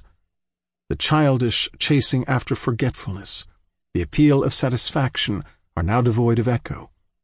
But the constant tension that keeps man face to face with the world, the ordered delirium that urges him to be receptive to everything, leave him another fever. In this universe, the work of art is then the sole chance of keeping his consciousness and of fixing its adventures. Creating is living doubly. The groping, anxious quest of a Proust, his meticulous collecting of flowers, of wallpapers, and of anxieties, signifies nothing else. At the same time, it has no more significance than the continual and imperceptible creation in which the actor, the conqueror, and all absurd men indulge every day of their lives. All try their hands at miming, at repeating, and at recreating the reality that is theirs. We always end up by having the appearance of our truths. All existence for a man turned away from the eternal is but a vast mime under the mask of the absurd. Creation is the great mime. Such men know to begin with, and then their whole effort is to examine, to enlarge, and to enrich the ephemeral island on which they have just landed. But first they must know. For the absurd discovery coincides with the pause in which future passions are prepared and justified. Even men without a gospel have their Mount of Olives, and one must not fall asleep on theirs either. For the absurd man, it is not a matter of explaining and solving, but of experiencing and describing. Everything begins with lucid indifference. Describing, that is the last ambition of an absurd thought. Science, likewise, having reached the end of its paradoxes, ceases to propound and stops to contemplate and sketch the ever-virgin landscape of phenomena. The heart learns thus that the emotion delighting us when we see the world's aspects comes to us not from its depth, but from their diversity. Explanation is useless, but the sensation remains, and with it, the constant attractions of a universe inexhaustible in quantity. The place of the work of art can be understood at this point. It marks both the death of an experience and its multiplication. It is a sort of monotonous and passionate repetition of the themes already orchestrated by the world. The body, inexhaustible image on the pediment of temples, forms or colors, number or grief. It is therefore not indifferent, as a conclusion, to encounter once again the principal themes of this essay in the wonderful and childish world of the Creator. It would be wrong to see a symbol in it and to think that the work of art can be considered at last as a refuge for the absurd. It is itself an absurd phenomenon, and we are concerned merely with its description. It does not offer an escape for the intellectual ailment. Rather, it is one of the symptoms of that ailment which reflects it throughout a man's whole thought. But for the first time it makes the mind get outside of itself and places it in opposition to others, not for it to get lost, but to show it clearly the blind path that all have entered upon. In the time of the absurd reasoning, creation follows indifference and discovery. It marks the point from which absurd passions spring and where the reasoning stops. Its place in this essay is justified in this way. It will suffice to bring to light a few themes common to the creator and the thinker in order to find in the work of art all the contradictions of thought involved in the absurd. Indeed, it is not so much identical conclusions that prove minds to be related as the contradictions that are common to them. So it is with thought and creation. I hardly need to say that the same anguish urges man to these two attitudes. This is where they coincide in the beginning. But among all the thoughts that start from the absurd, I have seen that very few remain within it. And through their deviations or infidelities, I have best been able to measure what belonged to the absurd. Similarly, I must wonder, is an absurd work of art possible? It would be impossible to insist too much on the arbitrary nature of the former opposition between art and philosophy. If you insist on taking it in too limited a sense, it is certainly false. If you mean merely that these two disciplines each have their peculiar climate, that is probably true but remains vague. The only acceptable argument used to lie in the contradiction brought up between the philosopher enclosed within his system and the artist placed before his work. But this was pertinent for a certain form of art and a philosophy which we considered secondary here. The idea of an art detached from its creator is not only outmoded, it is false. In opposition to the artist, it is pointed out that no philosopher ever created several systems. But that is true in so far, indeed, as no artist ever expressed more than one thing under different aspects. The instantaneous perfection of art, the necessity for its renewal, this is true only through a preconceived notion. For the work of art likewise is a construction, and everyone knows how monotonous the great creators can be.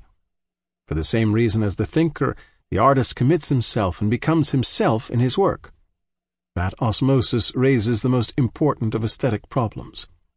Moreover, to anyone who is convinced of the mind's singleness of purpose, nothing is more futile than these distinctions based on methods and objects. There are no frontiers between the disciplines that man sets himself for understanding and loving.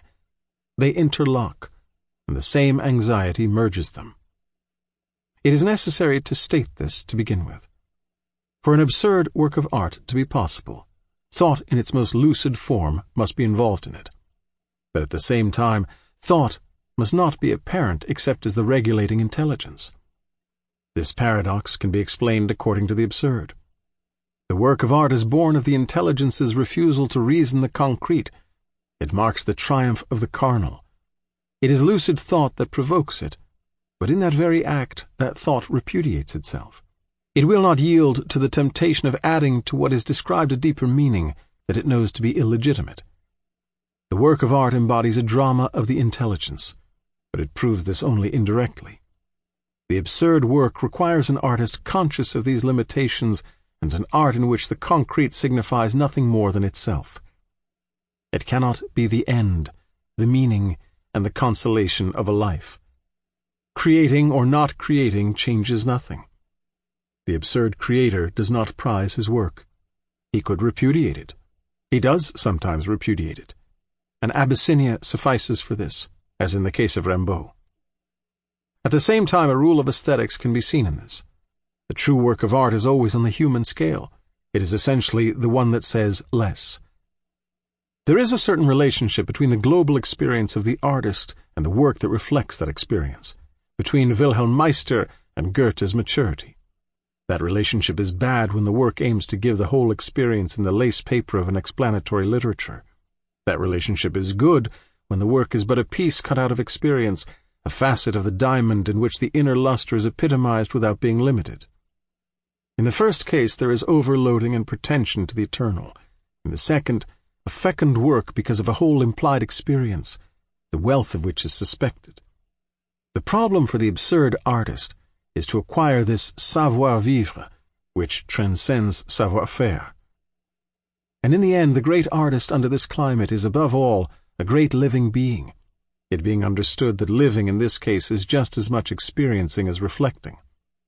The work then embodies an intellectual drama. The absurd work illustrates thought's renouncing of its prestige and its resignation to being no more than the intelligence that works up appearances and covers with images what has no reason. If the world were clear, art would not exist. I'm not speaking here of the arts of form or color in which description alone prevails in its splendid modesty. Expression begins where thought ends. Those adolescents with empty eye sockets who people temples and museums, their philosophy has been expressed in gestures. For an absurd man it is more educative than all libraries. Under another aspect, the same is true for music. If any art is devoid of lessons, it is certainly music. It is too closely related to mathematics not to have borrowed their gratuitousness. That game the mind plays with itself according to set and measured laws takes place in the sonorous compass that belongs to us, and beyond which the vibrations nevertheless meet in an inhuman universe. There is no pure sensation. These examples are too easy. The absurd man recognizes as his own these harmonies and these forms. But I should like to speak here of a work in which the temptation to explain remains greatest, in which illusion offers itself automatically, in which conclusion is almost inevitable. I mean fictional creation. I propose to inquire whether or not the absurd can hold its own there. To think is first of all to create a world, or to limit one's own world, which comes to the same thing. It is starting out from the basic disagreement that separates man from his experience in order to find a common ground according to one's nostalgia, a universe hedged with reasons or lighted up with analogies, but which, in any case, gives an opportunity to rescind the unbearable divorce. The philosopher, even if he is Kant, is a creator. He has his characters, his symbols, and his secret action. He has his plot endings. On the contrary, the lead taken by the novel over poetry and the essay merely represents, despite appearances, a greater intellectualization of the art. Let there be no mistake about it. I am speaking of the greatest. The fecundity and the importance of a literary form are often measured by the trash it contains. The number of bad novels must not make us forget the value of the best. These, indeed, carry with them their universe. The novel has its logic, its reasonings, its intuition, and its postulates. It also has its requirements of clarity. The classical opposition of which I was speaking above is even less justified in this particular case. It held in the time when it was easy to separate philosophy from its authors. Today, when thought has ceased to lay claim to the universal, when its best history would be that of its repentances, we know that the system, when it is worthwhile, cannot be separated from its author. The ethics itself, in one of its aspects, is but a long and reasoned personal confession. Abstract thought at last returns to its prop of flesh. And likewise the fictional activities of the body and of the passions are regulated a little more according to the requirements of a vision of the world. The writer has given up telling stories and creates his universe. The great novelists are philosophical novelists, that is, the contrary of thesis writers. For instance, Balzac, Sade, Melville, Stendhal, Dostoevsky, Proust, Malraux, Kafka, to cite but a few. But in fact the preference they have shown for writing in images rather than in reasoned arguments is revelatory of a certain thought that is common to them all, convinced of the uselessness of any principle of explanation and sure of the educative message of perceptible appearance. They consider the work of art both as an end and a beginning. It is the outcome of an often unexpressed philosophy, its illustration and its consummation. But it is complete only through the implications of that philosophy. It justifies at last that variant of an old theme that a little thought estranges from life, whereas much thought reconciles to life. Incapable of refining the real, thought pauses to mimic it. The novel in question is the instrument of that simultaneously relative and inexhaustible knowledge, so like that of love. Of love, fictional creation has the initial wonder and the fecund rumination. These at least are the charms I see in it at the outset. But I saw them likewise in the princes of humiliated thought whose suicides I was later able to witness. What interests me, indeed, is knowing and describing the force that leads them back toward the common path of illusion. The same method will consequently help me here. The fact of having already utilized it will allow me to shorten my argument and to sum it up without delay in a particular example. I want to know whether, accepting a life without appeal, one can also agree to work and create without appeal, and what is the way leading to these liberties. I want to liberate my universe of its phantoms, and to people it solely with flesh and blood truths whose presence I cannot deny. I can perform absurd work, choose the creative attitude rather than another. But an absurd attitude, if it is to remain so, must remain aware of its gratuitousness. So it is with the work of art. If the commandments of the absurd are not respected, if the work does not illustrate divorce and revolt, if it sacrifices to illusions and arouses hope, it ceases to be gratuitous. I can no longer detach myself from it. My life may find a meaning in it, but that is trifling. It ceases to be that exercise in detachment and passion which crowns the splendor and futility of a man's life. In the creation in which the temptation to explain is the strongest, can one overcome that temptation? In the fictional world in which awareness of the real world is keenest, can I remain faithful to the absurd without sacrificing to the desire to judge? So many questions to be taken into consideration in a last effort. It must be already clear what they signify.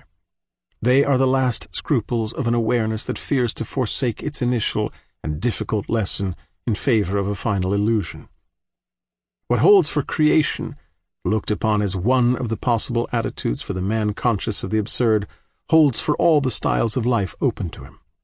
The conqueror or the actor, the creator or Don Juan, may forget that their exercise in living could not do without awareness of its mad character. One becomes accustomed so quickly. A man wants to earn money in order to be happy, and his whole effort and the best of a life are devoted to the earning of that money. Happiness is forgotten. The means are taken for the end. Likewise, the whole effort of this conqueror will be diverted to ambition, which was but a way toward a greater life. Don Juan in turn will likewise yield to his fate, be satisfied with that existence whose nobility is of value only through revolt. For one it is awareness, and for the other revolt. In both cases the absurd has disappeared. There is so much stubborn hope in the human heart. The most destitute men often end up by accepting illusion. That approval prompted by the need for peace inwardly parallels the existential consent.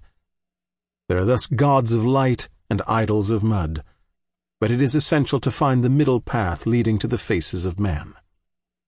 So far the failures of the absurd exigence have best informed us as to what it is. In the same way, if we are to be informed, it will suffice to notice that fictional creation can present the same ambiguity as certain philosophies. Hence, I can choose as illustration a work comprising everything that denotes awareness of the absurd, having a clear starting point and a lucid climate. Its consequences will enlighten us. If the absurd is not respected in it, we shall know by what expedient illusion enters in. A particular example, a theme, a creator's fidelity will suffice then.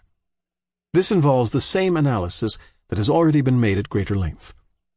I shall examine a favorite theme of Dostoevsky. I might just as well have studied other works, but in this work the problem is treated directly, in the sense of nobility and emotion, as for the existential philosophies already discussed. This parallelism serves my purpose. Kirillov. All of Dostoevsky's heroes question themselves as to the meaning of life. In this they are modern. They do not fear ridicule. What distinguishes modern sensibility from classical sensibility is that the latter thrives on moral problems and the former on metaphysical problems. In Dostoevsky's novels, the question is propounded with such intensity that it can only invite extreme solutions. Existence is illusory or it is eternal. If Dostoevsky were satisfied with this inquiry, he would be a philosopher. But he illustrates the consequences that such intellectual pastimes may have in a man's life, and in this regard he is an artist. Among those consequences, his attention is arrested particularly by the last one, which he himself calls logical suicide in his Diary of a Writer. In the installments for December 1876, indeed, he imagines the reasoning of logical suicide. Convinced that human existence is an utter absurdity for anyone without faith in immortality, the desperate man comes to the following conclusions. Since in reply to my questions about happiness I am told, through the intermediary of my consciousness, that I cannot be happy except in harmony with the great all, which I cannot conceive and shall never be in a position to conceive, it is evident. Since finally in this connection I assume both the role of the plaintiff and that of the defendant, of the accused and of the judge, and since I consider this comedy perpetrated by nature altogether stupid, and since I even deem it humiliating for me to deign to play it, in my indisputable capacity of plaintiff and defendant, of judge and accused, I condemn that nature which, with such impudent nerve, brought me into being in order to suffer. I condemn it to be annihilated with me. There remains a little humor in that position. This suicide kills himself because on the metaphysical plane he is vexed. In a certain sense, he is taking his revenge. This is his way of proving that he will not be had. It is known, however, that the same theme is embodied, but with the most wonderful generality, in Kirillov of the Possessed, likewise an advocate of logical suicide. Kirillov the engineer declares somewhere that he wants to take his own life because it is his idea. Obviously, the word must be taken in the proper sense. It is for an idea, a thought, that he is getting ready for death. This is the superior suicide. Progressively, in a series of scenes in which Kirillov's mask is gradually illuminated, the fatal thought driving him is revealed to us. The engineer, in fact, goes back to the arguments of the diary. He feels that God is necessary, and that he must exist, but he knows that he does not and cannot exist.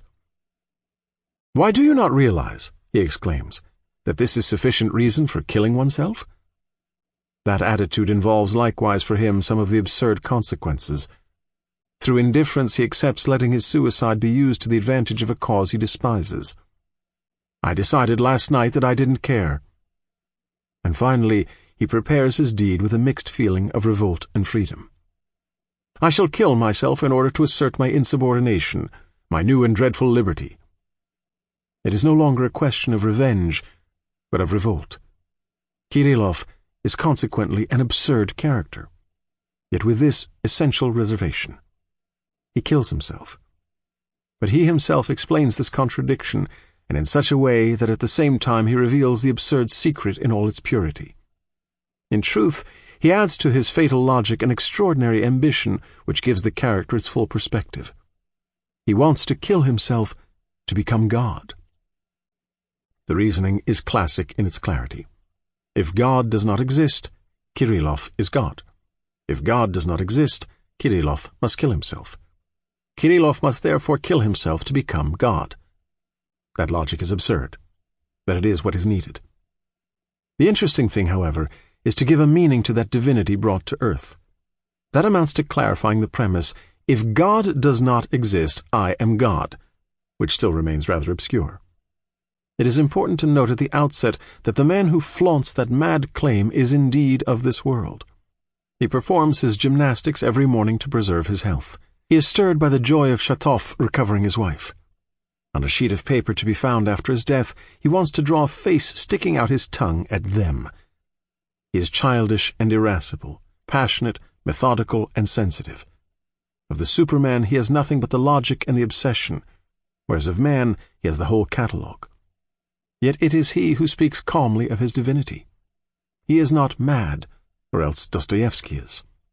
Consequently, it is not a megalomaniac's illusion that excites him, and taking the words in their specific sense would, in this instance, be ridiculous. Kirillov himself helps us to understand. In reply to a question from Stavrogin, he makes clear that he is not talking of a God-man. It might be thought that this springs from concern to distinguish himself from Christ, but in reality it is a matter of annexing Christ. Kirillov in fact fancies for a moment that Jesus at his death did not find himself in paradise. He found out then that his torture had been useless. The laws of nature, says the engineer, made Christ live in the midst of falsehood and die for a falsehood. Solely in this sense, Jesus indeed personifies the whole human drama. He is the complete man, being the one who realized the most absurd condition. He is not the God-man, but the man-God, and like him, each of us can be crucified and victimized, and is, to a certain degree. The divinity in question is therefore altogether terrestrial. For 3 years, says Kirillov, I sought the attribute of my divinity, and I have found it. The attribute of my divinity is independence.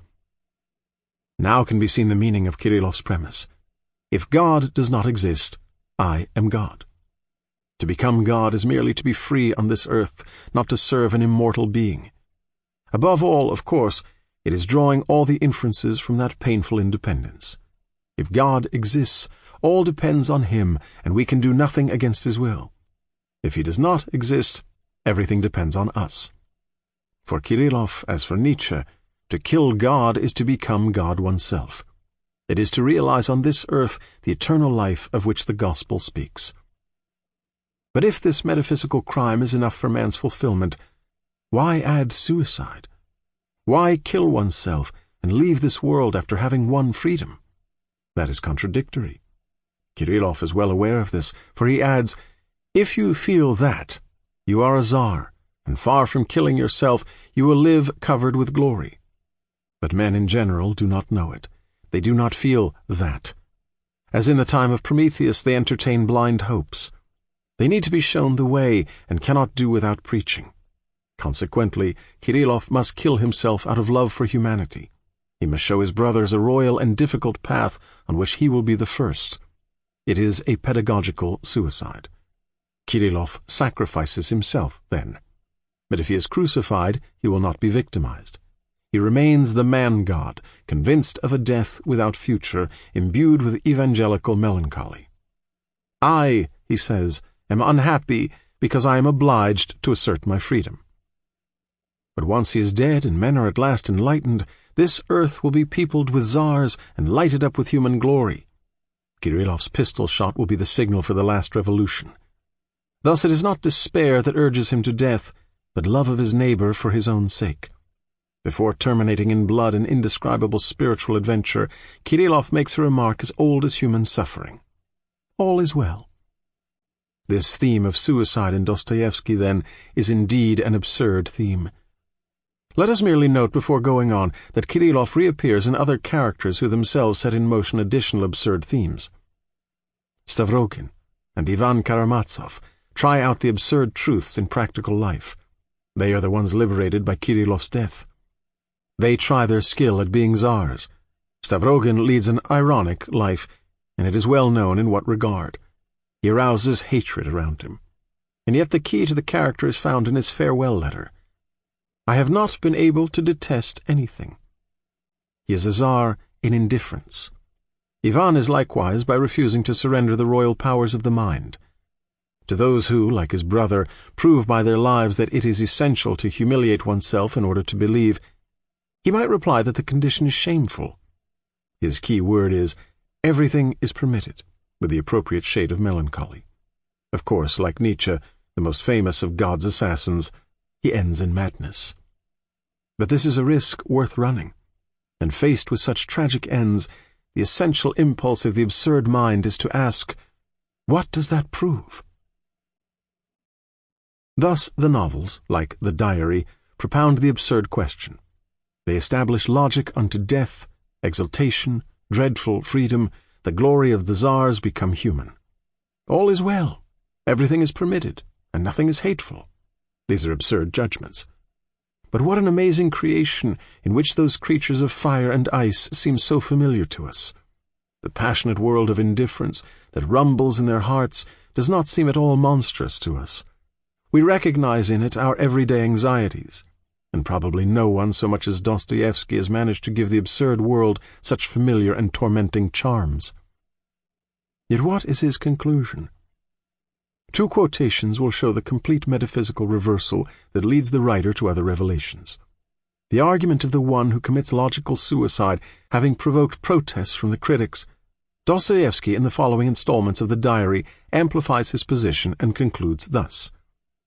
If faith in immortality is so necessary to the human being, that without it he comes to the point of killing himself.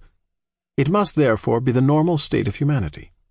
Since this is the case, the immortality of the human soul exists without any doubt.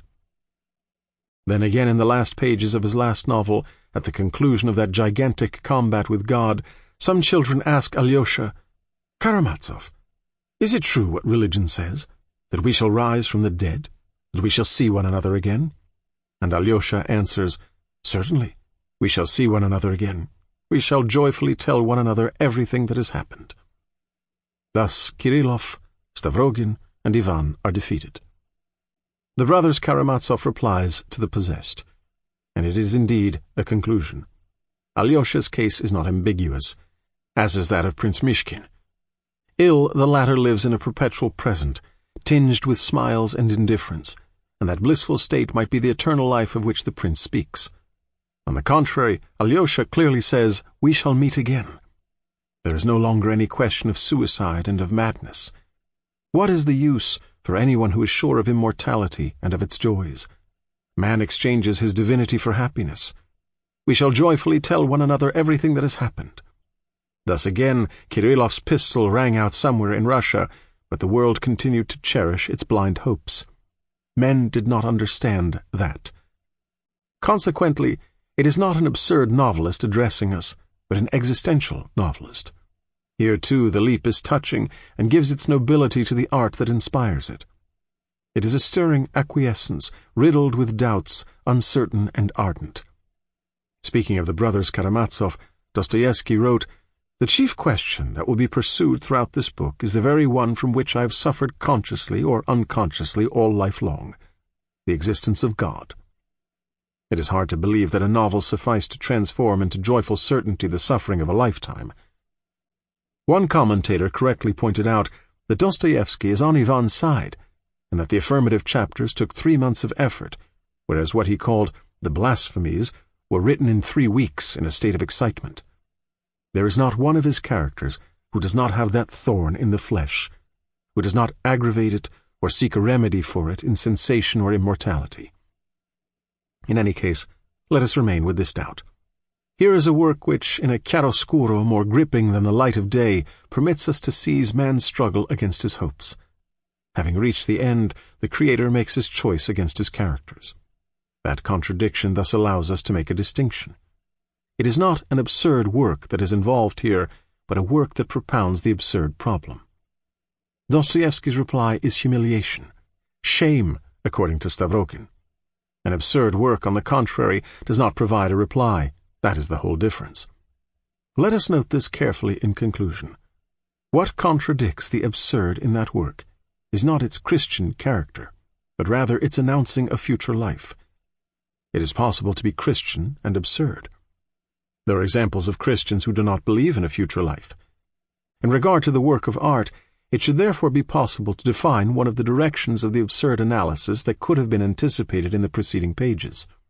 It leads to propounding the absurdity of the gospel. It throws light upon this idea, fertile in repercussions, that convictions do not prevent incredulity. On the contrary, it is easy to see that the author of The Possessed, familiar with these paths, in conclusion took a quite different way. The surprising reply of the creator to his characters, of Dostoevsky to Kirillov, can indeed be summed up thus: existence is illusory and it is eternal. Ephemeral creation. At this point I perceive, therefore, that hope cannot be eluded forever, and that it can beset even those who wanted to be free of it. This is the interest I find in the works discussed up to this point. I could, at least in the realm of creation, list some truly absurd works. But everything must have a beginning. The object of this quest is a certain fidelity. The Church has been so harsh with heretics only because she deemed that there is no worse enemy than a child who has gone astray. But the record of Gnostic effronteries and the persistence of Manichaean currents have contributed more to the construction of orthodox dogma than all the prayers. With due allowance, the same is true of the absurd. One recognizes one's course by discovering the paths that stray from it. At the very conclusion of the absurd reasoning, in one of the attitudes dictated by its logic, it is not a matter of indifference to find hope coming back in under one of its most touching guises. That shows the difficulty of the absurd ascesis. Above all, it shows the necessity of unfailing alertness, and thus confirms the general plan of this essay. But if it is still too early to list absurd works, at least a conclusion can be reached as to the creative attitude, one of those which can complete absurd existence. Art can never be so well served as by a negative thought. Its dark and humiliated proceedings are as necessary to the understanding of a great work as black is to white. To work and create for nothing, to sculpture in clay, to know that one's creation has no future, to see one's work destroyed in a day while being aware that fundamentally this has no more importance than building for centuries. This is the difficult wisdom that absurd thought sanctions. Performing these two tasks simultaneously, negating on the one hand and magnifying on the other, is the way open to the absurd creator. He must give the void its colors. This leads to a special conception of the work of art. Too often the work of a creator is looked upon as a series of isolated testimonies. Thus, artist and man of letters are confused. A profound thought is in a constant state of becoming. It adopts the experience of a life and assumes its shape. Likewise, a man's soul creation is strengthened in its successive and multiple aspects, his works. One after another, they complement one another, correct or overtake one another, contradict one another too. If something brings creation to an end, it is not the victorious and illusory cry of the blinded artist. I have said everything, but the death of the creator which closes his experience and the book of his genius. That effort, that superhuman consciousness, are not necessarily apparent to the reader. There is no mystery in human creation. Will performs this miracle. But at least there is no true creation without a secret. To be sure, a succession of works can be but a series of approximations of the same thought. But it is possible to conceive of another type of creator proceeding by juxtaposition. Their works may seem to be devoid of interrelations. To a certain degree they are contradictory. But viewed altogether, they resume their natural grouping. From death, for instance, they derive their definitive significance. They receive their most obvious light from the very life of their author. At the moment of death, the succession of his works is but a collection of failures.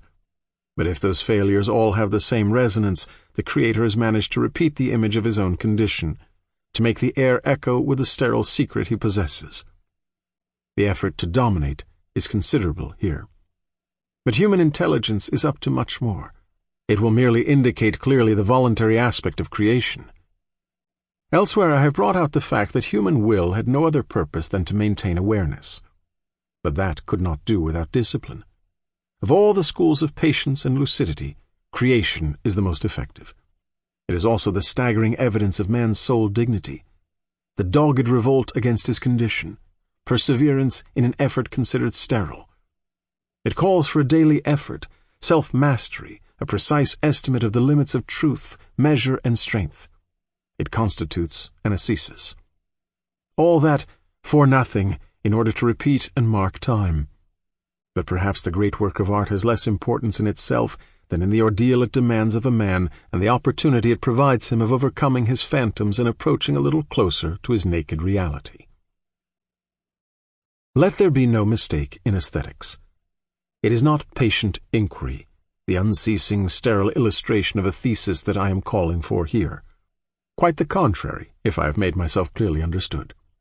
The thesis novel, the work that proves, the most hateful of all, is the one that most often is inspired by a smug thought. You demonstrate the truth you feel sure of possessing. But those are ideas one launches, and ideas are the contrary of thought. Those creators are philosophers, ashamed of themselves. Those I am speaking of, or whom I imagine, are, on the contrary, lucid thinkers.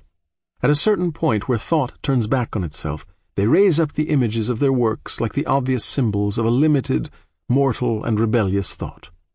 They perhaps prove something. But those proofs are ones that the novelists provide for themselves rather than for the world in general. The essential is that the novelists should triumph in the concrete, and that this constitute their nobility. This wholly carnal triumph has been prepared for them by a thought in which abstract powers have been humiliated. When they are completely so, At the same time, the flesh makes the creation shine forth in all its absurd luster. After all, ironic philosophies produce passionate works. Any thought that abandons unity glorifies diversity, and diversity is the home of art. The only thought to liberate the mind is that which leaves it alone, certain of its limits and of its impending end. No doctrine tempts it. It awaits the ripening of the work and of life. Detached from it, the work will once more give a barely muffled voice to a soul forever freed from hope. Or it will give voice to nothing, if the Creator, tired of his activity, intends to turn away. That is equivalent. Thus I ask of absurd creation what I required from thought: revolt, freedom, and diversity. Later on it will manifest its utter futility. In that daily effort in which intelligence and passion mingle and delight each other, the absurd man discovers a discipline that will make up the greatest of his strengths. The required diligence, the doggedness, and lucidity thus resemble the conqueror's attitude. To create is likewise to give a shape to one's fate. For all these characters, their work defines them at least as much as it is defined by them. The actor taught us this. There is no frontier between being and appearing. Let me repeat. None of this has any real meaning.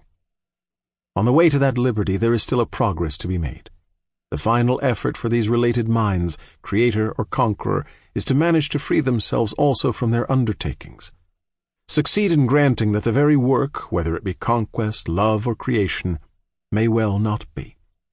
Consummate thus the utter futility of any individual life. Indeed, that gives them more freedom in the realization of that work, just as becoming aware of the absurdity of life authorize them to plunge into it with every excess. All that remains is a fate whose outcome alone is fatal. Outside of that single fatality of death, everything, joy or happiness, is liberty. A world remains of which man is the sole master. What bound him was the illusion of another world, the outcome of his thought, ceasing to be renunciatory flowers in images. It frolics, in myths to be sure, but myths with no other depth than that of human suffering, and like it, inexhaustible. Not the divine fable that amuses and blinds, but the terrestrial face, gesture, and drama in which are summed up a difficult wisdom and an ephemeral passion.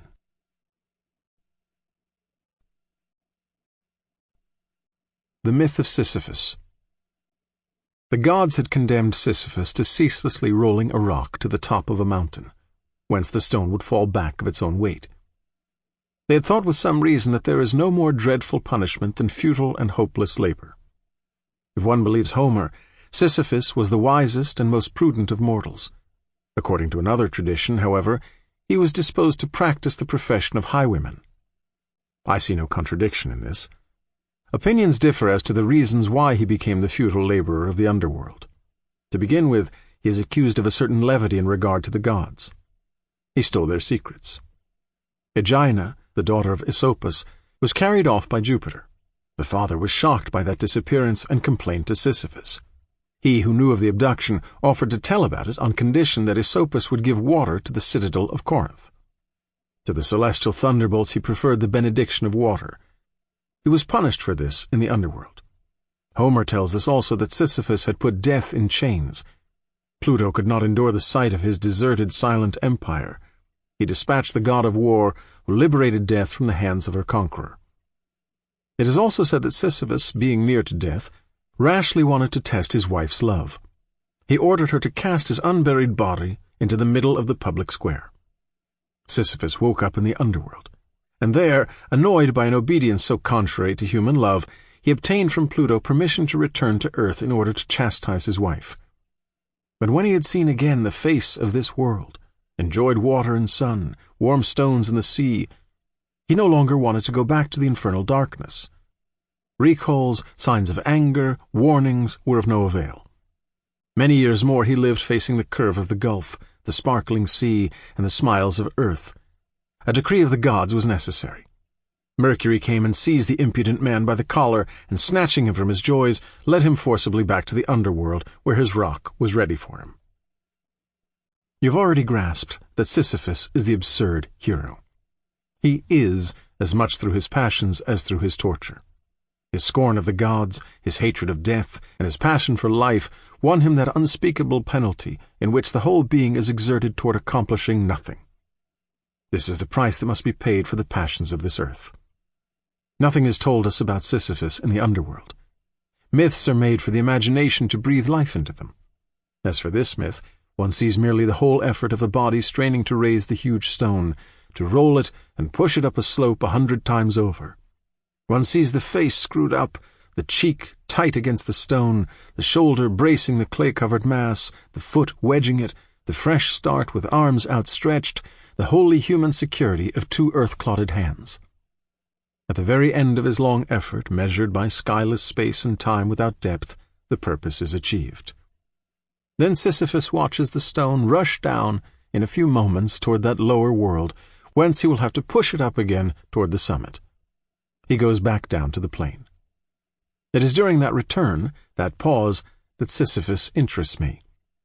A face that toils so close to stones is already stone itself.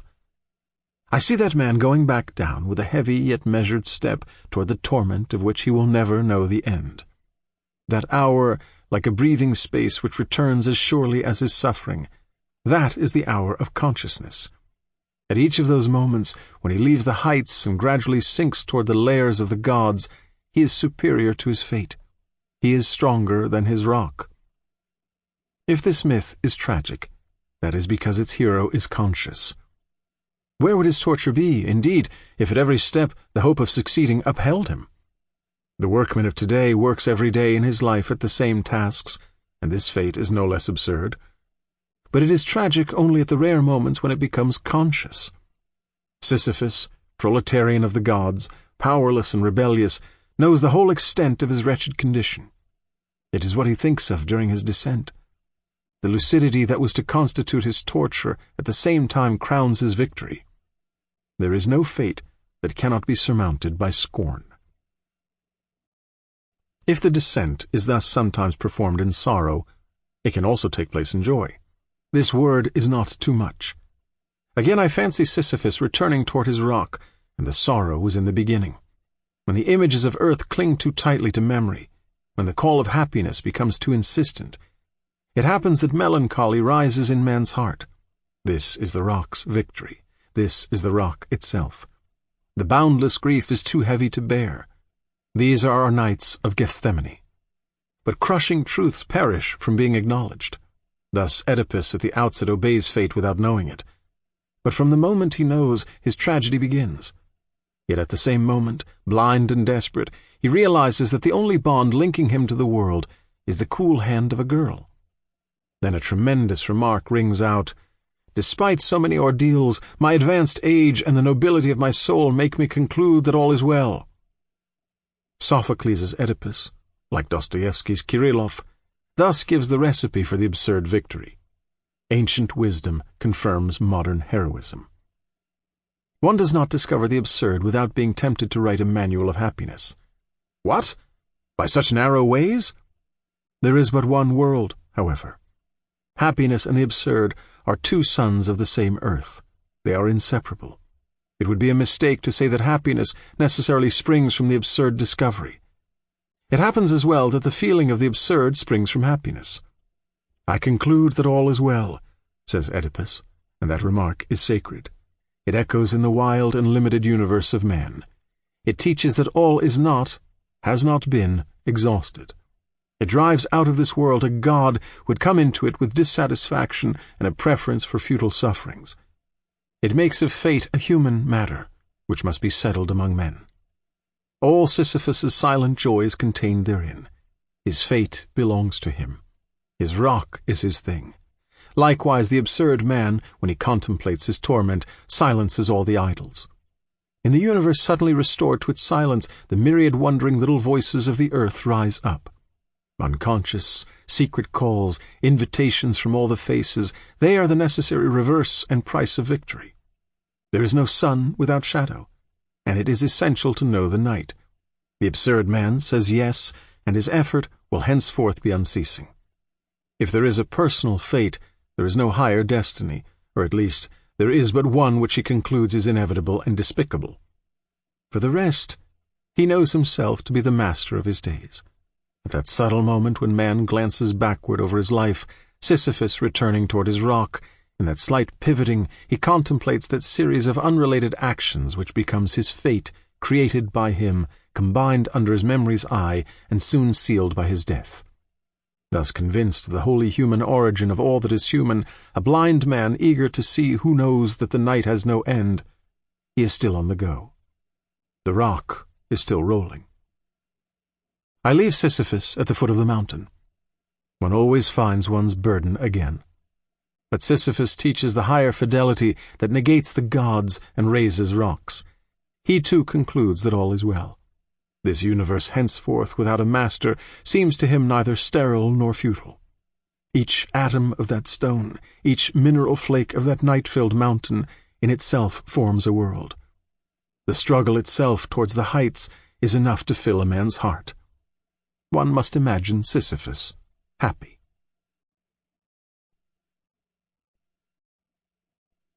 Appendix: Hope and the Absurd in the Work of Franz Kafka. The whole art of Kafka consists in forcing the reader to reread. His endings, or his absence of endings, suggest explanations which, however, are not revealed in clear language, but before they seem justified, require that the story be reread from another point of view. Sometimes there is a double possibility of interpretation, whence appears the necessity for two readings. This is what the author wanted. But it would be wrong to try to interpret everything in Kafka in detail. The symbol is always in general, and however precise its translation, an artist can restore to it only its movement. There is no word-for-word rendering. Moreover, nothing is harder to understand than a symbolic work. A symbol always transcends the one who makes use of it, and makes him say in reality more than he is aware of expressing. In this regard, the surest means of getting hold of it is not to provoke it, to begin the work without a preconceived attitude, and not to look for its hidden currents. For Kafka in particular, it is fair to agree to his rules, to approach the drama through its externals and the novel through its form. At first glance, and for a casual reader, they are disturbing adventures that carry off quaking and dogged characters into pursuit of problems they never formulate. In The Trial, Joseph K. is accused, but he doesn't know of what. He is doubtless eager to defend himself, but he doesn't know why. The lawyers find his case difficult. Meanwhile, he does not neglect to love, to eat, or to read his paper. Then he is judged. But the courtroom is very dark. He doesn't understand much. He merely assumes that he is condemned, but to what he barely wonders. At times he suspects just the same, and he continues living. Some time later, two well-dressed and polite gentlemen come to get him and invite him to follow them. Most courteously they lead him into a wretched suburb, put his head on a stone, and slit his throat. Before dying, the condemned man says merely, "Like a dog." You see that it is hard to speak of a symbol in a tale whose most obvious quality just happens to be naturalness. But naturalness is a hard category to understand. There are works in which the event seems natural to the reader, but there are others, rarer to be sure, in which the character considers natural what happens to him.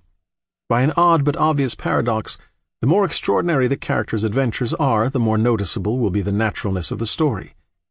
It is in proportion to the divergence we feel between the strangeness of a man's life and the simplicity with which that man accepts it.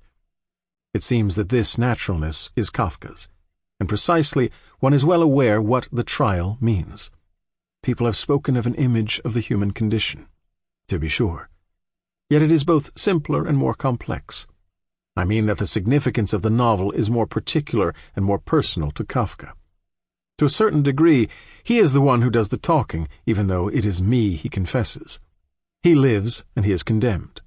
He learns this on the first pages of the novel he is pursuing in this world, and if he tries to cope with this, he nonetheless does so without surprise. He will never show sufficient astonishment at this lack of astonishment. It is by such contradictions that the first signs of the absurd work are recognized. The mind projects into the concrete its spiritual tragedy, and it can do so solely by means of a perpetual paradox which confers on colors the power to express the void, and on daily gestures the strength to translate eternal ambitions. Likewise, the castle is perhaps a theology and action, But it is first of all the individual adventure of a soul in quest of its grace, of a man who asks of this world's objects their royal secret, and of women the signs of the god that sleeps in them. Metamorphosis, in turn, certainly represents the horrible imagery of an ethic of lucidity. But it is also the product of that incalculable amazement man feels at being conscious of the beast he becomes effortlessly. In this fundamental ambiguity lies Kafka's secret.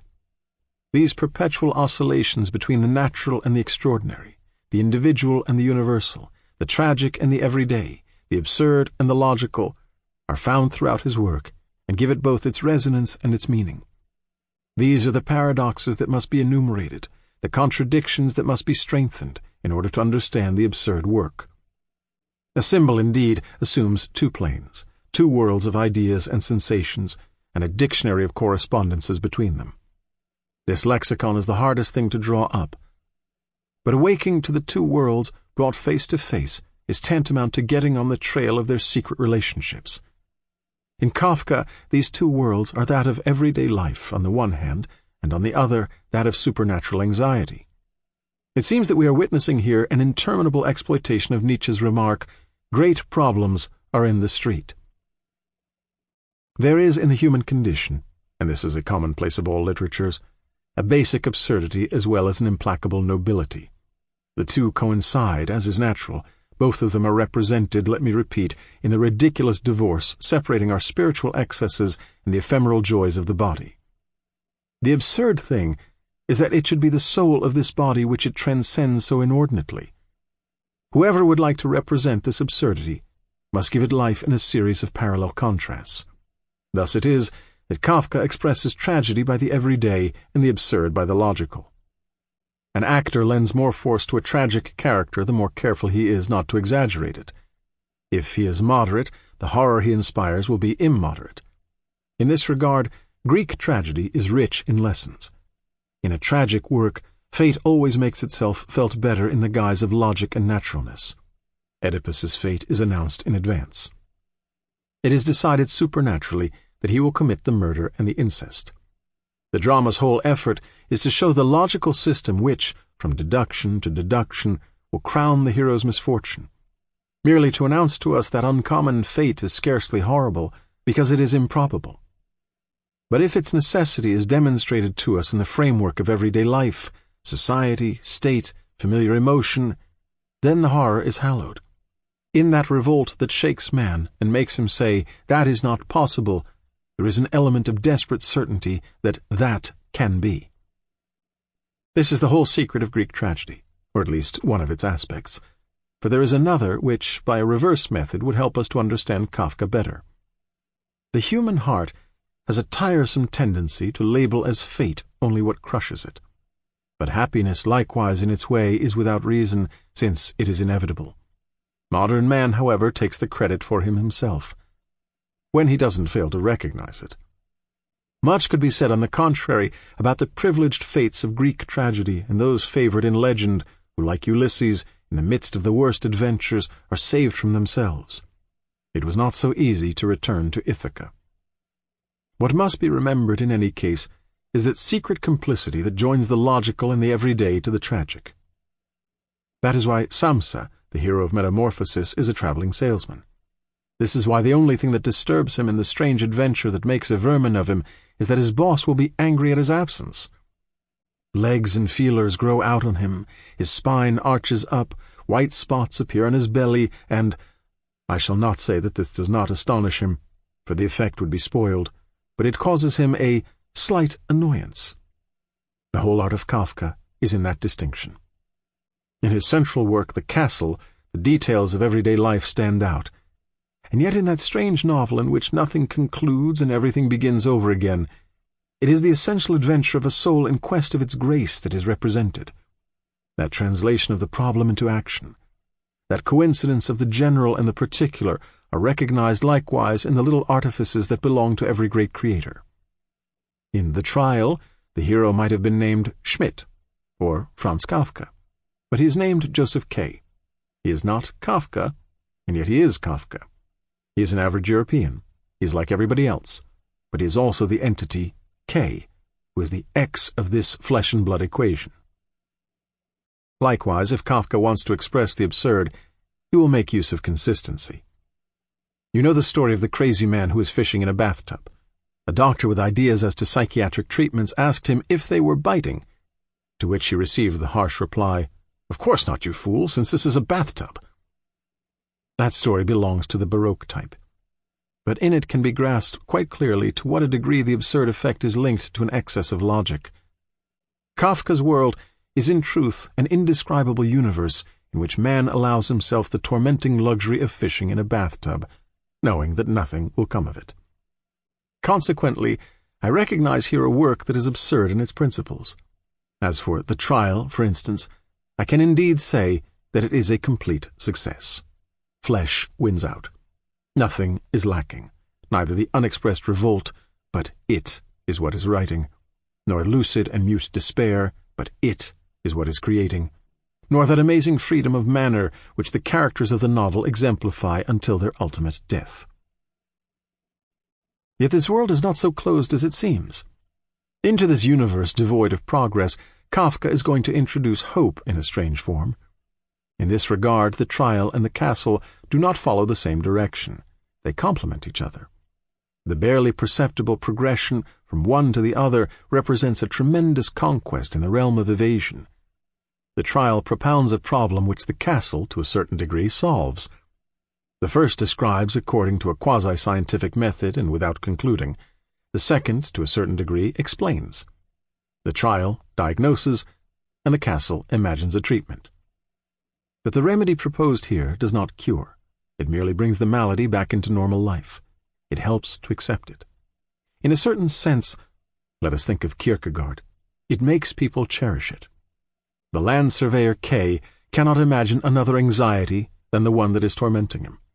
The very people around him become attached to that void and that nameless pain, as if suffering assumed in this case a privileged aspect. "How I need you," Frida says to K. "How forsaken I feel, since knowing you, when you are not with me." This subtle remedy that makes us love what crushes us and makes hope spring up in a world without issue, this sudden leap through which everything is changed, is the secret of the existential revolution and of The Castle itself. Few works are more rigorous in their development than The Castle. K is named land surveyor to The Castle, and he arrives in the village. But from the village to The Castle, it is impossible to communicate. For hundreds of pages, K persists in seeking his way, makes every advance, uses trickery and expedients, never gets angry, and with disconcerting goodwill tries to assume the duties entrusted to him. Each chapter is a new frustration, and also a new beginning. It is not logic, but consistent method. The scope of that insistence constitutes the work's tragic quality. When K telephones to The Castle, he hears confused, mingled voices, vague laughs, distant invitations. That is enough to feed his hope, like those few signs appearing in summer skies or those evening anticipations which make up our reason for living. Here is found the secret of the melancholy peculiar to Kafka. The same, in truth, that is found in Proust's work, or in the landscape of Plotinus, a nostalgia for a lost paradise. "I become very sad," says Olga, "when Barnabas tells me in the morning that he is going to The Castle. That probably futile trip, that probably wasted day, that probably empty hope." Probably. On this implication Kafka gambles his entire work.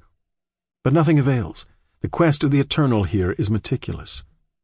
And those inspired automata, Kafka's characters, provide us with a precise image of what we should be if we were deprived of our distractions and utterly consigned to the humiliations of the divine. In The Castle, that surrender to the everyday becomes an ethic. The great hope of K is to get The Castle to adopt him.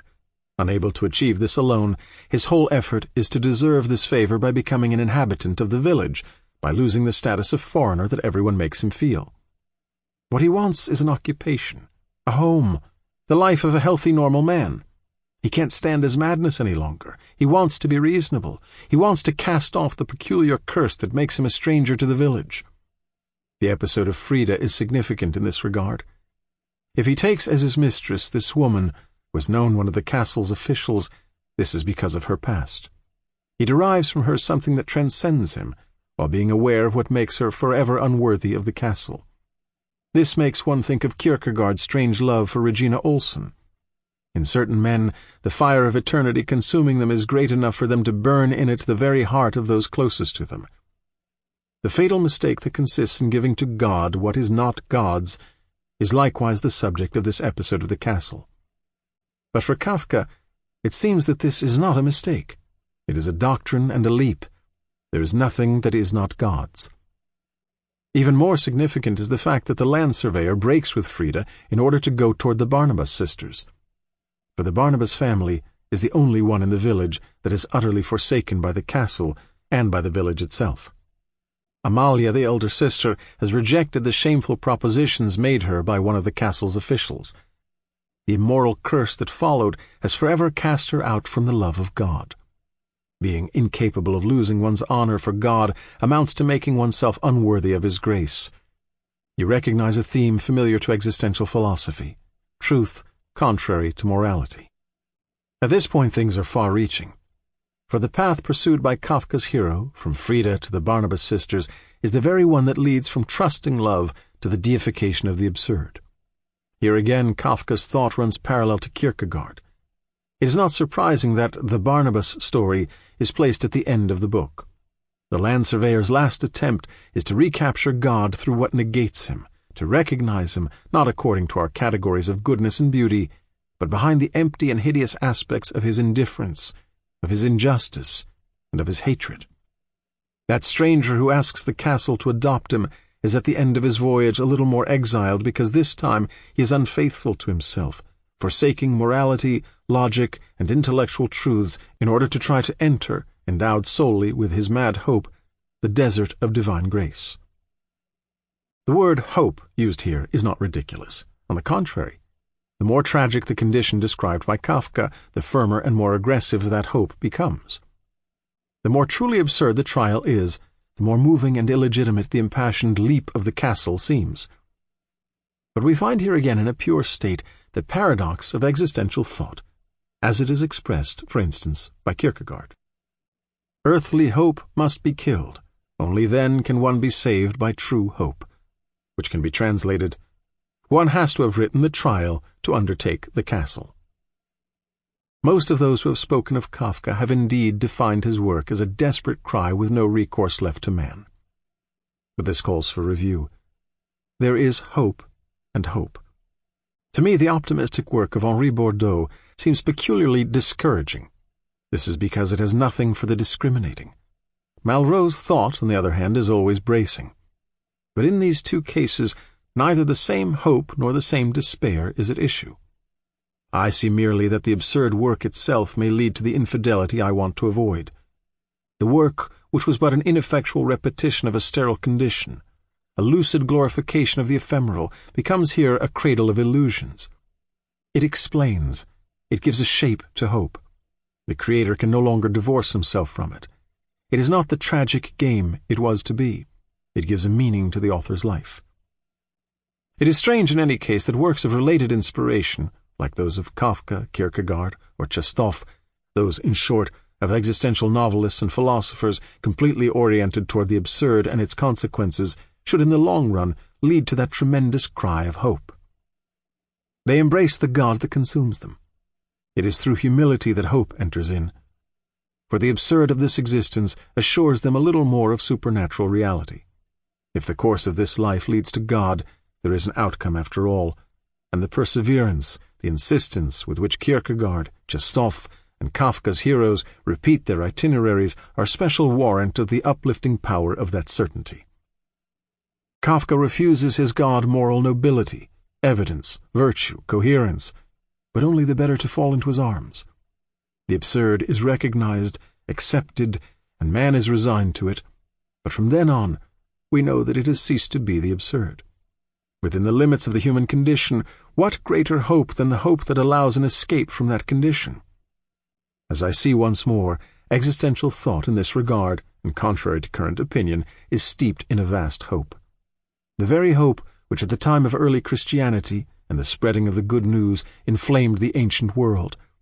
But in that leap that characterizes all existential thought, In that insistence, in that surveying of a divinity devoid of surface, how can one fail to see the mark of a lucidity that repudiates itself? It is merely claimed that this is pride abdicating to save itself. Such a repudiation would be fecund, but this does not change that. The moral value of lucidity cannot be diminished in my eyes by calling it sterile like all pride. For a truth, also, by its very definition, is sterile. All facts are. In a world where everything is given and nothing is explained, the fecundity of a value or of a metaphysic is a notion devoid of meaning. In any case, you see here in what tradition of thought Kafka's work takes its place. It would indeed be intelligent to consider as inevitable the progression leading from the trial to the castle. Joseph K. and the land surveyor K. are merely two poles that attract Kafka. I shall speak like him and say that his work is probably not absurd. But that should not deter us from seeing its nobility and universality.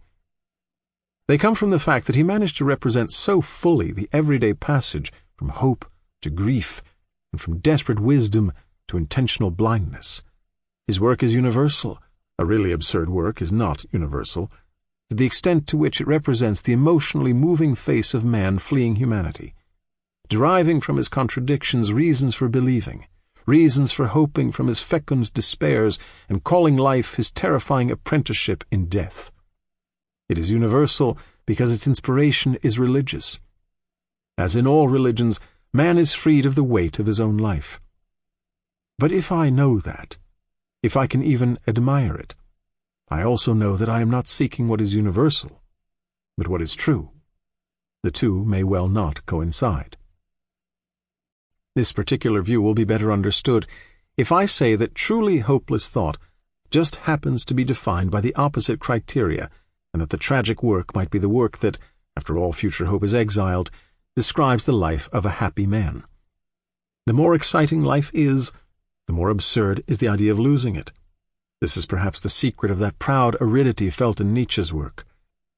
In this connection, Nietzsche appears to be the only artist to have derived the extreme consequences of an aesthetic of the absurd, inasmuch as his final message lies in a sterile and conquering lucidity and an obstinate negation of any supernatural consolation. The preceding should nevertheless suffice to bring out the capital importance of Kafka in the framework of this essay. Here we are carried to the confines of human thought. In the fullest sense of the word, it can be said that everything in that work is essential. In any case, it propounds the absurd problem altogether. If one wants to compare these conclusions with our initial remarks, the content with the form, the secret meaning of the castle with the natural art in which it is molded, K's passionate, proud quest with the everyday setting against which it takes place, then one will realize what may be its greatness. For if nostalgia is the mark of the human, perhaps no one has given such flesh and volume to these phantoms of regret. But at the same time will be sensed what exceptional nobility the absurd work calls for, which is perhaps not found here. If the nature of art is to bind the general to the particular, ephemeral eternity of a drop of water to the play of its lights, it is even truer to judge the greatness of the absurd writer by the distance he is able to introduce between these two worlds. His secret consists in being able to find the exact point where they meet in their greatest disproportion. And to tell the truth, this geometrical locus of man and the inhuman is seen everywhere by the pure in heart. If Faust and Don Quixote are eminent creations of art, this is because of the immeasurable nobilities they point out to us with their earthly hands. Yet a moment always comes when the mind negates the truths that those hands can touch. A moment comes when the creation ceases to be taken tragically. It is merely taken seriously. Then man is concerned with hope. But that is not his business. His business is to turn away from subterfuge. Yet this is just what I find at the conclusion of the vehement proceedings Kafka institutes against the whole universe. His unbelievable verdict is this hideous and upsetting world in which the very moles dare to hope.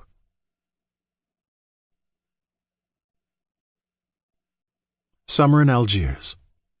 For Jacques Hugon. The loves we share with a city are often secret loves. Old walled towns like Paris, Prague, and even Florence are closed in on themselves, and hence limit the world that belongs to them. But Algiers, together with certain other privileged places, such as cities on the sea, opens to the sky like a mouth or a wound. In Algiers, one loves the commonplaces, the sea at the end of every street, a certain volume of sunlight, the beauty of the race. And as always, in that unashamed offering, there is a secret fragrance. In Paris it is possible to be homesick for space and a beating of wings.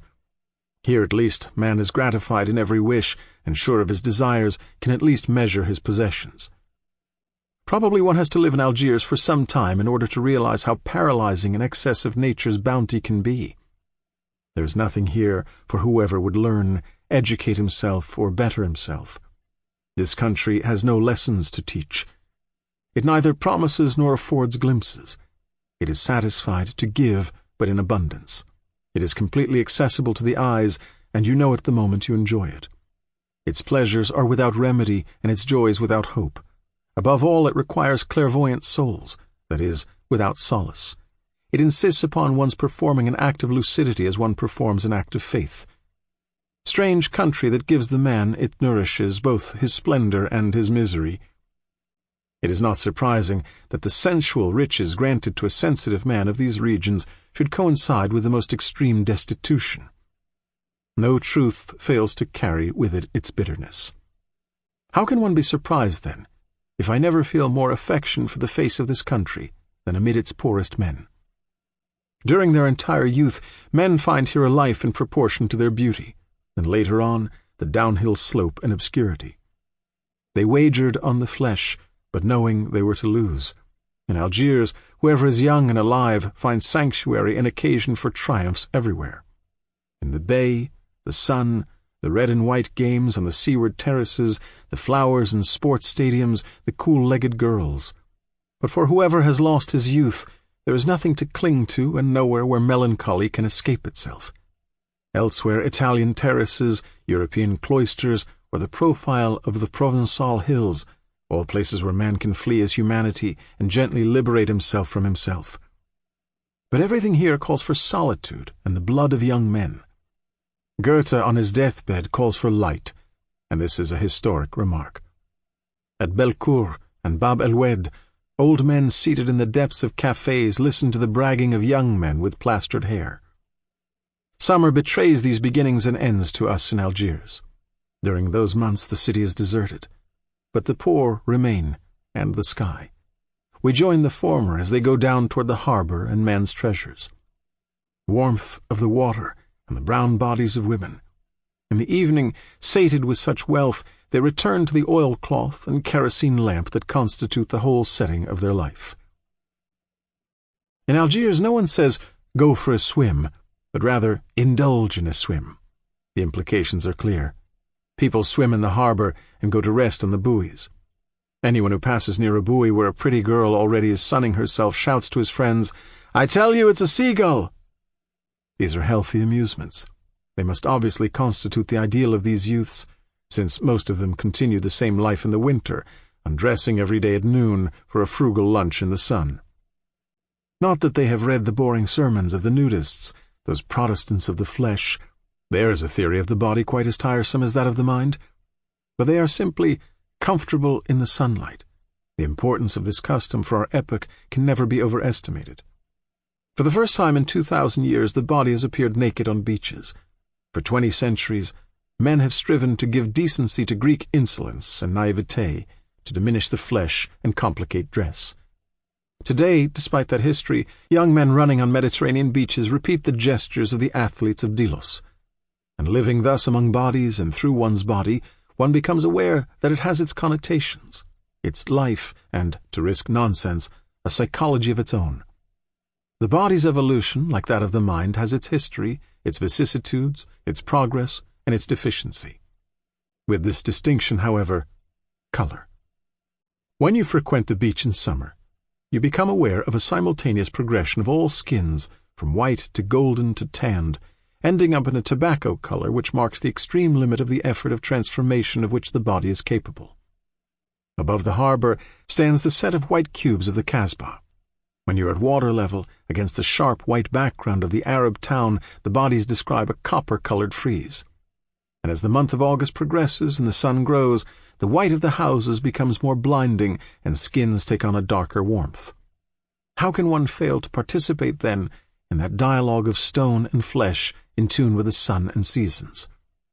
The whole morning has been spent in diving, in bursts of laughter amid splashing water, in vigorous paddles around the red and black freighters, those from Norway with all the scents of wood, those that come from Germany full of the smell of oil, those that go up and down the coast and smell of wine in old casks. At the hour when the sun overflows from every corner of the sky at once, the orange canoe loaded with brown bodies brings us home in a mad race. And when, having suddenly interrupted the cadenced beat of the double paddle's bright-colored wings, we glide slowly in the calm water of the inner harbor, how can I fail to feel that I am piloting, through the smooth waters, a savage cargo of gods in whom I recognize my brothers? But at the other end of the city summer is already offering us, by way of contrast, its other riches. I mean its silence and its boredom. That silence is not always of the same quality, depending on whether it springs from the shade or the sunlight. There is the silence of noon on the Place du Gouvernement. In the shade of the trees surrounding it, Arabs sell for 5 sous glasses of iced lemonade flavored with orange flowers. Their cry, "Cool, cool," can be heard across the empty square. After their cry, silence again falls under the burning sun. In the vendor's jug the ice moves, and I can hear its tinkle. There is the silence of the siesta. In the streets of the Marine, in front of the dirty barber shops, it can be measured in the melodious buzzing of flies behind the hollow reed curtains. Elsewhere in the Moorish cafes of the Kasbah the body is silent, unable to tear itself away, to leave the glass of tea and rediscover time with the pulsing of its own blood. But above all, there is the silence of summer evenings. Those brief moments when day topples into night must be peopled with secret signs and summons for my Algiers to be so closely linked to them. When I spend some time far from that town, I imagine its twilights as promises of happiness. On the hills above the city there are paths among the mastics and olive trees, and toward them my heart turns at such moments. I see flights of black birds rise against the green horizon. In the sky, suddenly divested of its sun, something relaxes. A whole little nation of red clouds stretches out until it is absorbed in the air. Almost immediately afterward appears the first star that had been seen taking shape and consistency in the depth of the sky. And then suddenly, all-consuming night. What exceptional quality do the fugitive Algerian evenings possess to be able to release so many things in me? I haven't time to tire of that sweetness they leave on my lips before it has disappeared into night. Is this the secret of its persistence? This country's affection is overwhelming and furtive, but during the moment it is present, one's heart at least surrenders completely to it. At Padovani Beach the dance hall is open every day, and in that huge rectangular box, with its entire side open to the sea, the poor young people of the neighborhood dance until evening. Often I used to await there a moment of exceptional beauty. During the day the hall is protected by sloping wooden awnings. When the sun goes down they are raised. Then the hall is filled with an odd green light born of the double shell of the sky and the sea. When one is seated far from the windows, one sees only the sky, and silhouetted against it, the faces of the dancers passing in succession. Sometimes a waltz is being played, and against the green background the black profiles whirl obstinately like those cut-out silhouettes that are attached to a phonograph's turntable. Night comes rapidly after this, and with it the lights. But I am unable to relate the thrill and secrecy that subtle instant holds for me. I recall at least a magnificent tall girl who had danced all afternoon. She was wearing a jasmine garland on her tight blue dress, wet with perspiration from the small of her back to her legs. She was laughing as she danced and throwing back her head. As she passed the tables, she left behind her a mingled scent of flowers and flesh. When evening came, I could no longer see her body pressed tight to her partner, but against the sky whirled alternating spots of white jasmine and black hair, and when she would throw back her swelling breast, I would hear her laugh and see her partner's profile suddenly plunge forward. I owe to such evenings the idea I have of innocence. In any case, I learn not to separate these creatures bursting with violent energy from the sky where their desires whirl. In the neighborhood movies in Algiers, peppermint lozenges are sometimes sold with, stamped in red, all that is necessary to the awakening of love. 1. Questions. When will you marry me? Do you love me? And 2. Replies. Madly, next spring. After having prepared the way, you pass them to your neighbor, who answers likewise, or else turns a deaf ear. At Bellecour, marriages have been arranged this way, and whole lives been pledged by the mere exchange of peppermint lozenges. And this really depicts the childlike people of this region. The distinguishing mark of youth is perhaps a magnificent vocation for facile joys. But above all, it is a haste to live that borders on waste. At Bellecour, as at Bab el-Oued, people get married young. They go to work early, and in 10 years exhaust the experience of a lifetime. A 30-year-old workman has already played all the cards in his hand. He awaits the end between his wife and his children. His joys have been sudden and merciless, as has been his life. One realizes that he is born of this country where everything is given to be taken away.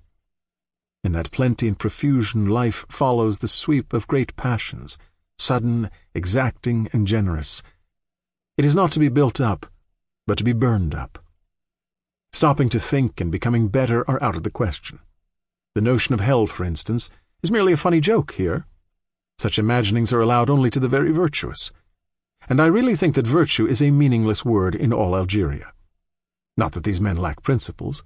They have their code, and a very special one. You are not disrespectful to your mother. You see that your wife is respected in the street. You show consideration for a pregnant woman. You don't double up on an adversary because that looks bad. Whoever does not observe these elementary commandments is not a man, and the question is decided.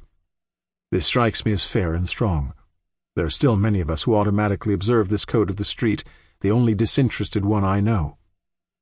But at the same time, the shopkeeper's ethics are unknown. I've always seen faces around me filled with pity at the sight of a man between two policemen. And before knowing whether the man had stolen, killed his father, or was merely a nonconformist, they would say, "The poor fellow," or else with a hint of admiration, "He's a pirate, all right." There are races born for pride and life. They are the ones that nourish the strangest vocation for boredom. It is also among them that the attitude toward death is the most repulsive. Aside from sensual pleasure, the amusements of this race are among the silliest. A society of bowlers and association banquets, the 3-franc movies and parish feasts have for years provided the recreation of those over 30. Algiers Sundays are among the most sinister. How then could this race devoid of spirituality clothe in myths the profound horror of its life? Everything related to death is either ridiculous or hateful here. This populace without religion and without idols dies alone after having lived in a crowd. I know no more hideous spot than the cemetery on Boulevard Bru, opposite one of the most beautiful landscapes in the world. An accumulation of bad taste among the black fencings allows a dreadful melancholy to rise from the spot where death shows her true likeness. Everything fades, say the heart-shaped ex-votos, except memory. And all insist on that paltry eternity provided us cheaply by the hearts of those who loved us. The same words fit all despairs.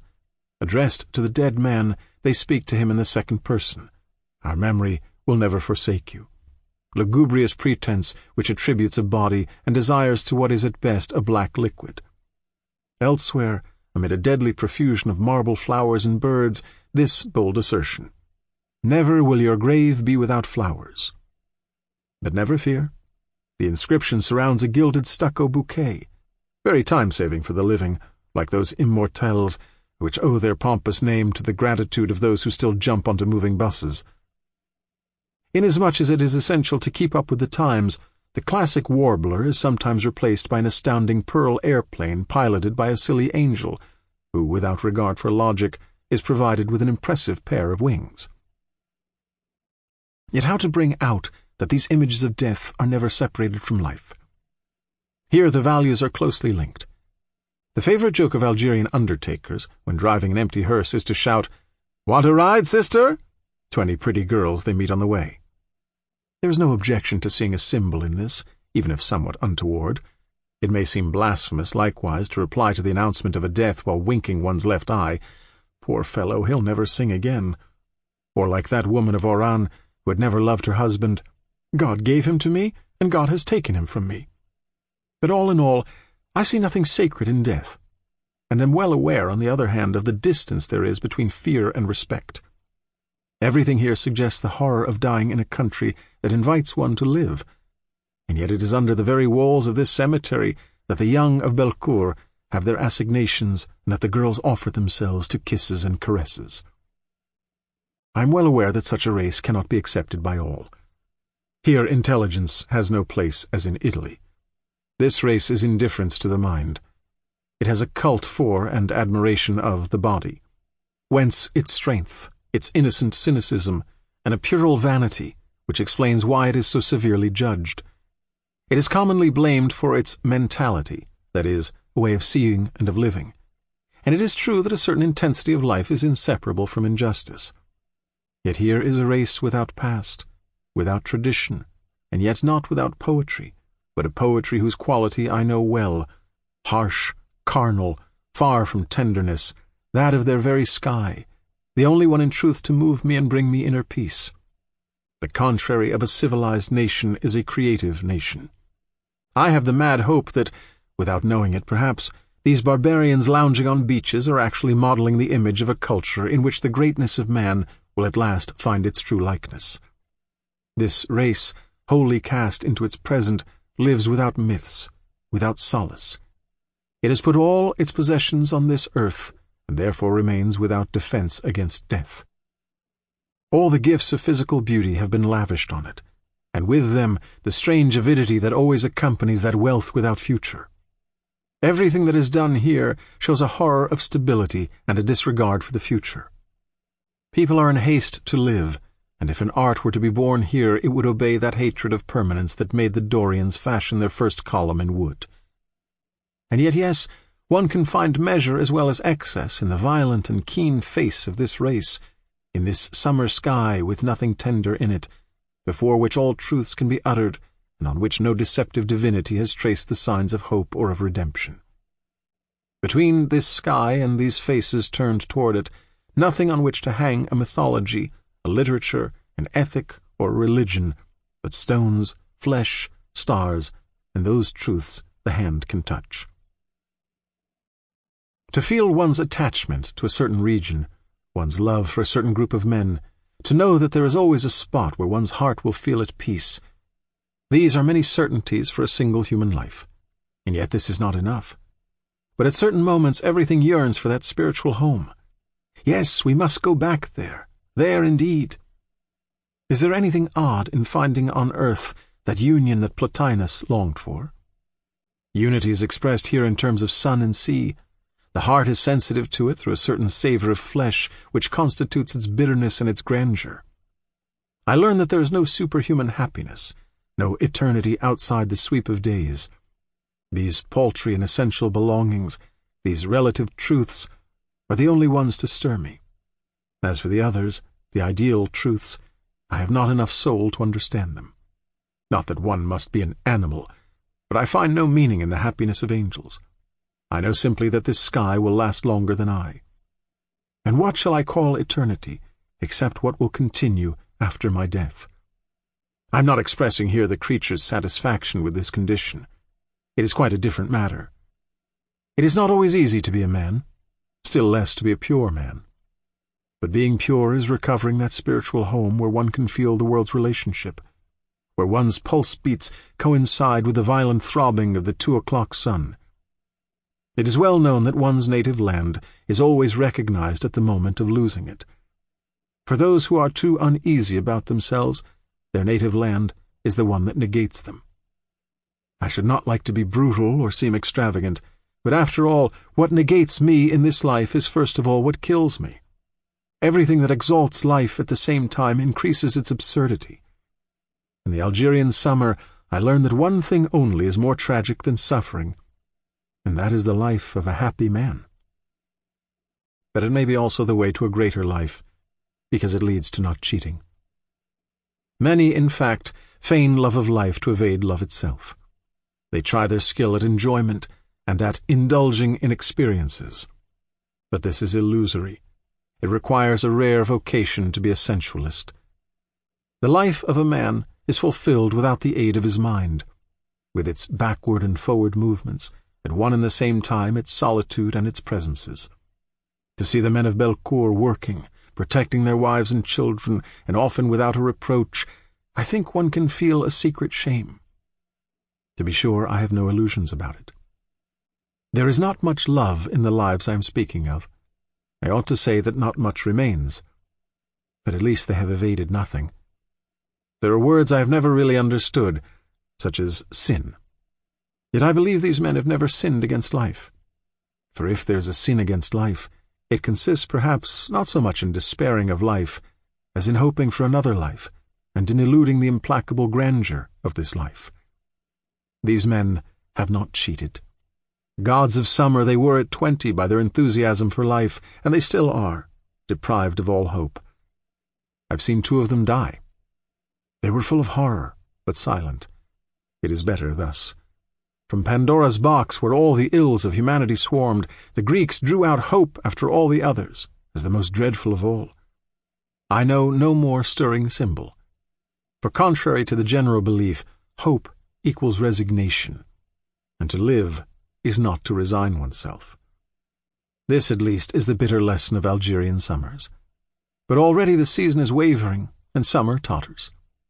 The first September rains, after such violence and hardening, are like the liberated earth's first tears, as if for a few days this country tried its hand at tenderness. Yet at the same period the carob trees cover all of Algeria with a scent of love. In the evening, or after the rain, the whole earth, its womb moist with a seed redolent of bitter almond, rests after having given herself to the sun all summer long. And again that scent hallows the union of man and earth, and awakens in us the only really virile love in this world, ephemeral and noble. 1936.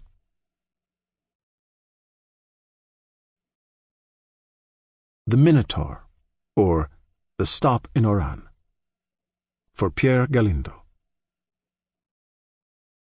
This essay dates from 1939. The reader will have to bear this in mind to judge of the present-day Oran. Impassioned protests from that beautiful city assure me, as a matter of fact, that all the imperfections have been, or will be, remedied. On the other hand, the beauties extolled in this essay have been jealously respected. Happy and realistic city, Oran has no further need of writers. She is awaiting tourists. 1953. There are no more deserts. There are no more islands. Yet there is a need for them. In order to understand the world, one has to turn away from it on occasion. In order to serve men better, one has to hold them at a distance for a time. But where can one find the solitude necessary to vigor, the deep breath in which the mind collects itself and courage gauges its strength? There remain big cities. Simply, certain conditions are required. The cities Europe offers us are too full of the din of the past. A practiced ear can make out the flapping of wings, fluttering of souls. The giddy whirl of centuries, of revolutions, of fame can be felt there. There one cannot forget that the Occident was forged in a series of uproars. All that does not make for enough silence. Paris is often a desert for the heart, but at certain moments from the heights of Père Lachaise there blows a revolutionary wind that suddenly fills that desert with flags and fallen glories. So it is with certain Spanish towns, with Florence or with Prague. Salzburg would be peaceful without Mozart. But from time to time there rings out over the Salzach the great proud cry of Don Juan as he plunges toward hell. Vienna seems more silent. She is a youngster among cities. Her stones are no older than 3 centuries, and their youth is ignorant of melancholy. But Vienna stands at a crossroads of history. Around her echoes the clash of empires. Certain evenings when the sky is suffused with blood, the stone horses on the ring monuments seem to take wing. In that fleeting moment when everything is reminiscent of power and history, can be distinctly heard, under the charge of the Polish squadrons, the crashing fall of the Ottoman Empire. That does not make for enough silence either. To be sure, it is just that solitude amid others that men come looking for in European cities, at least men with a purpose in life. There they can choose their company, take it or leave it. How many minds have been tempered in the trip between their hotel room and the old stones of the Ile Saint-Louis? It is true that others have died there of isolation. As for the first, at any rate, there they found their reasons for growing and asserting themselves. They were alone, and they weren't alone. Centuries of history and beauty, the ardent testimony of 1,000 lives of the past accompanied them along the Seine, and spoke to them both of traditions and of conquests. But their youth urged them to invite such company. There comes a time, there come periods, when it is unwelcome. "It's between us two," exclaims Rastignac, facing the vast mustiness of Paris. "Two, yes, but that is still too many." The desert itself has assumed significance. It has been glutted with poetry. For all the world's sorrows, it is a hallowed spot. But at certain moments the heart wants nothing so much as spots devoid of poetry. Descartes, planning to meditate, chose his desert, the most mercantile city of his era. There he found his solitude and the occasion for perhaps the greatest of our virile poems. The first precept was never to accept anything as true unless I knew it to be obviously so. It is possible to have less ambition and the same nostalgia, but during the last 3 centuries Amsterdam has spawned museums. In order to flee poetry and yet recapture the peace of stones, other deserts are needed, other spots without soul and without reprieve. Oran is one of these. The street. I've often heard the people of Oran complain, "There is no interesting circle." No, indeed. You wouldn't want one. A few right-thinking people tried to introduce the customs of another world into this desert, faithful to the principle that it is impossible to advance art or ideas without grouping together. The result is such that the only instructive circles remain those of poker players, boxing enthusiasts, bowlers, and the local associations. There at least the unsophisticated prevails. After all, there exists a certain nobility that does not lend itself to the lofty. It is sterile by nature. And those who want to find it leave the circles and go out into the street. The streets of Oran are doomed to dust, pebbles, and heat. If it rains, there is a deluge and a sea of mud. But rain or shine, the shops have the same extravagant and absurd look. All the bad taste of Europe and the Orient has managed to converge in them. One finds, helter-skelter, marble greyhounds, ballerinas with swans, versions of Diana the Huntress and Green Galileet, discus-throwers and reapers, everything that is used for birthday and wedding gifts, the whole race of painful figurines constantly called forth by a commercial and playful genie on our mantelpieces. But such perseverance in bad taste takes on a Baroque aspect that makes one forgive all. Here, presented in a casket of dust, are the contents of a show window. Frightful plaster models of deformed feet. A group of Rembrandt drawings sacrificed at 150 francs each. Practical jokes, tricolored wallets, an 18th century pastel, a mechanical donkey made of plush, bottles of Provence water for preserving green olives, and a wretched wooden virgin with an indecent smile. So that no one can go away ignorant, the management has propped at its base a card saying "Wooden Virgin." There can be found in Oran 1. Cafes with filth-glazed counters sprinkled with the legs and wings of flies, the proprietor always smiling despite his always empty café. A small black coffee used to cost 12 sous and a large one 18. 2. Photographers' studios, where there has been no progress in technique since the invention of sensitized paper. They exhibit a strange fauna impossible to encounter in the streets, from the pseudo-sailor leaning on a console table to the marriageable girl, badly dressed and arms dangling, standing in front of a sylvan background. It is possible to assume that these are not portraits from life. They are creations. 3. An edifying abundance of funeral establishments. It is not that people die more in Oran than elsewhere, but I fancy merely that more is made of it. The attractive naivete of this nation of merchants is displayed even in their advertising. I read in the handbill of an Oran movie theater the advertisement for a third-rate film. I note the adjectives sumptuous, splendid, extraordinary, amazing, staggering, and tremendous. At the end, the management informs the public of the considerable sacrifices it has undertaken to be able to present this startling realization. Nevertheless, the price of tickets will not be increased. It would be wrong to assume that this is merely a manifestation of that love of exaggeration characteristic of the South. Rather, the authors of this marvelous handbill are revealing their sense of psychology. It is essential to overcome the indifference and profound apathy felt in this country the moment there is any question of choosing between two shows, two careers, and often even two women. People make up their minds only when forced to do so, and advertising is well aware of this. It will assume American proportions, having the same reasons both here and there for getting desperate. The streets of Oran inform us as to the two essential pleasures of the local youth: getting one's shoes shined and displaying those same shoes on the boulevard. In order to have a clear idea of the first of these delights, one has to entrust one's shoes at 10 o'clock on a Sunday morning to the shoe-shiners in Boulevard Gallieni. Perched on high armchairs, one can enjoy that peculiar satisfaction produced, even upon a rank outsider, by the sight of men in love with their job, as the shoe-shiners of Oran obviously are. Everything is worked over in detail. Several brushes, 3 kinds of cloths, the polish mixed with gasoline. One might think the operation is finished when a perfect shine comes to life under the soft brush.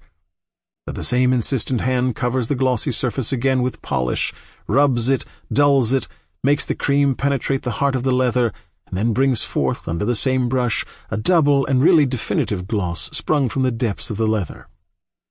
The wonders achieved in this way are then exhibited to the connoisseurs. In order to appreciate such pleasures of the boulevard, you ought to see the masquerade of youth taking place every evening on the main arteries of the city. Between the ages of 16 and 20, the young people of Oran society borrow their models of elegance from American films and put on their fancy dress before going out to dinner. With wavy, oiled hair protruding from under a felt hat, slanted over the left ear and peaked over the right eye, the neck encircled by a collar big enough to accommodate the straggling hair, the microscopic knot of the necktie kept in place by a regulation pin, with thigh-length coat and waist close to the hips, with light-colored and noticeably short trousers, with dazzlingly shiny triple-soled shoes. Every evening those youths make the sidewalks ring with their metal-tipped shoes. In all things they are bent on imitating the bearing, forthrightness, and superiority of Mr. Clark Gable. For this reason the local carpers commonly nickname those youths, by favor of a casual pronunciation, Clarks. At any rate, the main boulevards of Oran are invaded late in the afternoon by an army of attractive adolescents who go to the greatest trouble to look like a bad lot. Inasmuch as the girls of Oran feel traditionally engaged to these soft-hearted gangsters, they likewise flaunt the makeup and elegance of popular American actresses. Consequently, the same wits call them Marlenas. Thus, on the evening boulevards, when the sound of birds rises skyward from the palm trees, dozens of Clarks and Marlenas meet, eye and size up one another, happy to be alive and to cut a figure, indulging for an hour in the intoxication of perfect existences. There can then be witnessed, the jealous say, the meetings of the American Commission. But in these words lies the bitterness of those over 30 who have no connection with such diversions. They fail to appreciate those daily congresses of youth and romance. These are, in truth, the parliaments of birds that are met in Hindu literature. But no one on the boulevards of Oran debates the problem of being or worries about the way to perfection. There remains nothing but flappings of wings, plumed struttings, coquettish and victorious graces, a great burst of carefree song that disappears with the night. From here I can hear Khlistakov. I shall soon have to be concerned with something lofty. Alas, he is quite capable of it. If he were urged, he would people this desert within a few years. But for the moment a somewhat secret soul must liberate itself in this facile city, with its parade of painted girls, unable, nevertheless, to simulate emotion, feigning coyness so badly that the pretense is immediately obvious. Be concerned with something lofty. Just see, Santa Cruz cut out of the rock, the mountains, the flat sea, the violent wind and the sun, the great cranes of the harbor, the trains, the hangars, the quays.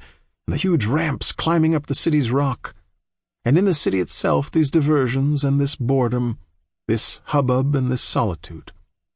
Perhaps, indeed, all this is not sufficiently lofty. But the great value of such overpopulated islands is that in them the heart strips bare. Silence is no longer possible except in noisy cities. From Amsterdam, Descartes writes to the aged Guez de Balzac, "I go out walking every day amid the confusion of a great crowd, with as much freedom and tranquillity as you could do on your garden paths." The desert in Oran. Obliged to live facing a wonderful landscape, the people of Oran have overcome this fearful ordeal by covering their city with very ugly constructions. One expects to find a city open to the sea, washed and refreshed by the evening breeze, and aside from the Spanish Quarter, one finds a walled town that turns its back to the sea, that has been built up by turning back on itself like a snail. Oran is a great circular yellow wall covered over with a leaden sky. In the beginning you wander in the labyrinth, seeking the sea like the sign of Ariadne. But you turn round in pale and oppressive streets, and eventually the Minotaur devours the people of Oran. The Minotaur is boredom. For some time the citizens of Oran have given up wandering. They have accepted being eaten. It is impossible to know what stone is without coming to Oran. In that dustiest of cities the pebble is king. It is so much appreciated that shopkeepers exhibit it in their show windows to hold papers in place, or even for mere display. Piles of them are set up along the streets, doubtless for the eye's delight, since a year later the pile is still there. Whatever elsewhere derives its poetry from the vegetable kingdom here takes on a stone face. The 100 or so trees that can be found in the business section have been carefully covered with dust. They are petrified plants whose branches give off an acrid, dusty smell. In Algiers the Arab cemeteries have a well-known mellowness. In Oran, above the Ras El Ain ravine, facing the sea this time, flat against the blue sky, are fields of chalky, friable pebbles in which the sun blinds with its fires. Amid these bare bones of the earth, a purple geranium from time to time contributes its life and fresh blood to the landscape. The whole city has solidified in a stony matrix. Seen from Les Planteurs, the depth of the cliffs surrounding it is so great that the landscape becomes unreal, so mineral it is. Man is outlawed from it. So much heavy beauty seems to come from another world. If the desert can be defined as a soulless place where the sky alone is king, then Oran is awaiting her prophets. All around and above the city, the brutal nature of Africa is indeed clad in her burning charms. She bursts the unfortunate stage setting with which she is covered. She shrieks forth between all the houses and over all the roofs. If one climbs one of the roads up the mountain of Santa Cruz, the first thing to be visible is the scattered colored cubes of Oran. But a little higher, and already the jagged cliffs that surround the plateau crouch in the sea like red beasts. Still a little higher, and a great vortex of sun and wind sweeps over, airs out, and obscures the untidy cities scattered in disorder all over a rocky landscape. The opposition here is between magnificent human anarchy and the permanence of an unchanging sea. This is enough to make a staggering scent of life rise toward the mountainside road. There is something implacable about the desert. The mineral sky of Oran, her streets and trees and their coating of dust, everything contributes to creating this dense and impassable universe in which the heart and mind are never distracted from themselves, nor from their sole object, which is man. I am speaking here of difficult places of retreat. Books are written on Florence or Athens. Those cities have formed so many European minds that they must have a meaning. They have the means of moving to tears or of uplifting. They quiet a certain spiritual hunger whose bread is memory. But can one be moved by a city where nothing attracts the mind, where the very ugliness is anonymous, where the past is reduced to nothing? Emptiness, boredom, an indifferent sky. What are the charms of such places? Doubtless solitude, and perhaps the human creature. For a certain race of men, wherever the human creature is beautiful is a bitter native land. Oran is one of its 1,000 capitals. Sports. The Central Sporting Club, on Rue de Fonduc in Oran, is giving an evening of boxing, which it insists will be appreciated by real enthusiasts. Interpreted, this means that the boxers on the bill are far from being stars, that some of them are entering the ring for the first time, and that consequently you can count, if not on the skill, at least on the courage of the opponents. A native having thrilled me with the firm promise that blood would flow, I find myself that evening among the real enthusiasts. Apparently the latter never insist on comfort. To be sure, a ring has been set up at the back of a sort of whitewashed garage, covered with corrugated iron and violently lighted. Folding chairs have been lined up in a square around the ropes. These are the honor rings. Most of the length of the hall has been filled with seats, and behind them opens a large free space called lounge, by reason of the fact that not one of the 500 persons in it could take out a handkerchief without causing serious accidents. In this rectangular box live and breathe some 1,000 men, and 2 or 3 women, the kind who, according to my neighbor, always insist on attracting attention. Everybody is sweating fiercely. While waiting for the fights of the young hopefuls, a gigantic phonograph grinds out a Tino Rossi record. This is the sentimental song before the murder. The patience of a true enthusiast is unlimited. The fight announced for 9 o'clock has not even begun at 9:30, and no one has protested. The spring weather is warm, and the smell of a humanity in shirt-sleeves is exciting. Lively discussion goes on among the periodic explosions of lemon soda corks and the tireless lament of the Corsican singer. A few late arrivals are wedged into the audience when a spotlight throws a blinding light onto the ring. The fights of the young hopefuls begin. The young hopefuls, or beginners, who are fighting for the fun of it, are always eager to prove this by massacring each other at the earliest opportunity, in defiance of technique. They were never able to last more than 3 rounds. The hero of the evening in this regard is young Kid Airplane, who in regular life sells lottery tickets on cafe terraces. His opponent, indeed, hurtled awkwardly out of the ring at the beginning of the 2nd round after contact with a fist wielded like a propeller. The crowd got somewhat excited, but this is still an act of courtesy. Gravely, it breathes in the hallowed air of the embrocation. It watches these series of slow rites and unregulated sacrifices, made even more authentic by the propitiatory designs on the white wall of the fighters' shadows. These are the deliberate ceremonial prologues of a savage religion. The trance will not come until later. And it so happens that the loudspeaker announces Amar, the tough Oranese who has never been disarmed, against Perez, the slugger from Algiers.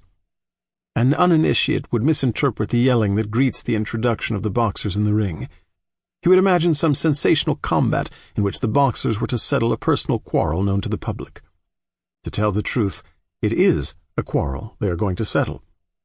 But it is the one that for the past 100 years has mortally separated Algiers and Oran. Back in history, these 2 North African cities would have already bled each other white as Pisa and Florence did in happier times. Their rivalry is all the stronger just because it probably has no basis. Having every reason to like each other, they loathe each other proportionately. The Oranese accuse the citizens of Algiers of sham. The people of Algiers imply that the Oranese are rustic.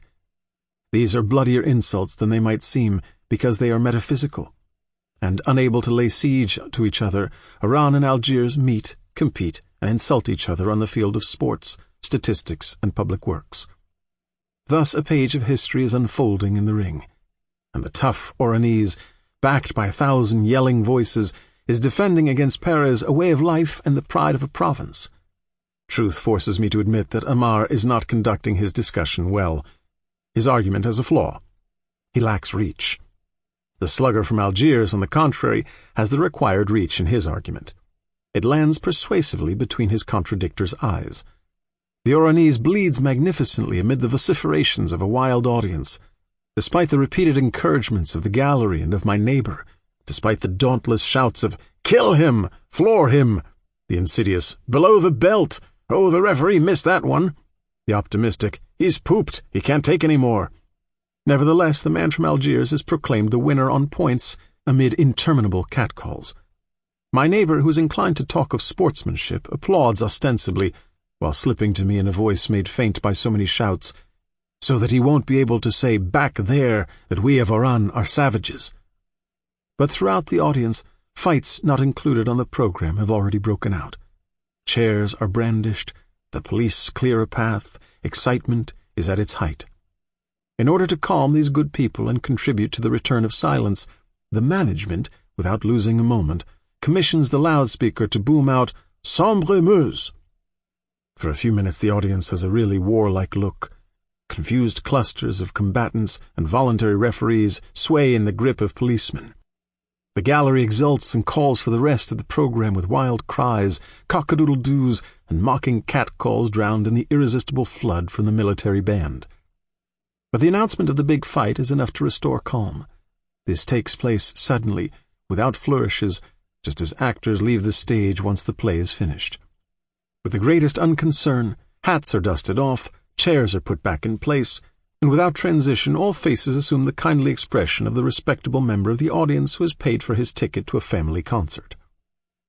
The last fight pits a French champion of the Navy against an Oran boxer. This time the difference in reach is to the advantage of the latter. But his superiorities during the first rounds do not stir the crowd. They are sleeping off the effects of their first excitement. They are sobering up.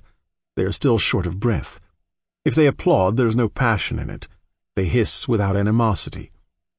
The audience is divided into two camps, as is appropriate in the interest of fairness. But each individual's choice obeys that indifference that follows on great expenditures of energy. If the Frenchman holds his own, if the Oranese forgets that one doesn't lead with the head, the boxer is bent under a volley of hisses, but immediately pulled upright again by a burst of applause. Not until the 7th round does sport rise to the surface again, at the same time that the real enthusiasts begin to emerge from their fatigue. The Frenchman, to tell the truth, has touched the mat, and eager to win back points, has hurled himself on his opponent. "What did I tell you?" said my neighbor. "It's going to be a fight to the finish." Indeed, it is a fight to the finish. Covered with sweat under the pitiless light, both boxers open their guard, close their eyes as they hit, shove with shoulders and knees, swap their blood, and snort with rage. As one man, the audience has stood up and punctuates the efforts of its two heroes. It receives the blows, returns them, echoes them in 1,000 hollow, panting voices. The same ones who had chosen their favorite in indifference cling to their choice through obstinacy and defend it passionately. Every 10 seconds a shout from my neighbor pierces my right ear. "Go to it, Gob! Come on, Navy!" While another man in front of us shouts to the Oranese, "Anda, hombre!"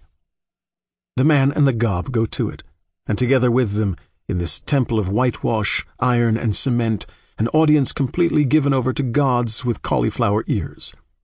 Every blow that gives a dull sound on the shining pectorals echoes in vast vibrations in the very body of the crowd, which with the boxers is making its last effort. In such an atmosphere a draw is badly received. Indeed, it runs counter to a quite Manichaean tendency in the audience. There is good and there is evil, the winner and the loser. One must be either right or wrong. The conclusion of this impeccable logic is immediately provided by 2,000 energetic lungs accusing the judges of being sold or bought. But the Gob has walked over and embraced his rival in the ring, drinking in his fraternal sweat. This is enough to make the audience, reversing its view, burst out in sudden applause. My neighbor is right. They are not savages. The crowd pouring out under a sky full of silence and stars has just fought the most exhausting fight. It keeps quiet and disappears furtively, without any energy left for postmortems. There is good, and there is evil. That religion is merciless. The band of faithful is now no more than a group of black and white shadows disappearing into the night. For force and violence are solitary gods. They contribute nothing to memory. On the contrary, they distribute their miracles by the handful in the present.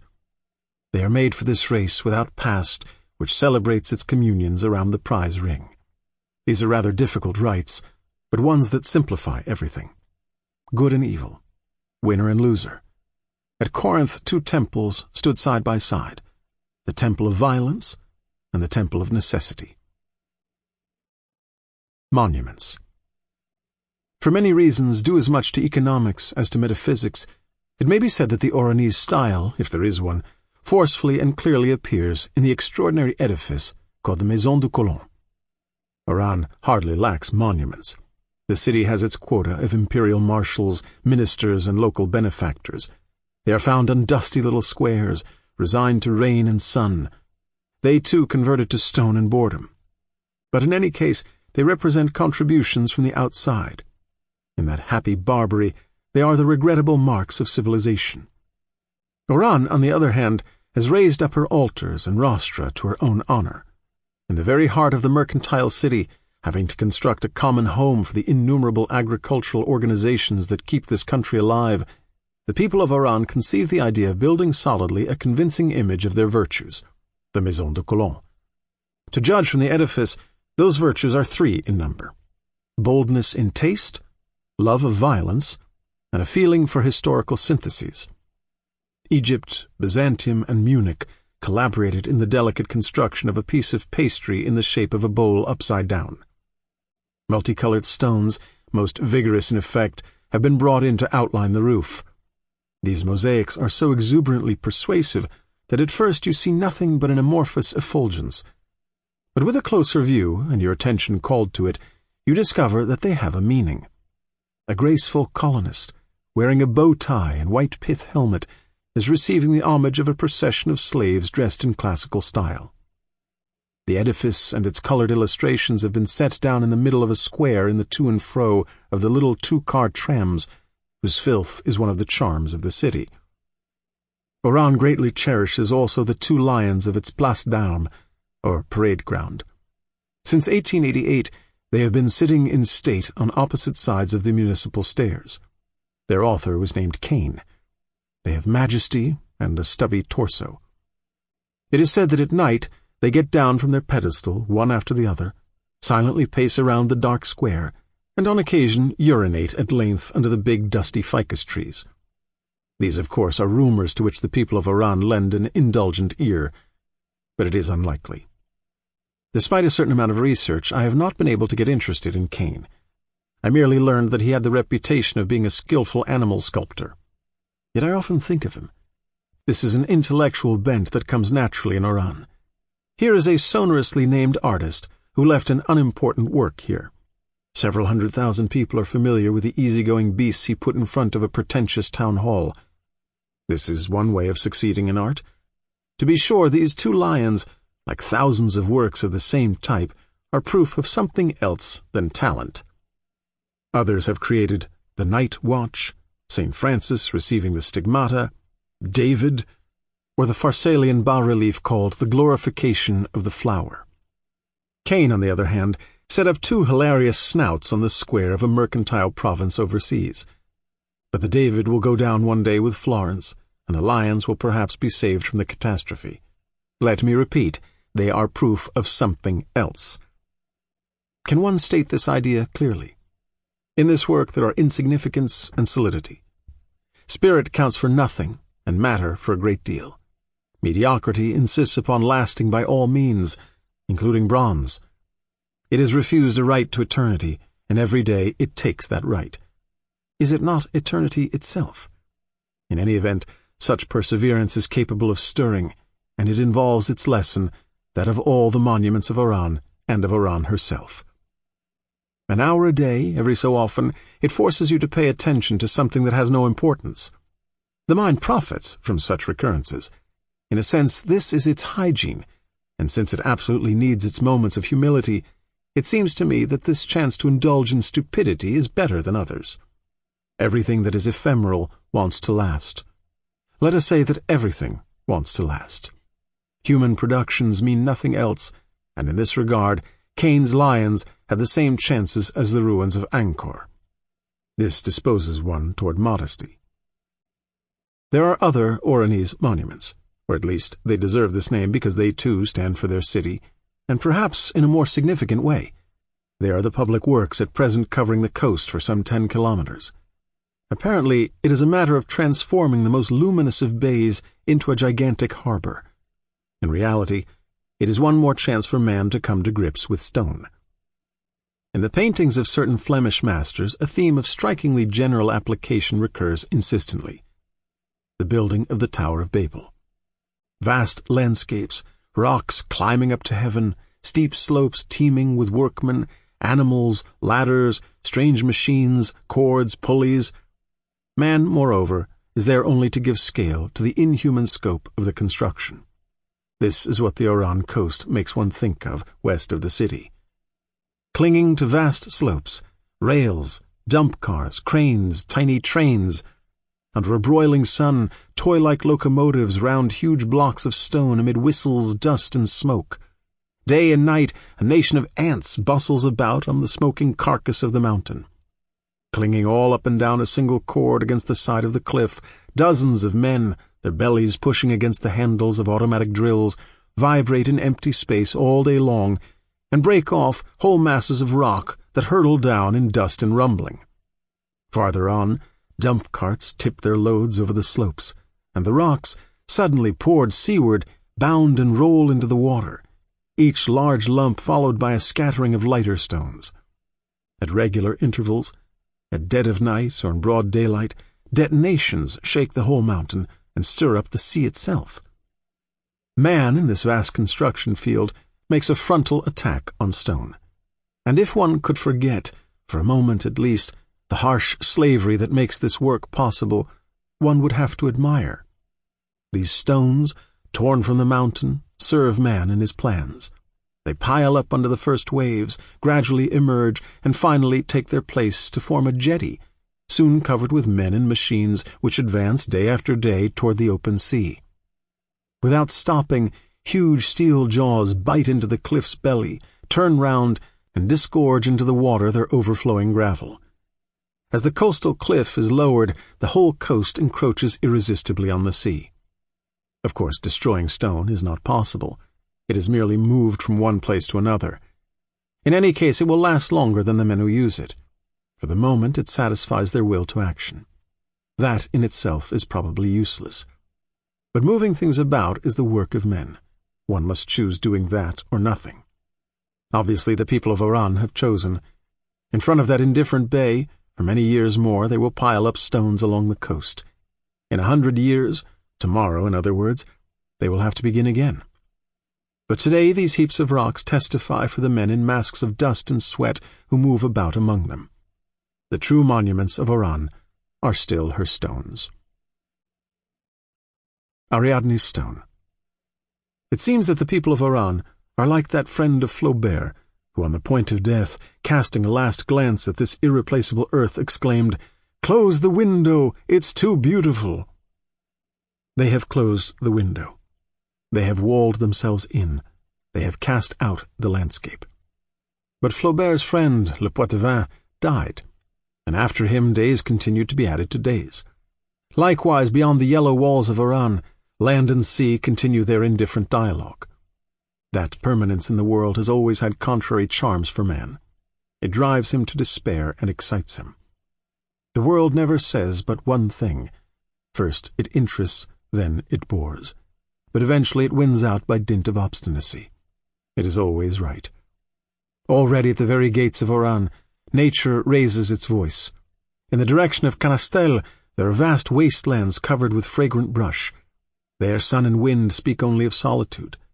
Above Oran there is the mountain of Santa Cruz, the plateau and the myriad ravines leading to it. Roads once carriageable cling to the slopes overhanging the sea. In the month of January some are covered with flowers. Daisies and buttercups turn them into sumptuous paths embroidered in yellow and white. About Santa Cruz everything has been said. But if I were to speak of it, I should forget the sacred processions that climb the rugged hill on feast days, in order to recall other pilgrimages. Solitary, they walk in the red stone, rise above the motionless bay, and come to dedicate to nakedness a luminous, perfect hour. Oran has also its deserts of sand, its beaches. Those encountered near the gates are deserted only in winter and spring. Then they are plateaus covered with asphodels, peopled with bare little cottages among the flowers. The sea rumbles a bit down below.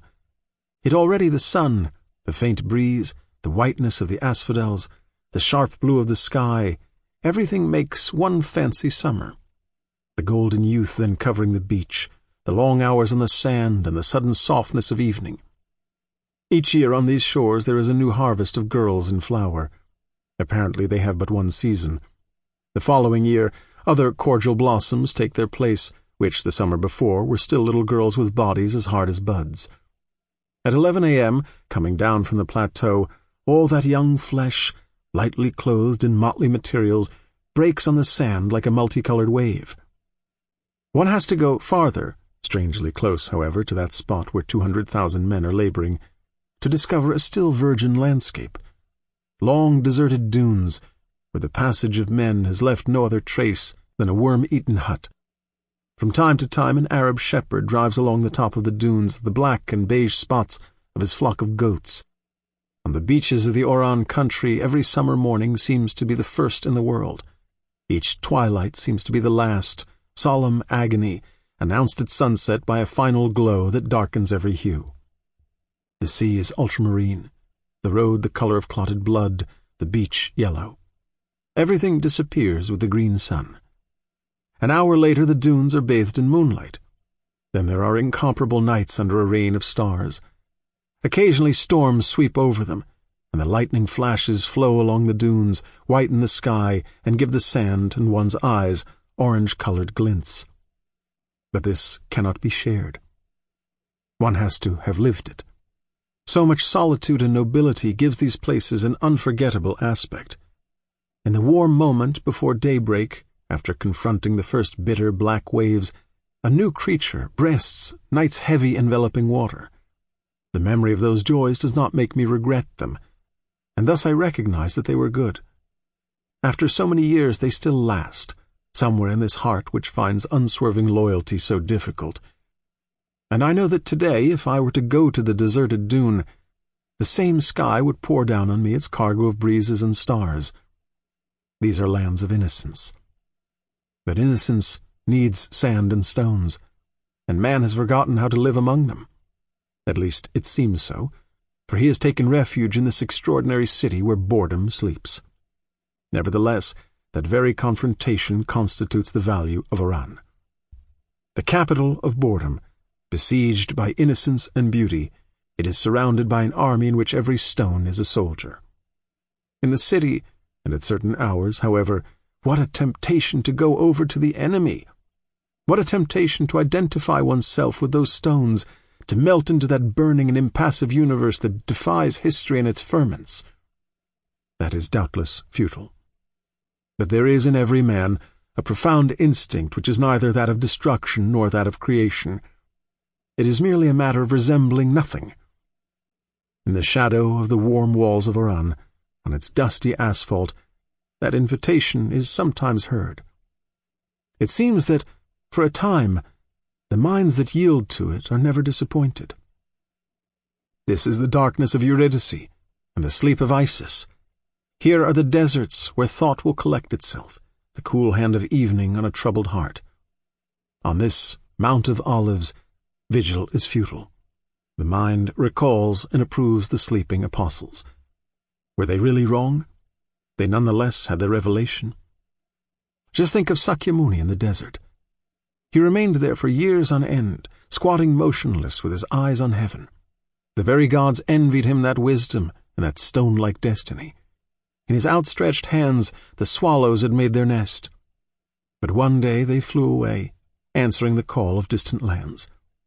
And he who had stifled in himself desire and will, fame and suffering, began to cry.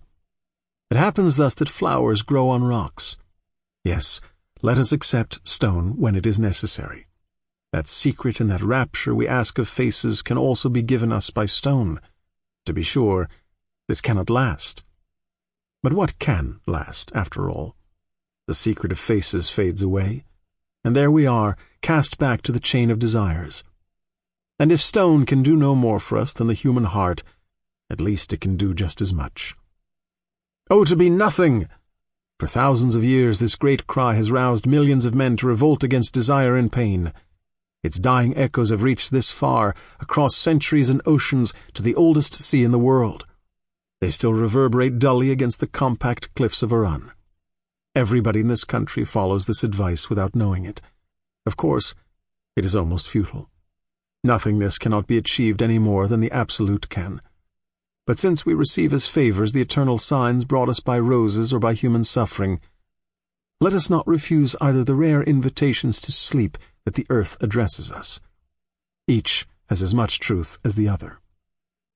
This, perhaps, is the Ariadne's thread of this somnambulist and frantic city. Here one learns the virtues, provisional, to be sure, of a certain kind of boredom. In order to be spared, one must say yes to the Minotaur. This is an old and fecund wisdom. Above the sea, silent at the base of the red cliffs, it is enough to maintain a delicate equilibrium halfway between the two massive headlands, which, on the right and left, dip into the clear water. In the puffing of a Coast Guard vessel crawling along the water, far out bathed in radiant light, is distinctly heard the muffled call of inhuman and glittering forces. It is the Minotaur's farewell. It is noon. The very day is being weighed in the balance. His right accomplished, the traveler receives the reward of his liberation. The little stone, dry and smooth as an asphodel, that he picks up on the cliff. For the initiate, the world is no heavier to bear than this stone. Atlas's task is easy. It is sufficient to choose one's hour. Then one realizes that for an hour, a month, a year, these shores can indulge in freedom. They welcome pell-mell, without even looking at them, the monk, the civil servant, or the conqueror. There are days when I expected to meet in the streets of Oran Descartes or Cesare Borgia. That did not happen, but perhaps another will be more fortunate. A great deed, a great work, virile meditation used to call for the solitude of sands or of the convent. There were kept the spiritual vigils of arms. Where could they be better celebrated now than in the emptiness of a big city established for some time in unintellectual beauty? Here is the little stone, smooth as an asphodel. It is at the beginning of everything. Flowers, tears, if you insist, departures and struggles are for tomorrow. In the middle of the day, when the sky opens its fountains of light in the vast sonorous space, all the headlands of the coast look like a fleet about to set out. Those heavy galleons of rock and light are trembling on their keels as if they were preparing to steer for sunlit isles. O mornings in the country of Oran! From the high plateaus, the swallows plunge into huge troughs where the air is seething. The whole coast is ready for departure. A shiver of adventure ripples through it. Tomorrow, perhaps, we shall leave together. 1939.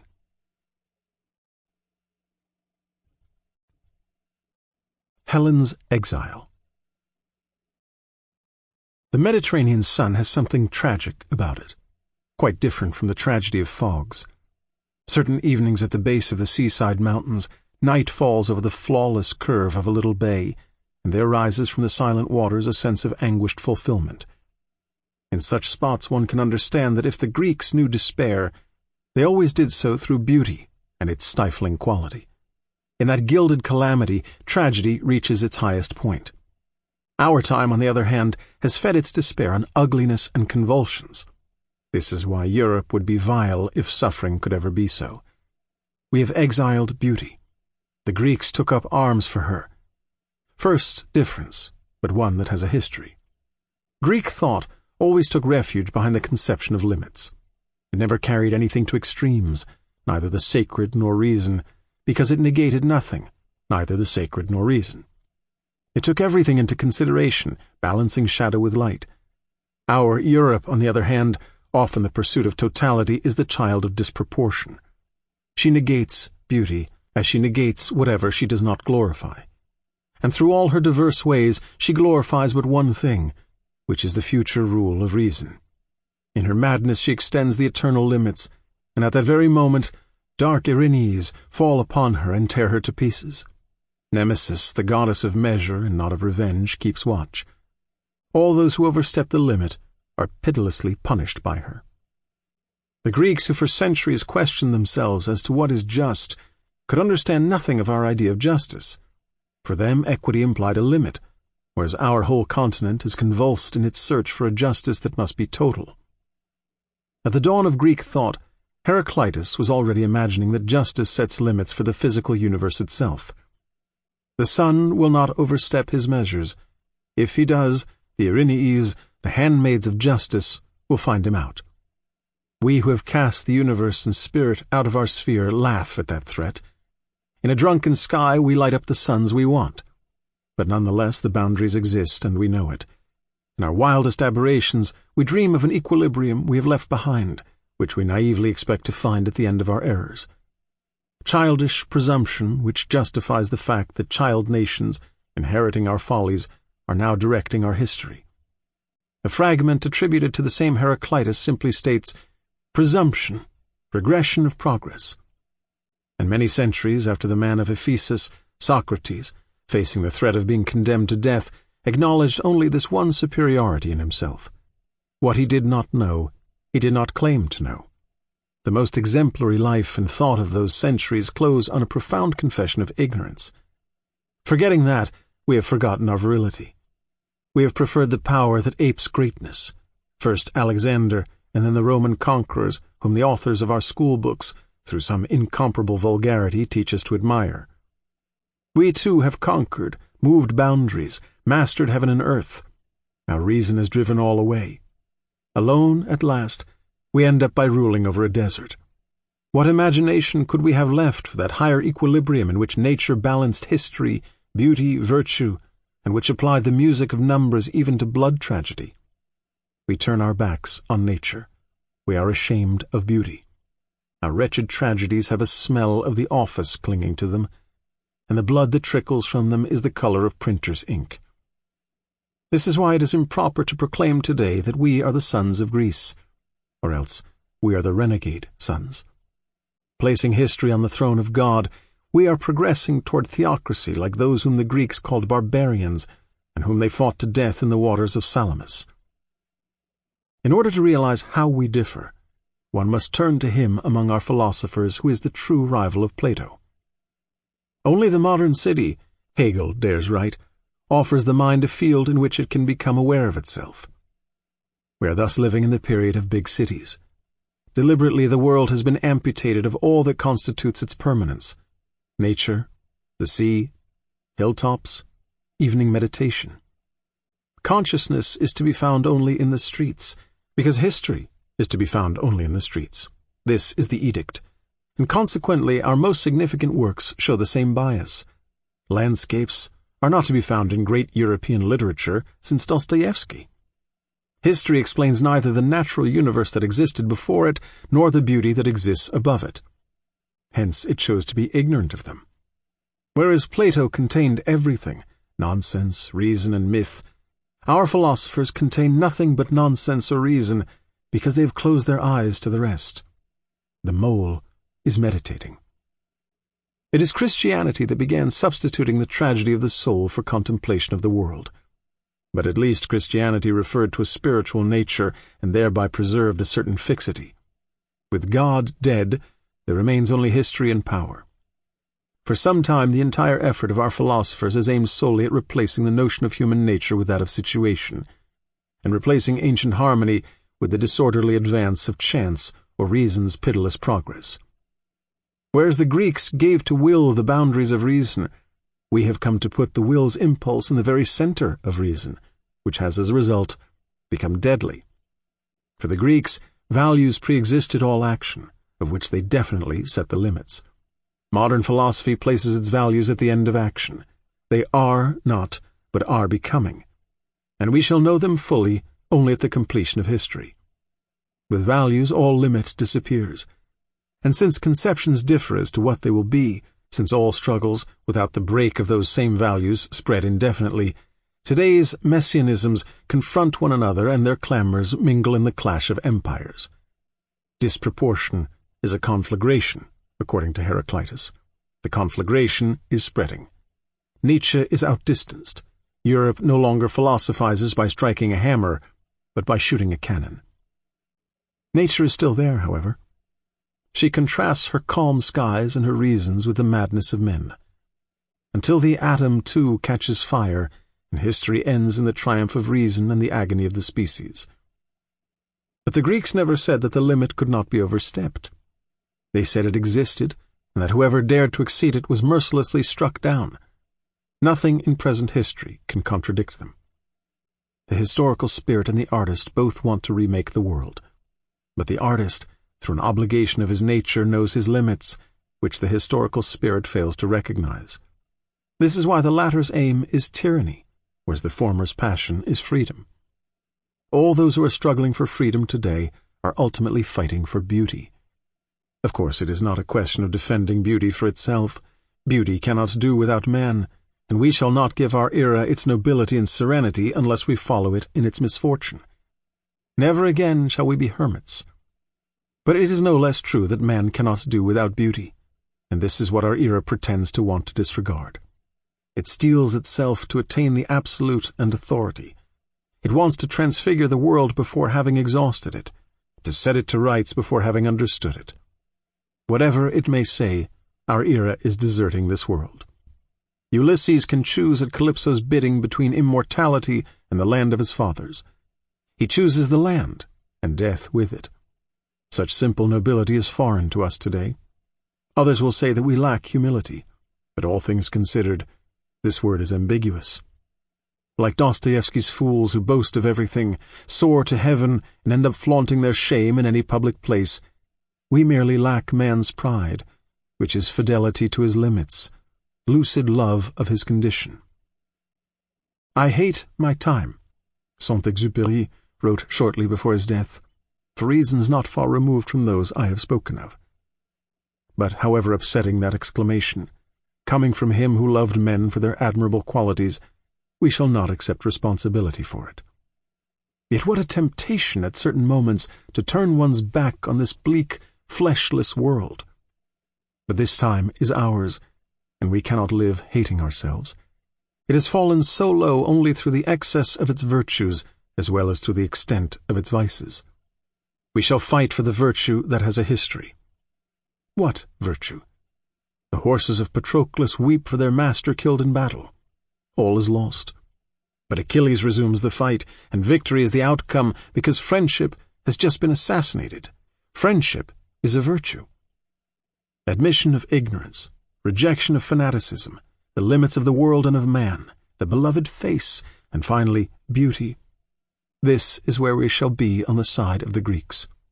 In a certain sense, the direction history will take is not the one we think. It lies in the struggle between creation and inquisition. Despite the price which artists will pay for their empty hands, we may hope for their victory. Once more the philosophy of darkness will break and fade away over the dazzling sea. O midday thought, the Trojan War is being fought far from the battlefields. Once more the dreadful walls of the modern city will fall to deliver up, soul serene as the ocean's calm, the beauty of Helen. 1948.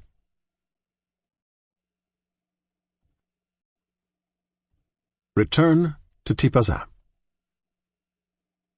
From Medea. You have navigated with raging soul far from the paternal home, passing beyond the sea's double rocks, and you now inhabit a foreign land. For 5 days rain had been falling ceaselessly on Algiers, and had finally wet the sea itself. From an apparently inexhaustible sky, constant downpours, viscous in their density, streamed down upon the gulf. Grey and soft as a huge sponge, the sea rose slowly in the ill-defined bay. But the surface of the water seemed almost motionless under the steady rain. Only now and then a barely perceptible swelling motion would raise above the sea's surface a vague puff of smoke that would come to dock in the harbor under an arc of wet boulevards. The city itself, all its white walls dripping, gave off a different steam that went out to meet the first steam. Whichever way you turned, you seemed to be breathing water, to be drinking the air. In front of the soaked sea I walked and waited in that December Algiers, which was for me the city of summers. I had fled Europe's night, the winter of faces. But the summer city herself had been emptied of her laughter and offered me only bent and shining backs. In the evening, in the crudely lighted cafes where I took refuge, I read my age in faces I recognized without being able to name them. I merely knew that they had been young with me, and that they were no longer so. Yet I persisted without very well knowing what I was waiting for, unless perhaps the moment to go back to Tipaza. To be sure, it is sheer madness, almost always punished, to return to the sights of one's youth and try to relive at 40 what one loved or keenly enjoyed at 20. But I was forewarned of that madness. Once already I'd returned to Tipaza, soon after those war years that marked for me the end of youth. I hoped, I think, to recapture there a freedom I could not forget. In that spot, indeed, more than 20 years ago, I had spent whole mornings wandering among the ruins, breathing in the wormwood, warming myself against the stones, discovering little roses, soon plucked of their petals, which outlived the spring. Only at noon, at the hour when the cicadas themselves fell silent as if overcome, I would flee the greedy glare of an all-consuming light. Sometimes at night I would sleep open-eyed under a sky dripping with stars. I was alive then. 15 years later I found my ruins. A few feet from the first waves, I followed the streets of the forgotten walled city through fields covered with bitter trees, and on the slopes overlooking the bay I still caressed the bread-colored columns. But the ruins were now surrounded with barbed wire, and could be entered only through certain openings. It was also forbidden, for reasons which it appears that morality approves, to walk there at night. By day one encountered an official guardian. It just happened, that morning, that it was raining over the whole extent of the ruins. Disoriented, walking through the wet, solitary countryside, I tried at least to recapture that strength, hitherto always at hand, that helps me to accept what is, when once I have admitted that I cannot change it. And I could not, indeed, reverse the course of time and restore to the world the appearance I had loved, which had disappeared in a day long before. The 2nd of September 1939, in fact. I had not gone to Greece, as I was to do. War, on the contrary, had come to us. Then it had spread over Greece herself. That distance, those years separating the warm ruins from the barbed wire, were to be found in me, too. That day as I stood before the sarcophaguses full of black water, or under the sodden tamarisks. Originally brought up surrounded by beauty, which was my only wealth, I had begun in plenty. Then had come the barbed wire. I mean tyrannies, war, police forces, the era of revolt. One had had to put oneself right with the authorities of night. The day's beauty was but a memory. And in this muddy tipaza, the memory itself was becoming dim. It was indeed a question of beauty, plenty, or youth. In the light from conflagrations, the world had suddenly shown its wrinkles and its wounds, old and new. It had aged all at once, and we with it. I had come here looking for a certain lift, but I realized that it inspires only the man who is unaware that he is about to launch forward. No love without a little innocence. Where was the innocence? Empires were tumbling down. Nations and men were tearing at one another's throats. Our hands were soiled. Originally innocent without knowing it, we were now guilty without meaning to be. The mystery was increasing with our knowledge. This is why, O mockery, we were concerned with morality. Weak and disabled, I was dreaming of virtue. In the days of innocence, I didn't even know that morality existed.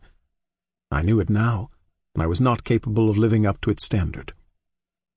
On the promontory that I used to love, among the wet columns of the ruined temple, I seemed to be walking behind someone whose steps I could still hear on the stone slabs and mosaics, but whom I should never again overtake.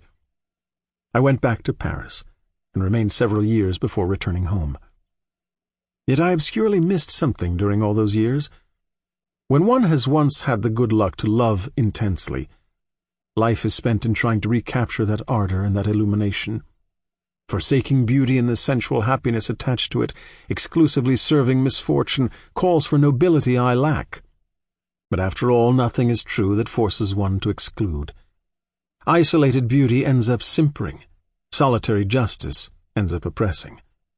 Whoever aims to serve one exclusive of the other serves no one, not even himself, and eventually serves injustice twice. A day comes when, thanks to rigidity, nothing causes wonder any more. Everything is known, and life is spent in beginning over again. These are the days of exile, of desiccated life, of dead souls. To come alive again, one needs a special grace, self-forgetfulness, or a homeland. Certain mornings, on turning a corner, a delightful dew falls on the heart and then evaporates. But its coolness remains, and this is what the heart requires always. I had to set out again. and in Algiers a second time, still walking under the same downpour which seemed not to have ceased since a departure I had thought definitive, amid the same vast melancholy smelling of rain and sea, despite this misty sky, these backs fleeing under the shower, these cafes whose sulphurous light distorted faces, I persisted in hoping. Didn't I know, besides, that Algiers' rains, despite their appearance of never meaning to end, nonetheless stop in an instant, like those streams in my country which rise in 2 hours, lay waste acres of land, and suddenly dry up? One evening, in fact, the rain ceased. I waited one night more. A limpid morning rose, dazzling over the pure sea. From the sky, fresh as a daisy, washed over and over again by the rains, reduced by these repeated washings to its finest and clearest texture, emanated a vibrant light that gave to each house and each tree a sharp outline, an astonished newness. In the world's morning, the earth must have sprung forth in such a light. I again took the road for Tipaza. For me there is not a single one of those 69 kilometers that is not filled with memories and sensations. Turbulent childhood, adolescent daydreams in the drone of the bus's motor, mornings, unspoiled girls, beaches, young muscles always at the peak of their effort, evenings slight anxiety in a 16-year-old heart, lust for life, fame, and ever the same sky throughout the years, unfailing in strength and light, itself insatiable, consuming one by one over a period of months the victims stretched out in the form of crosses on the beach at the death-like hour of noon. Always the same sea, too, almost impalpable in the morning light, which I again saw on the horizon as soon as the road, leaving the Sahel and its bronze-colored vineyards, sloped down toward the coast. But I did not stop to look at it. I wanted to see again the Chinois, that solid heavy mountain cut out of a single block of stone, which borders the bay of Tipaza to the west before dropping down into the sea itself. It is seen from a distance, long before arriving, a light blue haze still confused with the sky. But gradually it is condensed as you advance toward it, until it takes on the color of the surrounding waters, a huge motionless wave whose amazing leap upward has been brutally solidified above the sea calmed all at once. Still nearer, almost at the gates of Tipaza, here it is frowning bulk, brown and green. Here is the old mossy god that nothing will ever shake, a refuge and harbor for its sons, of whom I am one. While watching it, I finally got through the barbed wire, and found myself among the ruins. And under the glorious December light, as happens but once or twice in lives which ever after can consider themselves favored to the full, I found exactly what I had come seeking. What, despite the era and the world, was offered me, truly to me alone, in that forsaken nature. From the forum strewn with olives could be seen the village down below. No sound came from it. Wisps of smoke rose in the limpid air. The sea likewise was silent, as if smothered under the unbroken shower of dazzling cold light. From the Chinois, a distant cock's crow alone celebrated the day's fragile glory. In the direction of the ruins, as far as the eye could see, there was nothing but pock-marked stones and wormwood, trees and perfect columns in the transparence of the crystalline air. It seemed as if the morning were stabilized. The sun stopped for an incalculable moment. In this light and this silence, years of wrath and night melted slowly away. I listened to an almost forgotten sound within myself, as if my heart, long stopped, were calmly beginning to beat again. And awake now, I recognized one by one the imperceptible sounds of which the silence was made up. The figured bass of the birds, the sea's faint, brief sighs at the foot of the rocks, the vibration of the trees, the blind singing of the columns, the rustling of the wormwood plants, the furtive lizards. I heard that. I also listened to the happy torrents rising within me. It seemed to me that I had at last come to harbor, for a moment at least, and that henceforth that moment would be endless. But soon after the sun rose visibly a degree in the sky. A magpie preluded briefly, and at once, from all directions, birds' songs burst out with energy, jubilation, joyful discordance, and infinite rapture. The day started up again. It was to carry me to evening. At noon on the half-sandy slopes covered with heliotropes like a foam left by the furious waves of the last few days as they withdrew, I watched the sea barely swelling at that hour with an exhausted motion, and I satisfied the two thirsts one cannot long neglect without drying up. I mean loving and admiring. For there is merely bad luck in not being loved. There is misfortune in not loving. All of us today are dying of this misfortune. For violence and hatred dry up the heart itself.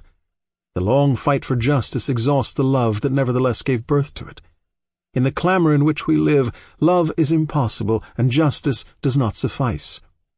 This is why Europe hates daylight, and is only able to set injustice up against injustice. But in order to keep justice from shriveling up like a beautiful orange fruit containing nothing but a bitter dry pulp, I discovered once more at tipaza that one must keep intact in oneself a freshness, a cool wellspring of joy, love the day that escapes injustice, and return to combat, having won that light. Here I recaptured the former beauty, the young sky, and I measured my luck, realizing at last that in the worst years of our madness the memory of that sky had never left me. This was what in the end had kept me from despairing. I had always known that the ruins of tipaza were younger than our new constructions or our bomb damage. There the world began over again every day in an ever-new light. "O light!" This is the cry of all the characters of ancient drama brought face to face with their fate. This last resort was ours too, and I knew it now. In the middle of winter I at last discovered that there was in me an invincible summer. I have again left tipaza. I have returned to Europe and its struggles, but the memory of that day still uplifts me and helps me to welcome equally what delights and what crushes. In the difficult hour we are living, what else can I desire than to exclude nothing, and to learn how to braid with white thread and black thread a single cord stretched to the breaking point? In everything I have done or said up to now, I seem to recognize these two forces, even when they work at cross purposes. I have not been able to disown the light into which I was born, and yet I have not wanted to reject the servitudes of this time. It would be too easy to contrast here with the sweet name of tipaza other more sonorous and crueler names. For men of today there is an inner way, which I know well from having taken it in both directions, leading from the spiritual hilltops to the capitals of crime. And doubtless one can always rest, fall asleep on the hilltop, or bored with crime.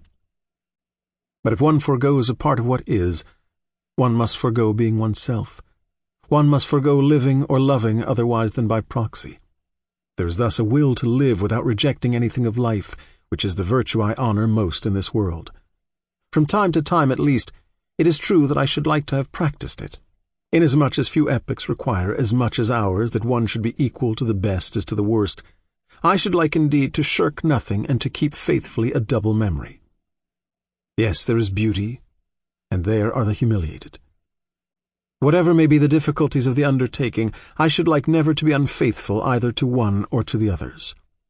But this still resembles a moral code, and we live for something that goes farther than morality. If we could only name it, what silence! On the hill of Saint-Salsa, to the east of Tipaza, the evening is inhabited. It is still light, to tell the truth, but in this light an almost invisible fading announces the day's end. A wind rises, young like the night, and suddenly the waveless sea chooses a direction and flows like a great barren river from one end of the horizon to the other. The sky darkens. Then begins the mystery, the gods of night, the beyond pleasure. But how to translate this? The little coin I am carrying away from here has a visible surface, a woman's beautiful face, which repeats to me all I have learned in this day, and a worn surface which I feel under my fingers during the return. What can that lipless mouth be saying, except what I am told by another mysterious voice within me, which every day informs me of my ignorance and my happiness? The secret I am seeking lies hidden in a valley full of olive trees, under the grass and the cold violets, around an old house that smells of wood smoke. For more than 20 years I rambled over that valley and others resembling it. I questioned mute goatherds. I knocked at the door of deserted ruins.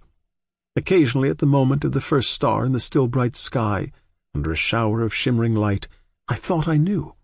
I did know, in truth. I still know, perhaps. But no one wants any of this secret. I don't want any myself, doubtless, and I cannot stand apart from my people. I live in my family, which thinks it rules over rich and hideous cities built of stones and mists. Day and night it speaks up, and everything bows before it, which bows before nothing. It is deaf to all secrets. Its power that carries me bores me, nevertheless, and on occasion its shouts weary me. But its misfortune is mine, and we are of the same blood.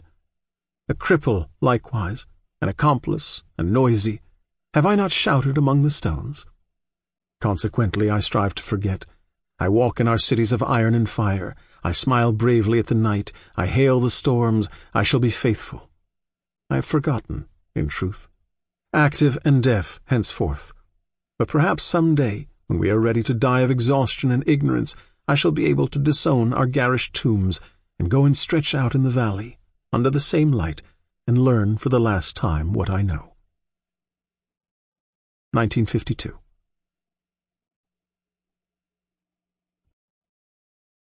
The Artist and His Time. 1.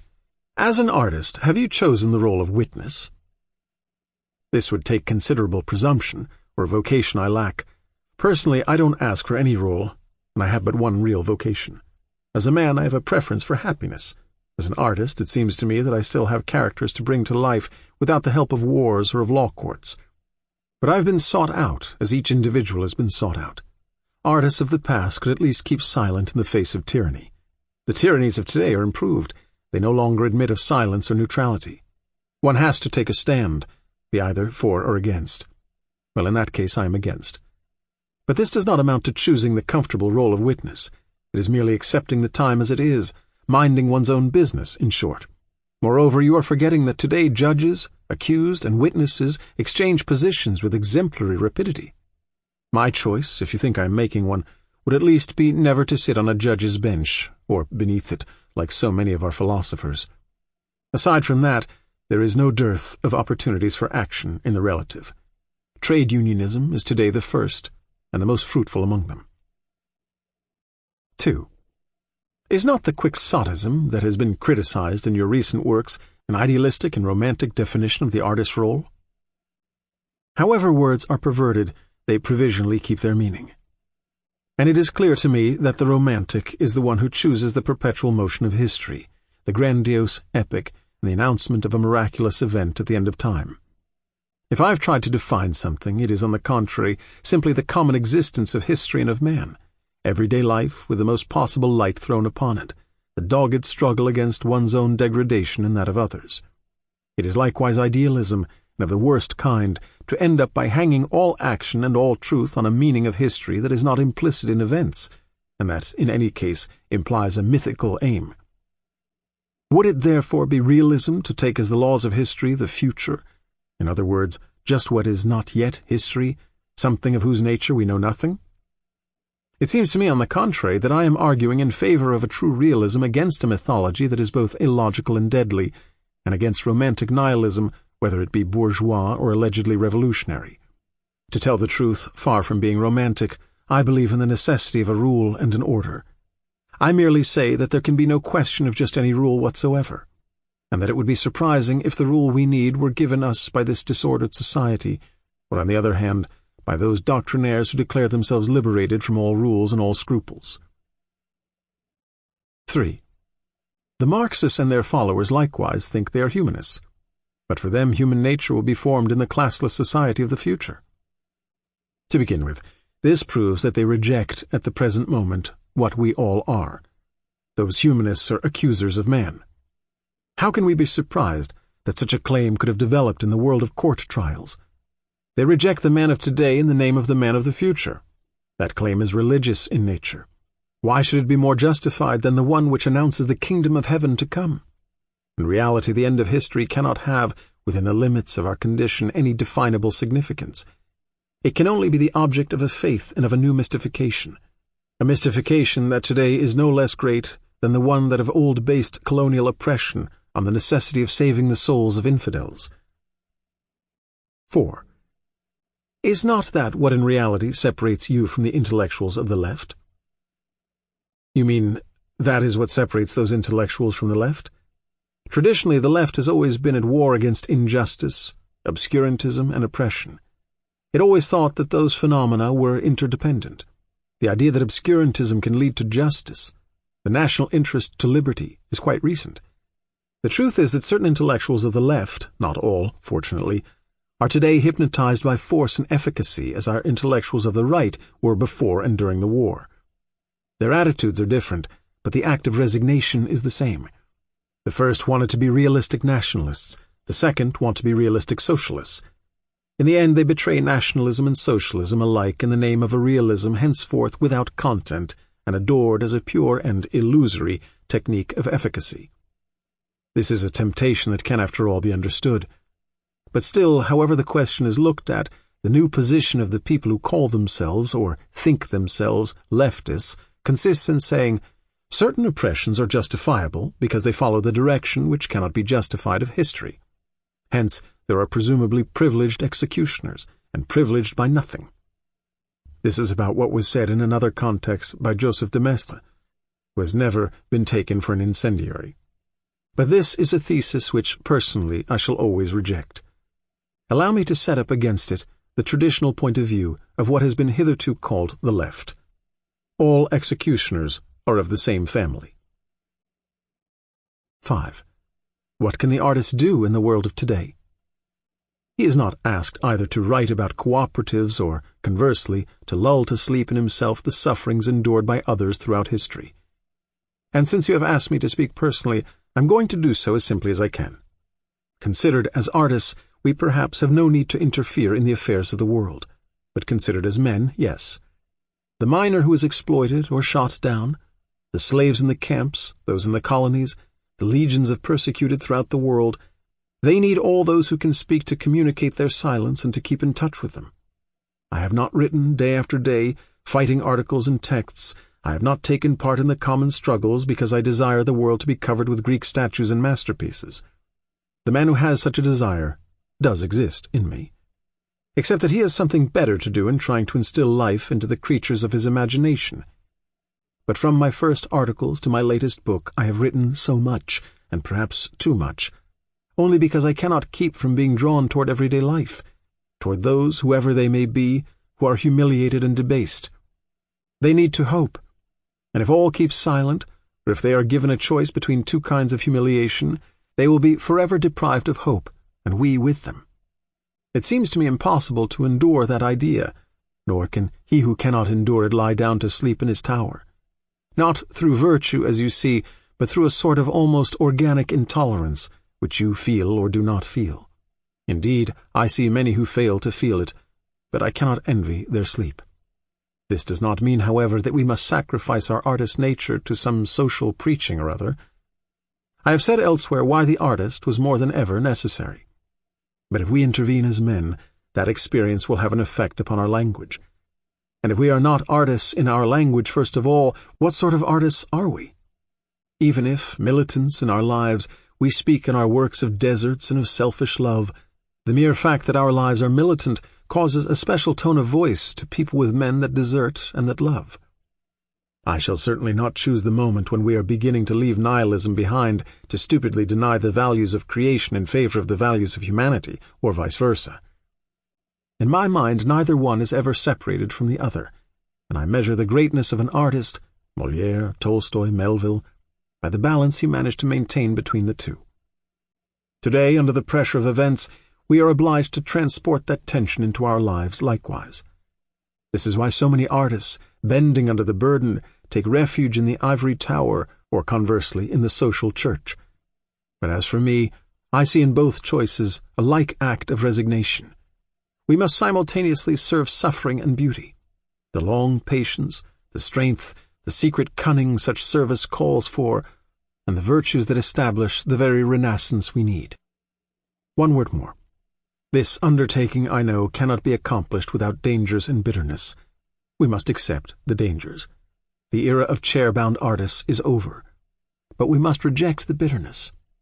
One of the temptations of the artist is to believe himself solitary, and in truth he hears this shouted at him with a certain base delight. But this is not true.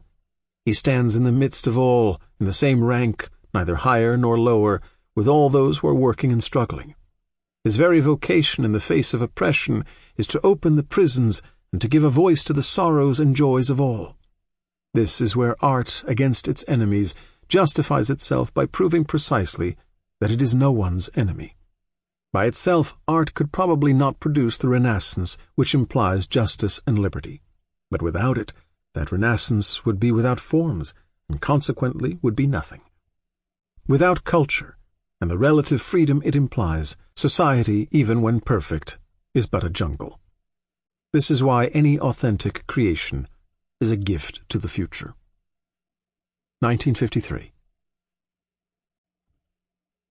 The End. This is Eduardo Ballerini. We hope you've enjoyed this production of The Myth of Sisyphus and Other Essays by Albert Camus, translated by Justin O'Brien. Recorded books are available wherever audiobooks are sold, including audible.com, audiobooks.com, Google Play, Apple iTunes, and in public libraries through RB Digital. Thank you for being a Recorded Books reader. Audible hopes you have enjoyed this program.